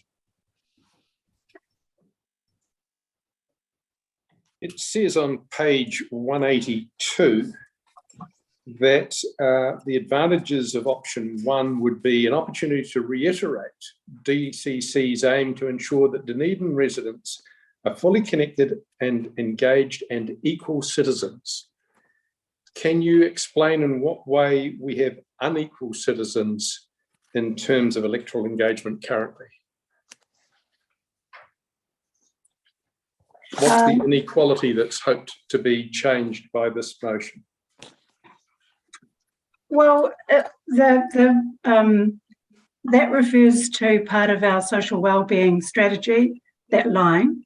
And I guess what's meant by equal citizens is that everyone has an equity of access to democracy in the way that this bill intends for those who are enrolled on the Māori electoral roll to be able to have the flexibility to move between the Māori electoral roll and the general roll during general election periods. So is that the only way that you consider Māori to not be equal citizens in the electoral sense? I think that is the way that is intended in this paper, yes. Thank you. You're welcome. Councillor Houlihan. Oh, thank you. So we are, we're not, just to clarify on this, just so I've got it clear in my head, we're not saying we'll have wards, we're just saying it's an option that we'll let people vote on. Is that what we're saying? No, that's not what we're saying. We're saying that we support the legislation that would allow people to be able to move between the general roll and the Māori roll at any point, as opposed to the current one, which is a set period once every 4 to 6 years. Right. Okay. I mean, you can be on the Māori or the main electoral roll, but it's just changing. What do you see the benefit of that being? It's the general roll, not the main roll. Well, a general or main roll, that's fine. What do you see the main benefit of that being? People being oh, sorry, that's my question. Just that it allows people to participate in their enfranchisement in a way that works for them without being constrained by the system currently, which is particularly inflexible in the way that it lets people do that. Could Ms. Waikato answer that, because she's obviously a Māori woman, and I'd be interested to hear from a Māori perspective. I would probably say the same as what the Mayor has said, but for example, if you're on the Māori roll, so if you're on the Māori roll, you're generally stuck on the Māori roll for 2 election cycles, or if you're on the general roll and you would prefer to be on the Māori roll, you're also stuck on the general roll for 2 election cycles. And if you don't have, if you'd prefer to vote for someone in one or other of the electoral situations, you are unable to do that because you can't change roles. So it's inflexible. It doesn't allow for a person of Māori descent who is on either of those roles to have full access to voting in the way that they would like to, either in the general electoral situation or in the Māori electoral situation. So this gives a further flexibility of democratic process to Māori, to those of Māori descent. Thank you. And when it comes to local government, it doesn't actually affect us at all in this, does it? Or does it? It doesn't affect Dunedin in that we don't have Māori wards, but sorry, that was Ms. Waikara. I'm answering the question. Where there are Māori wards, those council laws are elected by people who are on the Māori roll in those districts. So it's relevant to local government, just not specifically relevant to us because we haven't established that through our representation review process. So if we had a Māori ward, it would be relevant to us, but it's not when we don't. Is that what you're saying? It would be more directly relevant to us as our council if we had established Māori wards here, yeah. That's correct. Thank you very much. And is it fair to say that any person, any Māori person can stand for council at any time? Well, they need to be a citizen and they need to be over the age of 18 and they need to be nominated by two people within the district. Of course, I'm not expecting 6-year-olds to stand up. Thank you. I'll resist. Councillor Elder.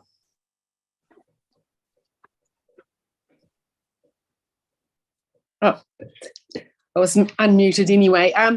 Can I use an example? In the Eastern Bay, 50% of the population is Māori, and on May the 20th, 21, Whakatane District Council voted it unanimously to introduce Māori wards. In that situation then, when can the Māori population switch roles to a Māori voting for the Māori ward to from the Pākehā, well, the general open voting system? Currently, once every 4 to 6 years at the prescribed window as set out in the paper. The legislation is proposing to amend that to let them change at any point that suits them.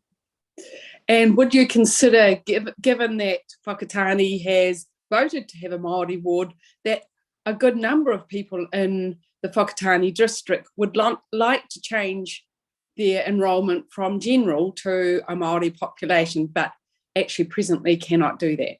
Well, I couldn't be less qualified to speak on behalf of people of Whakatane, let alone Māori residents of Whakatane councillors. So do you have a question of our staff? No, that was just a rhetorical Councillor question. Vandevers.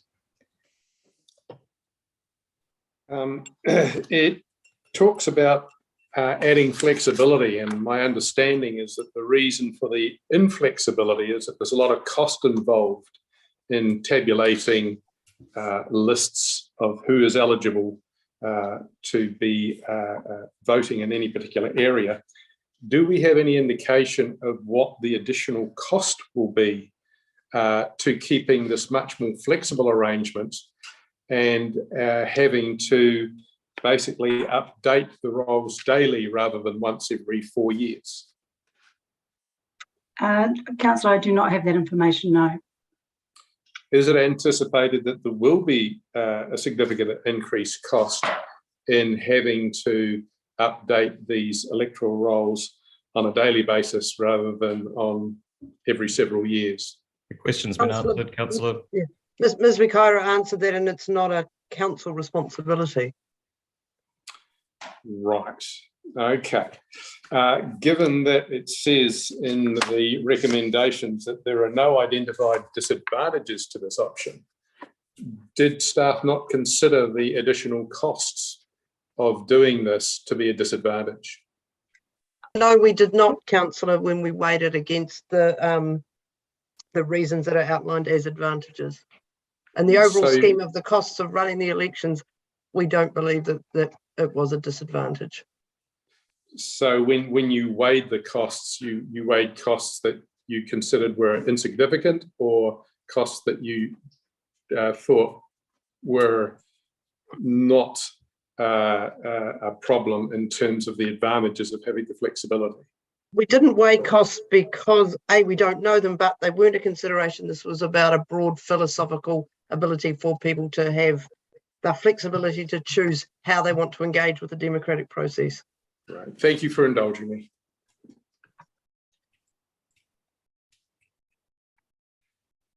Councillor Houlihan.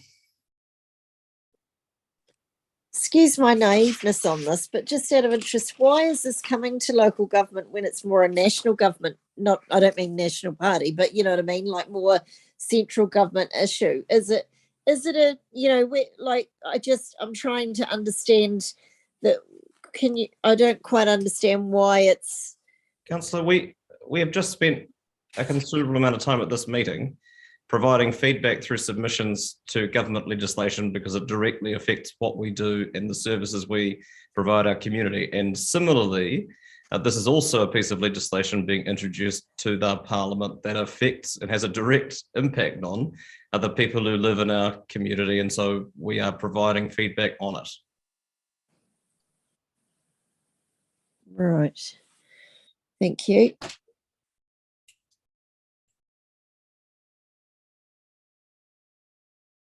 There are no. Happy to move. Happy to second. It's been moved by Councillor Vandervers and seconded. Moving the submission as drafted, Councillor Vandervers. Seconded by Councillor Lord. Would you like to speak to it, Councillor?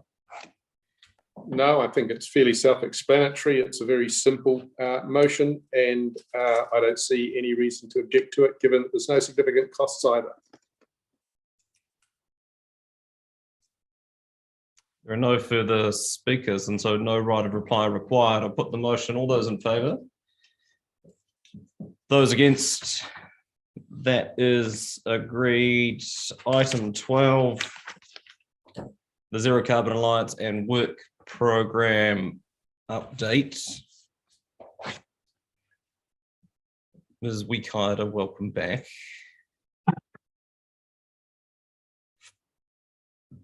And Ms. McTavish in the blurred background. You'll show that, yeah. You happy to take questions? Yes. Questions, councillors. Councillor Barker. Thank you, Worship. I just have a few questions around the MOU and the terms of reference that I just would like clarification on. And I was looking at all of the partners and I wondered whether Business South have been asked to join, given their, I guess, influence and membership in the community. Kia ora, Councillor. The prospective partners that we have approached were endorsed by Council back last year when the approach was signed off. So we have limited our approaches to those partners in the first instance. So there's nothing to stop us approaching them and asking them to be part of the alliance? There is not. There are some in the MOU as drafted. There are some requirements that they would need to meet. I think they would meet the first of those requirements. First of those limbs. I think there is also a requirement in the MOU, built into the MOU, that admission is on the agreement of all partners to the agreement. So I guess in the sense that we haven't yet all signed the agreement, that's not that doesn't exclude anyone at this point. However, I think it would be in good faith to discuss a proposition of that nature with other founding members that we have been in dialogue with for the last year.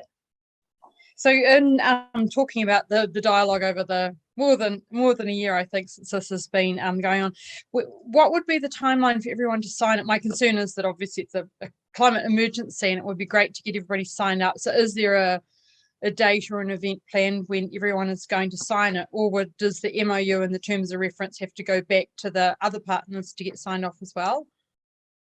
It will depend on the way in which the changes are interpreted by the various parties. So similar to the way in which the dialogue that happened at the council table when this was last seen by you, various different governing bodies have given varying levels of authorisation or mandate to their staff to progress under delegation. And so whether or not, or when these are signed off by council, essentially we'll resubmit them to the partners for their consideration, and the timing will be dependent on the internal processes. However, I think everyone is highly motivated to get this over the line, so I'm hopeful that it will progress quickly. Oh, thank you. My next question is just on the terms of reference, is that it was only that they were only going to meet twice a year, and I just wonder where that came from, and if more meetings wouldn't allow the flow of information, etc., and collaboration to go a bit faster. Was that at the request of the members? So I think it was simply in the first draft of the MOU. It doesn't preclude additional meetings of the collaboration group. It's simply a baseline. It is intended that key representatives will continue to meet monthly and as required to facilitate the work program, which may look like more regular meetings if there are particular projects underway. So the collaboration group itself, baseline is two per annum, but should key representatives identify the need for them to meet more regularly, that could be arranged. Okay, I'll just stick that one on the hold because I don't think it's enough. And who nominates the collaboration group representatives? I think it was page 217, and it wasn't clear about whether it was governance nominating the representatives, which said that should be of a high level within council, but not governance. And I just wondered, because I'd like to know the process, I guess, or what the intention is for the representatives to be nominated, or does that need clarification? So it is intended that as you mentioned, Councillor, that the collaboration group representatives be staff members. For each individual entity, the process will be different.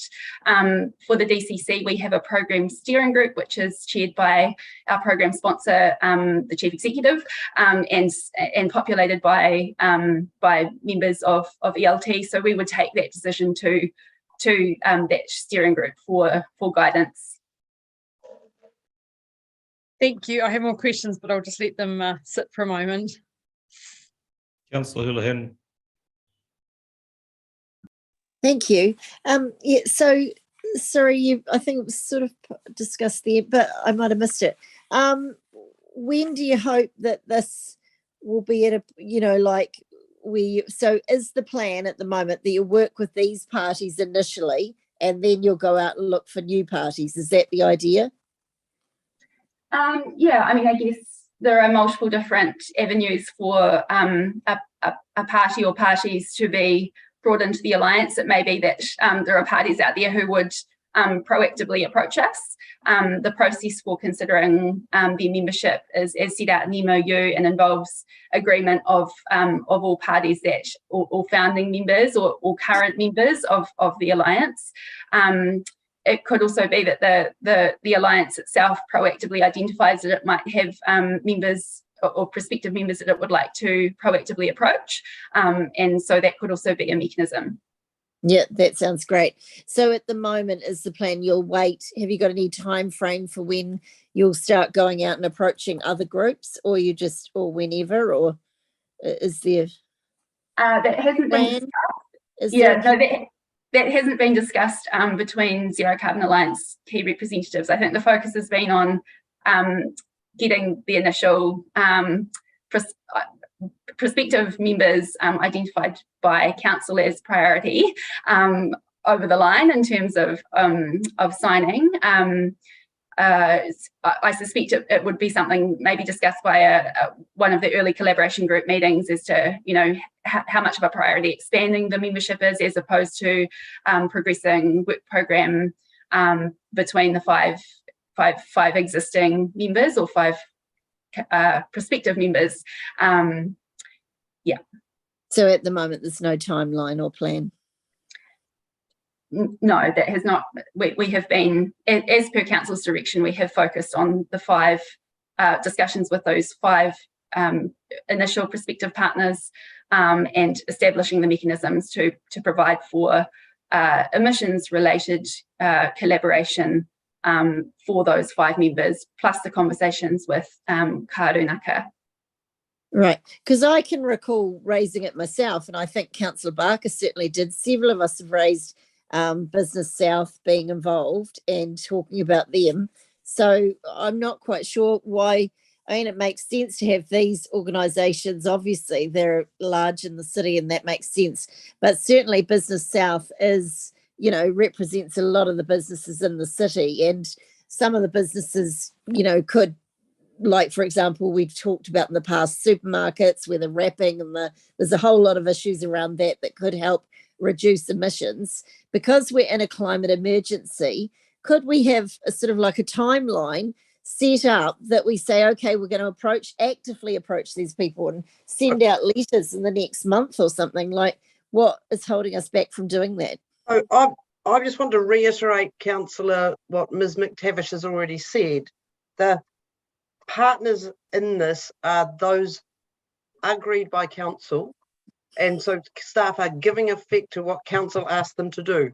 If council wants us to do something different, then they can provide that direction. But again, following up on what Ms McTavish has said, we think that it's important that we get the MOU in place and things happening with the key partners as identified to start to give effect to the plan. And then those partners can consider if having Business South, for example, as a formal member is a good idea, or if there are better ways of engaging with them to achieve the same outcomes. Why would we not want them as part of that, that level with all the others? Well, you might, but we haven't asked for it. And and if I can ask a follow-up question, the focus, if I'm not mistaken, in the recommendations that came to us when we put this together was on organisations that have a substantial carbon footprint of their own in terms of the work that they are doing to reduce it, as opposed to membership organisations that will have collectively potentially a significant impact, but them as an organisation don't necessarily. Correct. And I think that was council's focus, and that's what we're giving effect to. That doesn't mean that as we progress through the plan that we can't look at how we try and achieve some of those outcomes by engaging outside of the formal MOU with membership organisations like Business South, or with schools, for example, or whoever, just to start to give effect to what we're trying to achieve. That's great to hear. We've got a plan then. That's excellent. Thank you. I didn't know we had a plan. Thank you. Councillor Walker. Thank you, Your Worship, and thank you, Ms McTavish, for this ongoing work and presenting this paper. I just have a couple of questions around the MOU. The first one is more a question of curiosity around 5.3 and the agreed commitments from the OSC Poly Unia Health New Zealand to establish a baseline organisation emissions profile. Are you aware of any of those groups are at that stage yet? Yes, so most have completed at least one organisational profile. It would be fair to say with the movement to the new bodies, both Te Pūkenga and Te Whatu Order, that is somewhat complicated. And there is a lot more central work underway, I think, around the likes of Te Whatu Order, which the Southern District Health Board did not have underway. So it's a slightly complicated picture because of those changes, but there's no one entity that hasn't completed at least one organisation footprint. Great. And the second question, and it's probably touching on what Councillor Barker asked previously, it's around the requirement for senior or executive level management representation being preferred, which I think obviously is a good idea. Is it unfair of me to inquire who would be our rep at this stage? I'd have to defer to the program sponsor on that. At this stage, the intention had been that it would be me, potentially, but it will depend on who the other institutions put up. But I think it sends the right message if you have your senior leaders of these key organisations as the ones who are driving this work. Okay, thank you. That's encouraging. And the final question is just around the tour, and it's just under the deliverables. I think there's mention in there around resourcing requirements. And it's probably an unfair question at this stage. Do we have a rough guesstimate of what our requirements would be, or is it too early to say? It will depend on the nature of the work program, councillor, and the actions identified for progressing. We would bring any requests back through the usual processes at our end, but certainly there's work to do first, I think. Cool, thank you. Councillor Elder.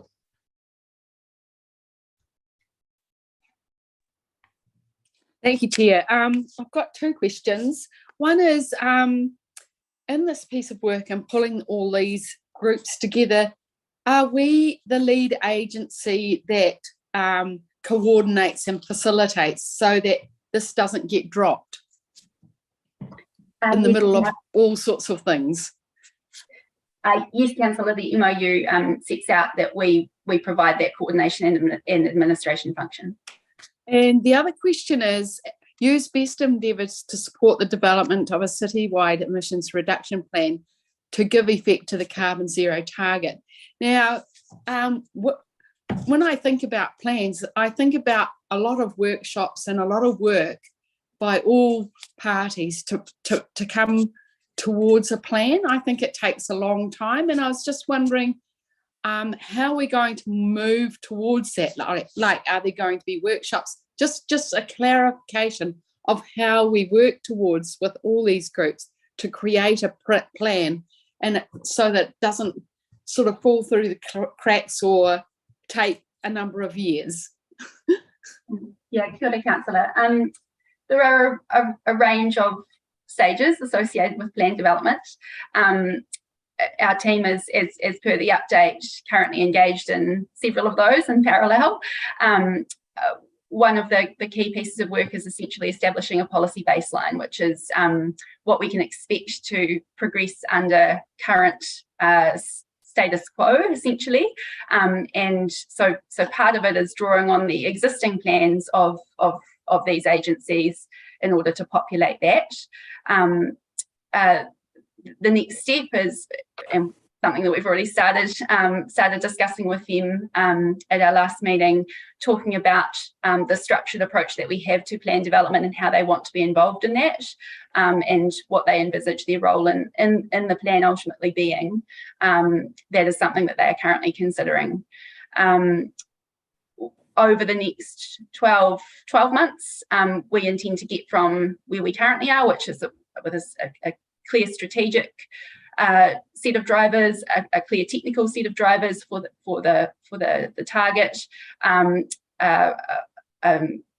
through pathways modelling to the point that we have a draft plan, and the extent to which, or the way in which those Zero Carbon Alliance partners will be involved is to somewhat dependent upon the decision that you take today. So if we have this formal mechanism in place that provides a series of formal mechanisms for that, if we don't, then the approach will be different.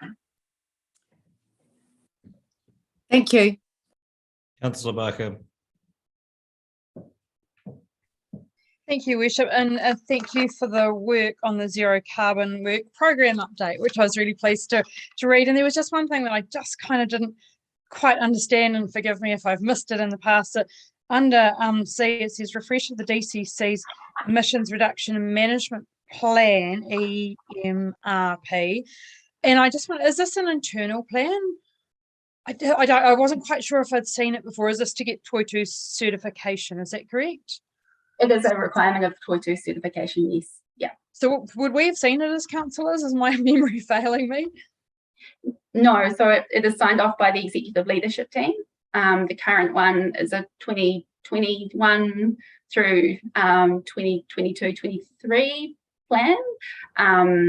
Yeah, we're into its final year of implementation. We will be refreshing that in line with the work, the citywide work. I did find it online, and I just wonder if it could be shared with all of the councillors, because it looks to me like it almost is the council's carbon zero internal plan, I guess. Would that be possible? Actually, it's a public document, but it would be useful. Certainly. Thank you. Councillor Walker. Just indicating I'm happy to move the recommended option one. So remove. While we're on the Freudian theme, I'll move that we extend the length of the meeting beyond 6 hours. Seconded, Councillor Walker. All those in favour? Those against? That's agreed. We've exhausted questions. It's been moved by Councillor Walker and seconded by Councillor Staines. Thank you. Councillor Walker.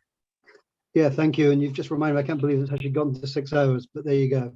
I'm sure we've got a ways to go. Yeah, thanks obviously to staff once again for doing such great work around our zero carbon objectives.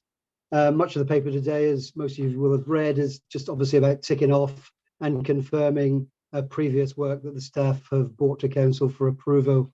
So I'm more than happy to support approving the zero carbon MOU and the TOR, the terms of reference, for the Zero Carbon Alliance Collaboration Group, and that's a mouthful in itself. As you remember, at our last meeting, I think June 30th, we voted to adopt the zero carbon policy, which obviously gave effect to existing strategic direction and resolutions of council around climate change mitigation. It also, as we know, provided clarity about how to include emissions reduction considerations in their work. And of course, it supported the progress towards the citywide zero carbon 2030 target and organizational emissions reduction targets. Therefore, signing off today's recommendations is just a further extension or the embedding, I guess, of our goals via the Zero Carbons Alliance. The Alliance, including ORC, Uni, Polytech, and the newly formed Health New Zealand, will certainly provide greater opportunities, I think, in the emissions reduction space, whether that's via research from our academic institutions, the sharing of good practices, or greater visibility and support for existing initiatives. I think it's fairly obvious that if this group is focused and functional, that any citywide emissions reduction plan has a much greater chance of being successful. And I certainly hope it is and look forward to the work progressing. Thank you. Thank you. Councillor Barker. Thank you, Worship. I support this as well. I think last time we had a discussion around carbon zero, I did say, where's the plan, et cetera, and was feeling a little impatient around our climate emergency and the work that had been done. So I was extremely happy to see this paper come to council together today, and also to see the zero carbon work program update and all of the work that actually has been going on behind the scenes. And I know that sometimes you do have to, obviously you have to do all of that work to make these things go forward. I do look forward to actually the first meeting of the Zero Carbon Alliance, because I think that will be extremely important to get everybody on board and moving forward, because it does seem to be that it's been the DCC's carbon zero goal, and all of us here in the city need to work on it. And I guess that's why I asked especially about Business South, because they do have influence over their membership, influence with their membership around some of the things that we also want to have influence over, which in this case is carbon zero. And I know that the messaging getting out there, the support that can be offered will be helpful in actually getting some runs on the board. It's really pleasing to see to find the DCC emissions reduction and management plan. I've just found that online, and I will hopefully we all as councillors will see that and see the work that actually is happening inside the DCC, because I had wondered about that. So it'll be good to see that piece, and I look forward to the plan this time next year. Thank you. Councillor Gary.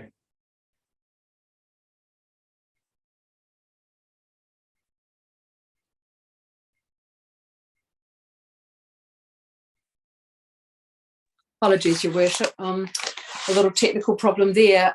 Look, I'm delighted to hear Councillor Barker acknowledge the work behind the scenes, because staff have been beavering away, as you can see on pages 19293 and 194, over the zero carbon work program.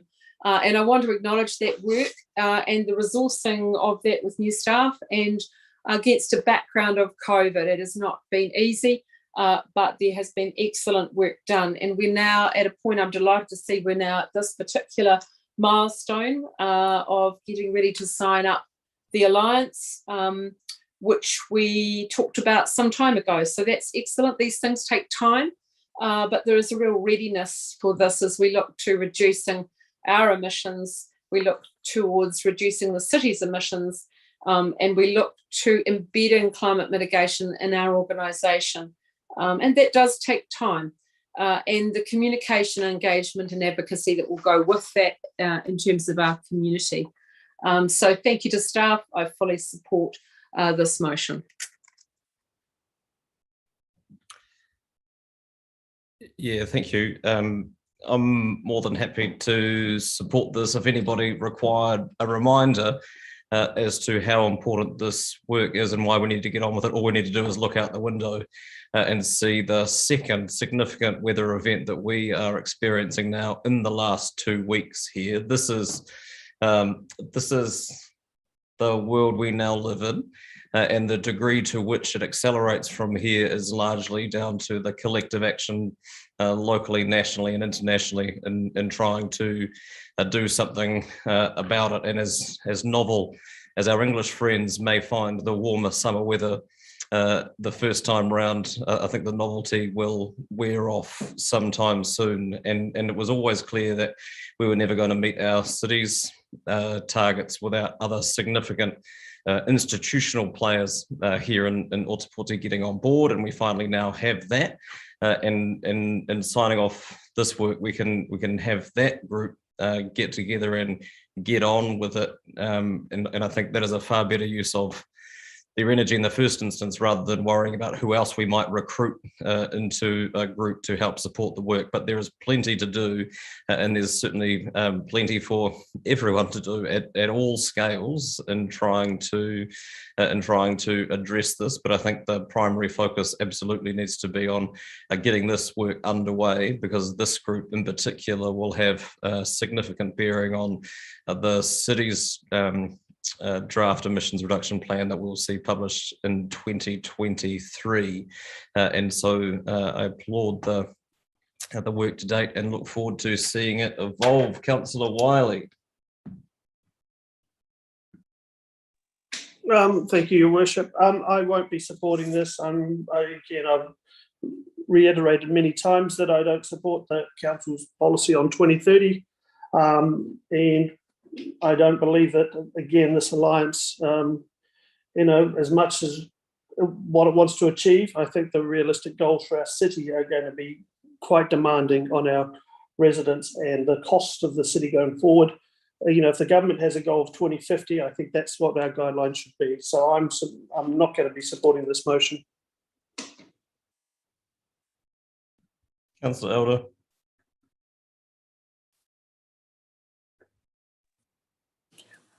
I agree. Our plan is an aspirational plan, and if we're not aspirational and putting our target high, then we won't reach the minimal target. I'm really excited about this plan, but I applaud that the City Council's leading and driving this work, and it's really important that someone does, because what happens is life happens and things get dropped between the cracks. Working in partnership is the only way to make a huge impact on the carbon emissions of our city.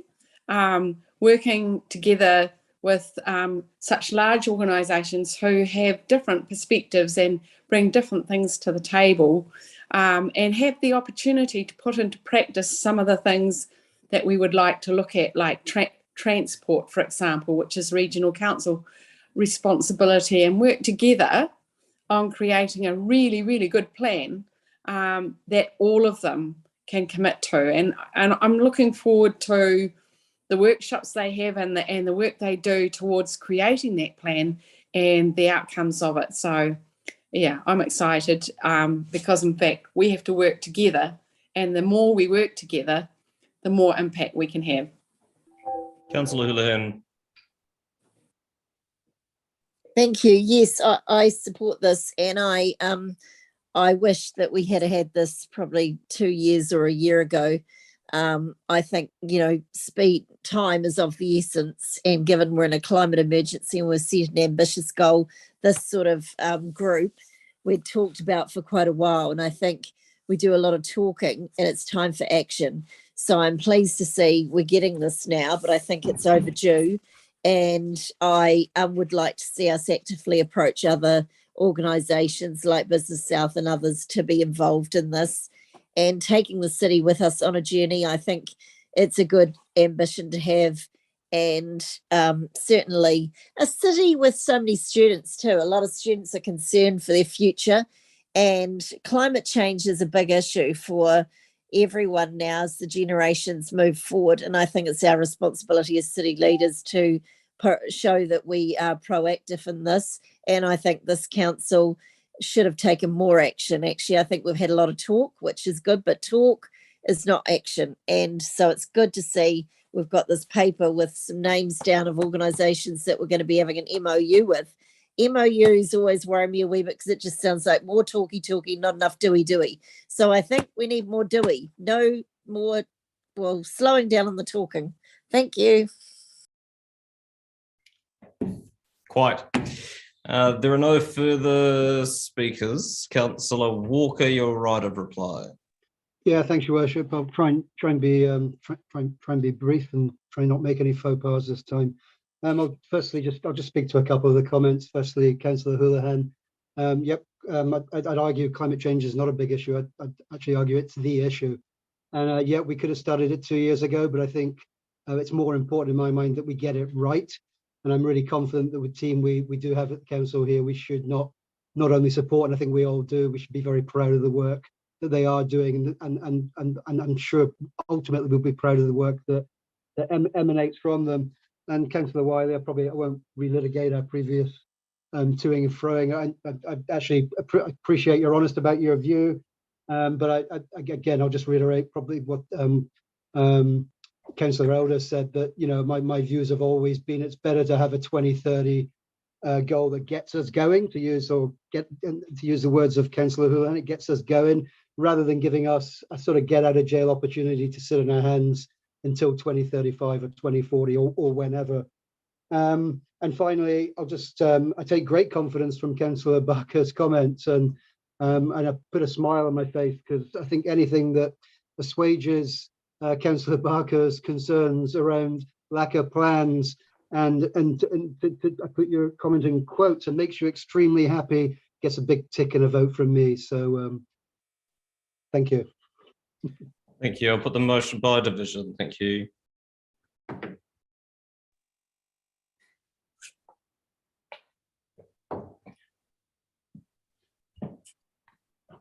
Was moved, councillors. Is Councillor Walker? Councillor Walker and seconded Councillor Staines. Would you like me to read all through the resolutions now? No, I don't. No, just putting it by division. Okay. Councillor Barker. Aye. Councillor Benson Pope. Aye. Councillor Elder. Aye. Councillor Gary. Aye. Councillor Houlihan. Aye. Councillor Lord. No. Councillor O'Malley. Aye. Councillor Staines. Aye. Councillor Vandervis. No. Councillor Walker. Aye. Councillor Wiley. No. Your Worship. Aye. Carried 9-3. Thank you. Item 13, the Local Government New Zealand Annual General Meeting remits. The AG and the conference this year have been decoupled, and the first of those is happening this week, which is why this paper is here. Ms. Weikaida and Ms. Bodecker are here to speak to it from a staff point of view. Nothing from either of you by way of introduction? No. Are there questions, councillors, not of the remits themselves, because I don't think there's anyone here qualified to speak to them potentially, but happy to take questions. Councillor Lord.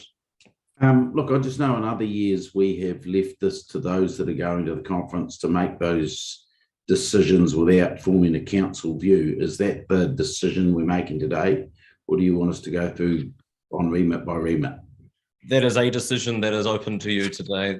Staff wisely haven't made a recommendation about how we might want to proceed, but those are the two options: either leave it to the delegates to make those decisions after hearing the debate on the floor of the meeting, or give specific direction on any or all of the remits as they are set out here. In view of what you've just said on what you've heard on the day, is it wise to have a preconceived idea before you go? Is it better to just delegate? Because I'd be willing to move that if that was the case. It's certainly true that you can't anticipate what the arguments for or against any of these things are, and certainly apropos of our earlier discussion, where there is specific council policy around some of this stuff, and there is with regard to the public transport remit in particular, that would be something that would be represented. But yeah, it's hard to predict, and also we have to be open to the possibility of these being amended on the floor of the AGM, which is again an option, much like it is with our own meetings. Councillor Menivus. I would like to propose that we basically go through the remits one at a time, very briefly, just to give a show of hands whether we're generally for or generally against, to give our delegates a steer. I don't propose that we get into debating them as such, but if we could just go remit one, all those for, all those against, whatever, and just whip through them, I think that would give delegates at least some idea of what the majority of us thought of each of the remits. It would be unusual for us to vote on things that we weren't debating, and I'm not suggesting we vote on them. Councillor, well, that's what a show of hands is, and I'm not explicitly not looking to gauge any comfort that councillors may or may not have around any proposals. Councillor Lord has foreshadowed that he's prepared to move in the direction of letting the decision sit with the delegate. If that fails, then we will deal with the alternative. I'm happy to second that. Thank you. Are there questions? Councillor Houlihan. So this is a question I can't ask. Well, I suppose I mean, I've looked through those remits. I have no problem with any of them and voting in favour of them. But if our delegate was inclined to vote against them, I would have some issue on some of those things. So certainly number 6, I think, is quite a good one, given the issues we've had around Three Waters. So I think that would be quite sensible to look at that, is how do we, I would like to know that our delegate is going to vote, in support of the things that our council wants, not what necessarily they want. But of course, a good delegate, who I assume will be the mayor, yourself, will surely, should we, it might not be silly. Councillor, for the sake of time and efficiency, it's been moved by Councillor Lord that the decision is made by the delegates at the meeting, and I'm happy to take questions where they are questions of either process or otherwise, but otherwise we will deal with the motion that we had before us. Okay, well, I have a question then. My question is, does the delegate want to know how we feel about the issues before they go? Because that would make sense if you're voting on behalf of us. I'm happy for people to individually to get in touch with me around any of this, but we have a process as proposed, and if that fails, we will find an alternative process. Councillor Benson-Pope. I'm wondering, Your Worship, if the mover and seconder would entertain an amendment or a change to the wording to include in line with council policy as appropriate. Just to happy to make that explicit. Yeah. In terms of where policy exists, I would expect that whoever the delegate is would actually vote in line with whatever our collective view is, if we have one. I mean, I can't speak for the mover or seconder, but I'm happy for that to be in the case. Yep. Second again. Thank you. It's pretty helpful to make that point explicitly. Councillor Vanivers.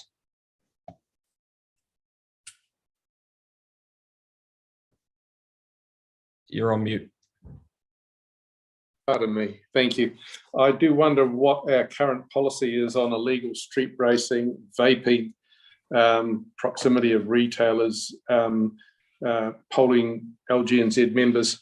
I don't think that these remits here are really able to be voted on the basis of our existing policies. I think we need to look at these remits because most of them have some kind of currency that aren't caught, I believe, by our policies. Okay, well, we'll get to that when you're right, and that there are very few of them where we explicitly have a policy position on them. I think the intention of the amendment was just to ensure that where such a policy exists, that we wouldn't support anything counter to that. Councillor Lord, would you like to speak to your resolution? Yeah, look, I would. Look, I just think this is something, well, actually, Councillor Vandeviss's last point, we probably don't have a policy on legal street racing. It's one of those things you get up there, you hear the debate. I mean, it happens in our province too. It happens out, in fact, the area where I live. And sometimes those things, you just have to make your decisions on the fly.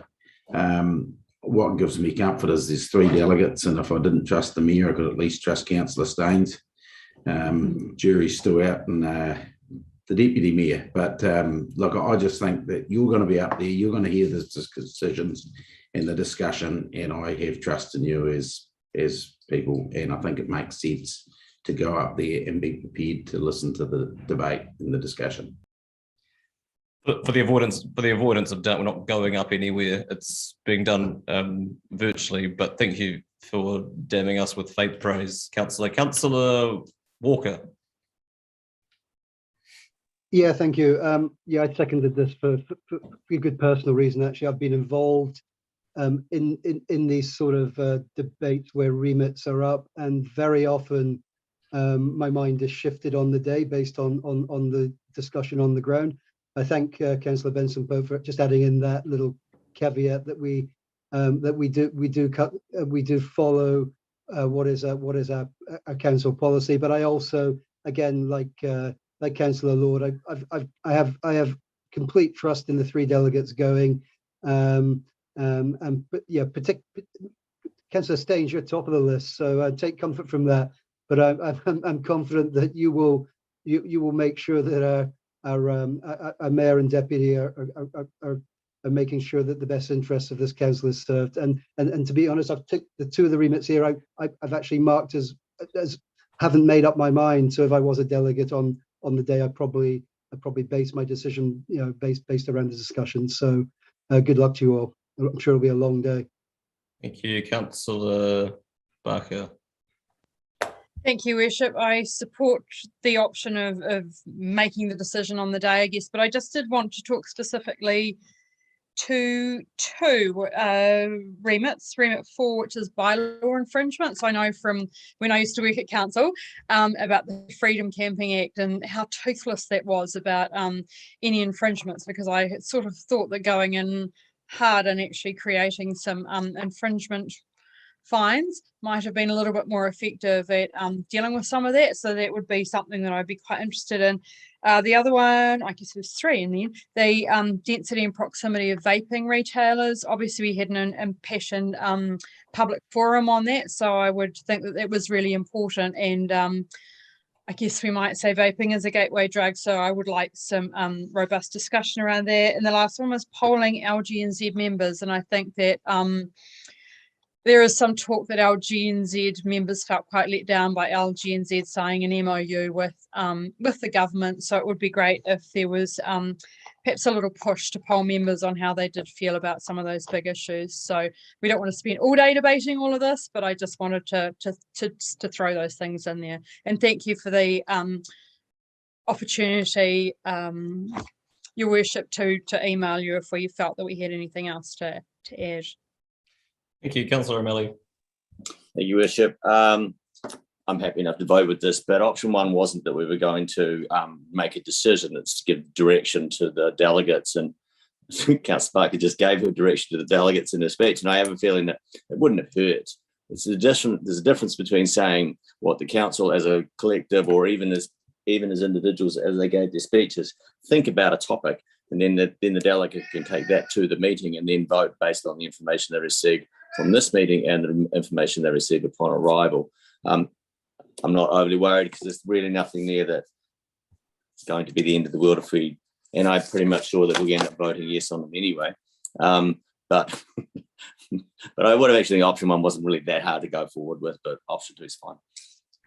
Thank you, Councillor Wiley. Thank you. As much as I look at these remits and sort of wonder what my stance would personally be, I can understand where the council's stance is. For example, the funding for public transport, we've had that debate previously, and even though I was on the wrong side of it, I understand where what the discussion or decision or the vote by councillors will be, the mayor and deputy mayor and councillor Staines. So I can appreciate where we go with that. When I look at some of these motions, I definitely look at the vaping one and after public forum. When my wife, who's a nurse and active over many years in nursing, turns around and tells my 24-year-old son she'd rather see him smoking than vaping, I know we have a problem when it comes to that area.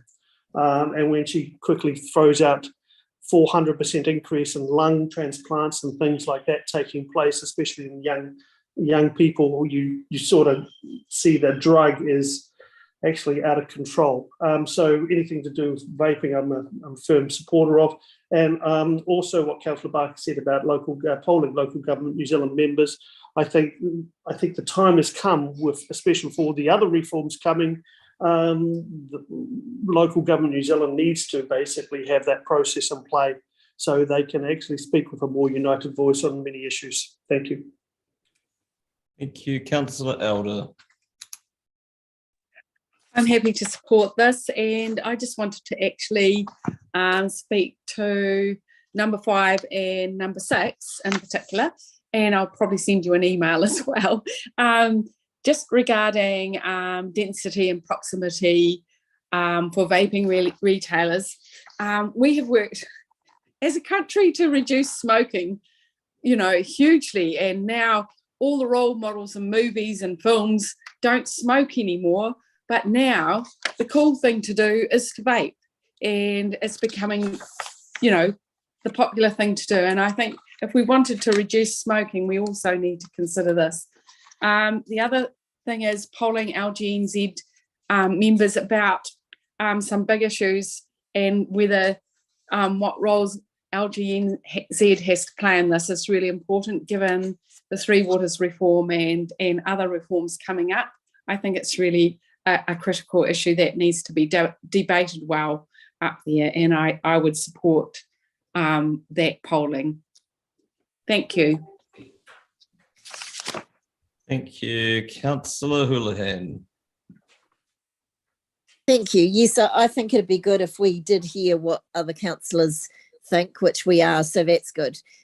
Just so you have a better idea, because it does say, as Councillor O'Malley highlighted, it does ask us to take, what the ideas of what councillors want to the meeting. So I fully support 6, because I think LGNZ seem to have been, well, from what I've heard, and I'd like to know more about it, is that LGNZ apparently signed up to an agreement with the government around Three Waters, and I don't know whether we know what they actually agreed and what the detail of that is. But certainly, if there was lobbying before any big decisions, mind you, the problem is we'll get to this point and all the big decisions would have already been made. So it's a bit late to have it now. We should have had something like that, 2 years ago or something, or right now.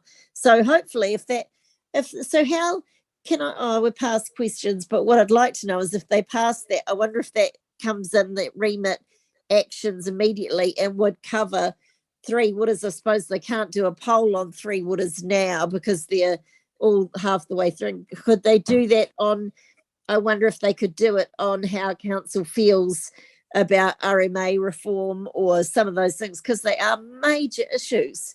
And I think polling should be done so LGNZ, who's meant to represent us, knows where we stand. Because if they don't do that sort of thing, how do they know where all the councils stand? And on the thing with vape, I have a teenage daughter and I hear horror stories about what's going on with some kids smoking this vape, and I don't like it at all. And I've seen some of the shows which many of us would have on Sunday and things like that, talking about it and the toxic stuff that's in them. And of course, they're saying they're backed by the tobacco companies. It's, yeah, and it's, if you look at the shops, I look at them even and think, God, that shop looks really cool. And that's deliberate because they're trying to market people to look funky, look cool, to go in and to, you know, have them. I don't agree with that at all. And in a country that had a goal to be smoke-free by 2025, which I don't think that's going to happen. But anyway, that was a goal that had initially been set. I'm not sure what's happened with that. Is that, you know, vaping, in my opinion, is not something we want to be promoting. So I would want our delegate to strongly oppose any sort of vaping.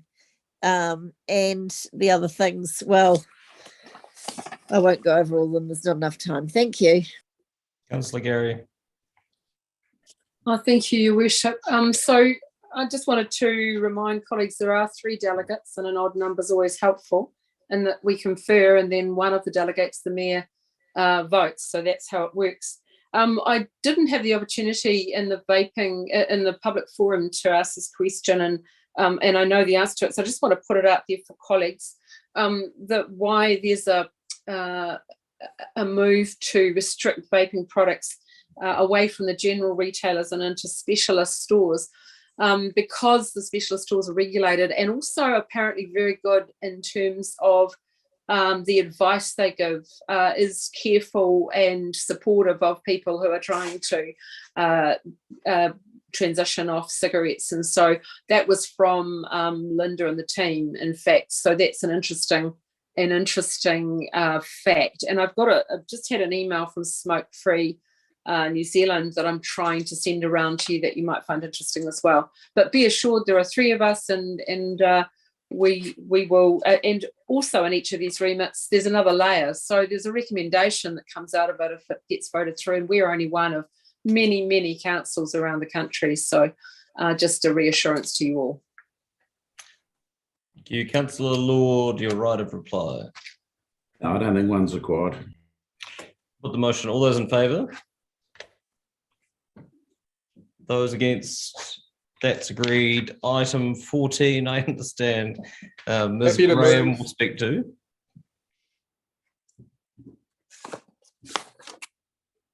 Mr. Drew. Where are you, Kenneth? I'm happy to answer any questions. It's fine. Are there any? There are none. So moved by Councillor Vandiver, seconded by Councillor Lord. Would you like to speak to it, Councillor? No, thank you. Further speakers? Being none, I will put it. All those in favour? Aye. Those against? That's agreed. I'll further move that per the order paper, we move into the non-public part of the meeting. Seconded, Councillor Gary. All those in favour? Those against?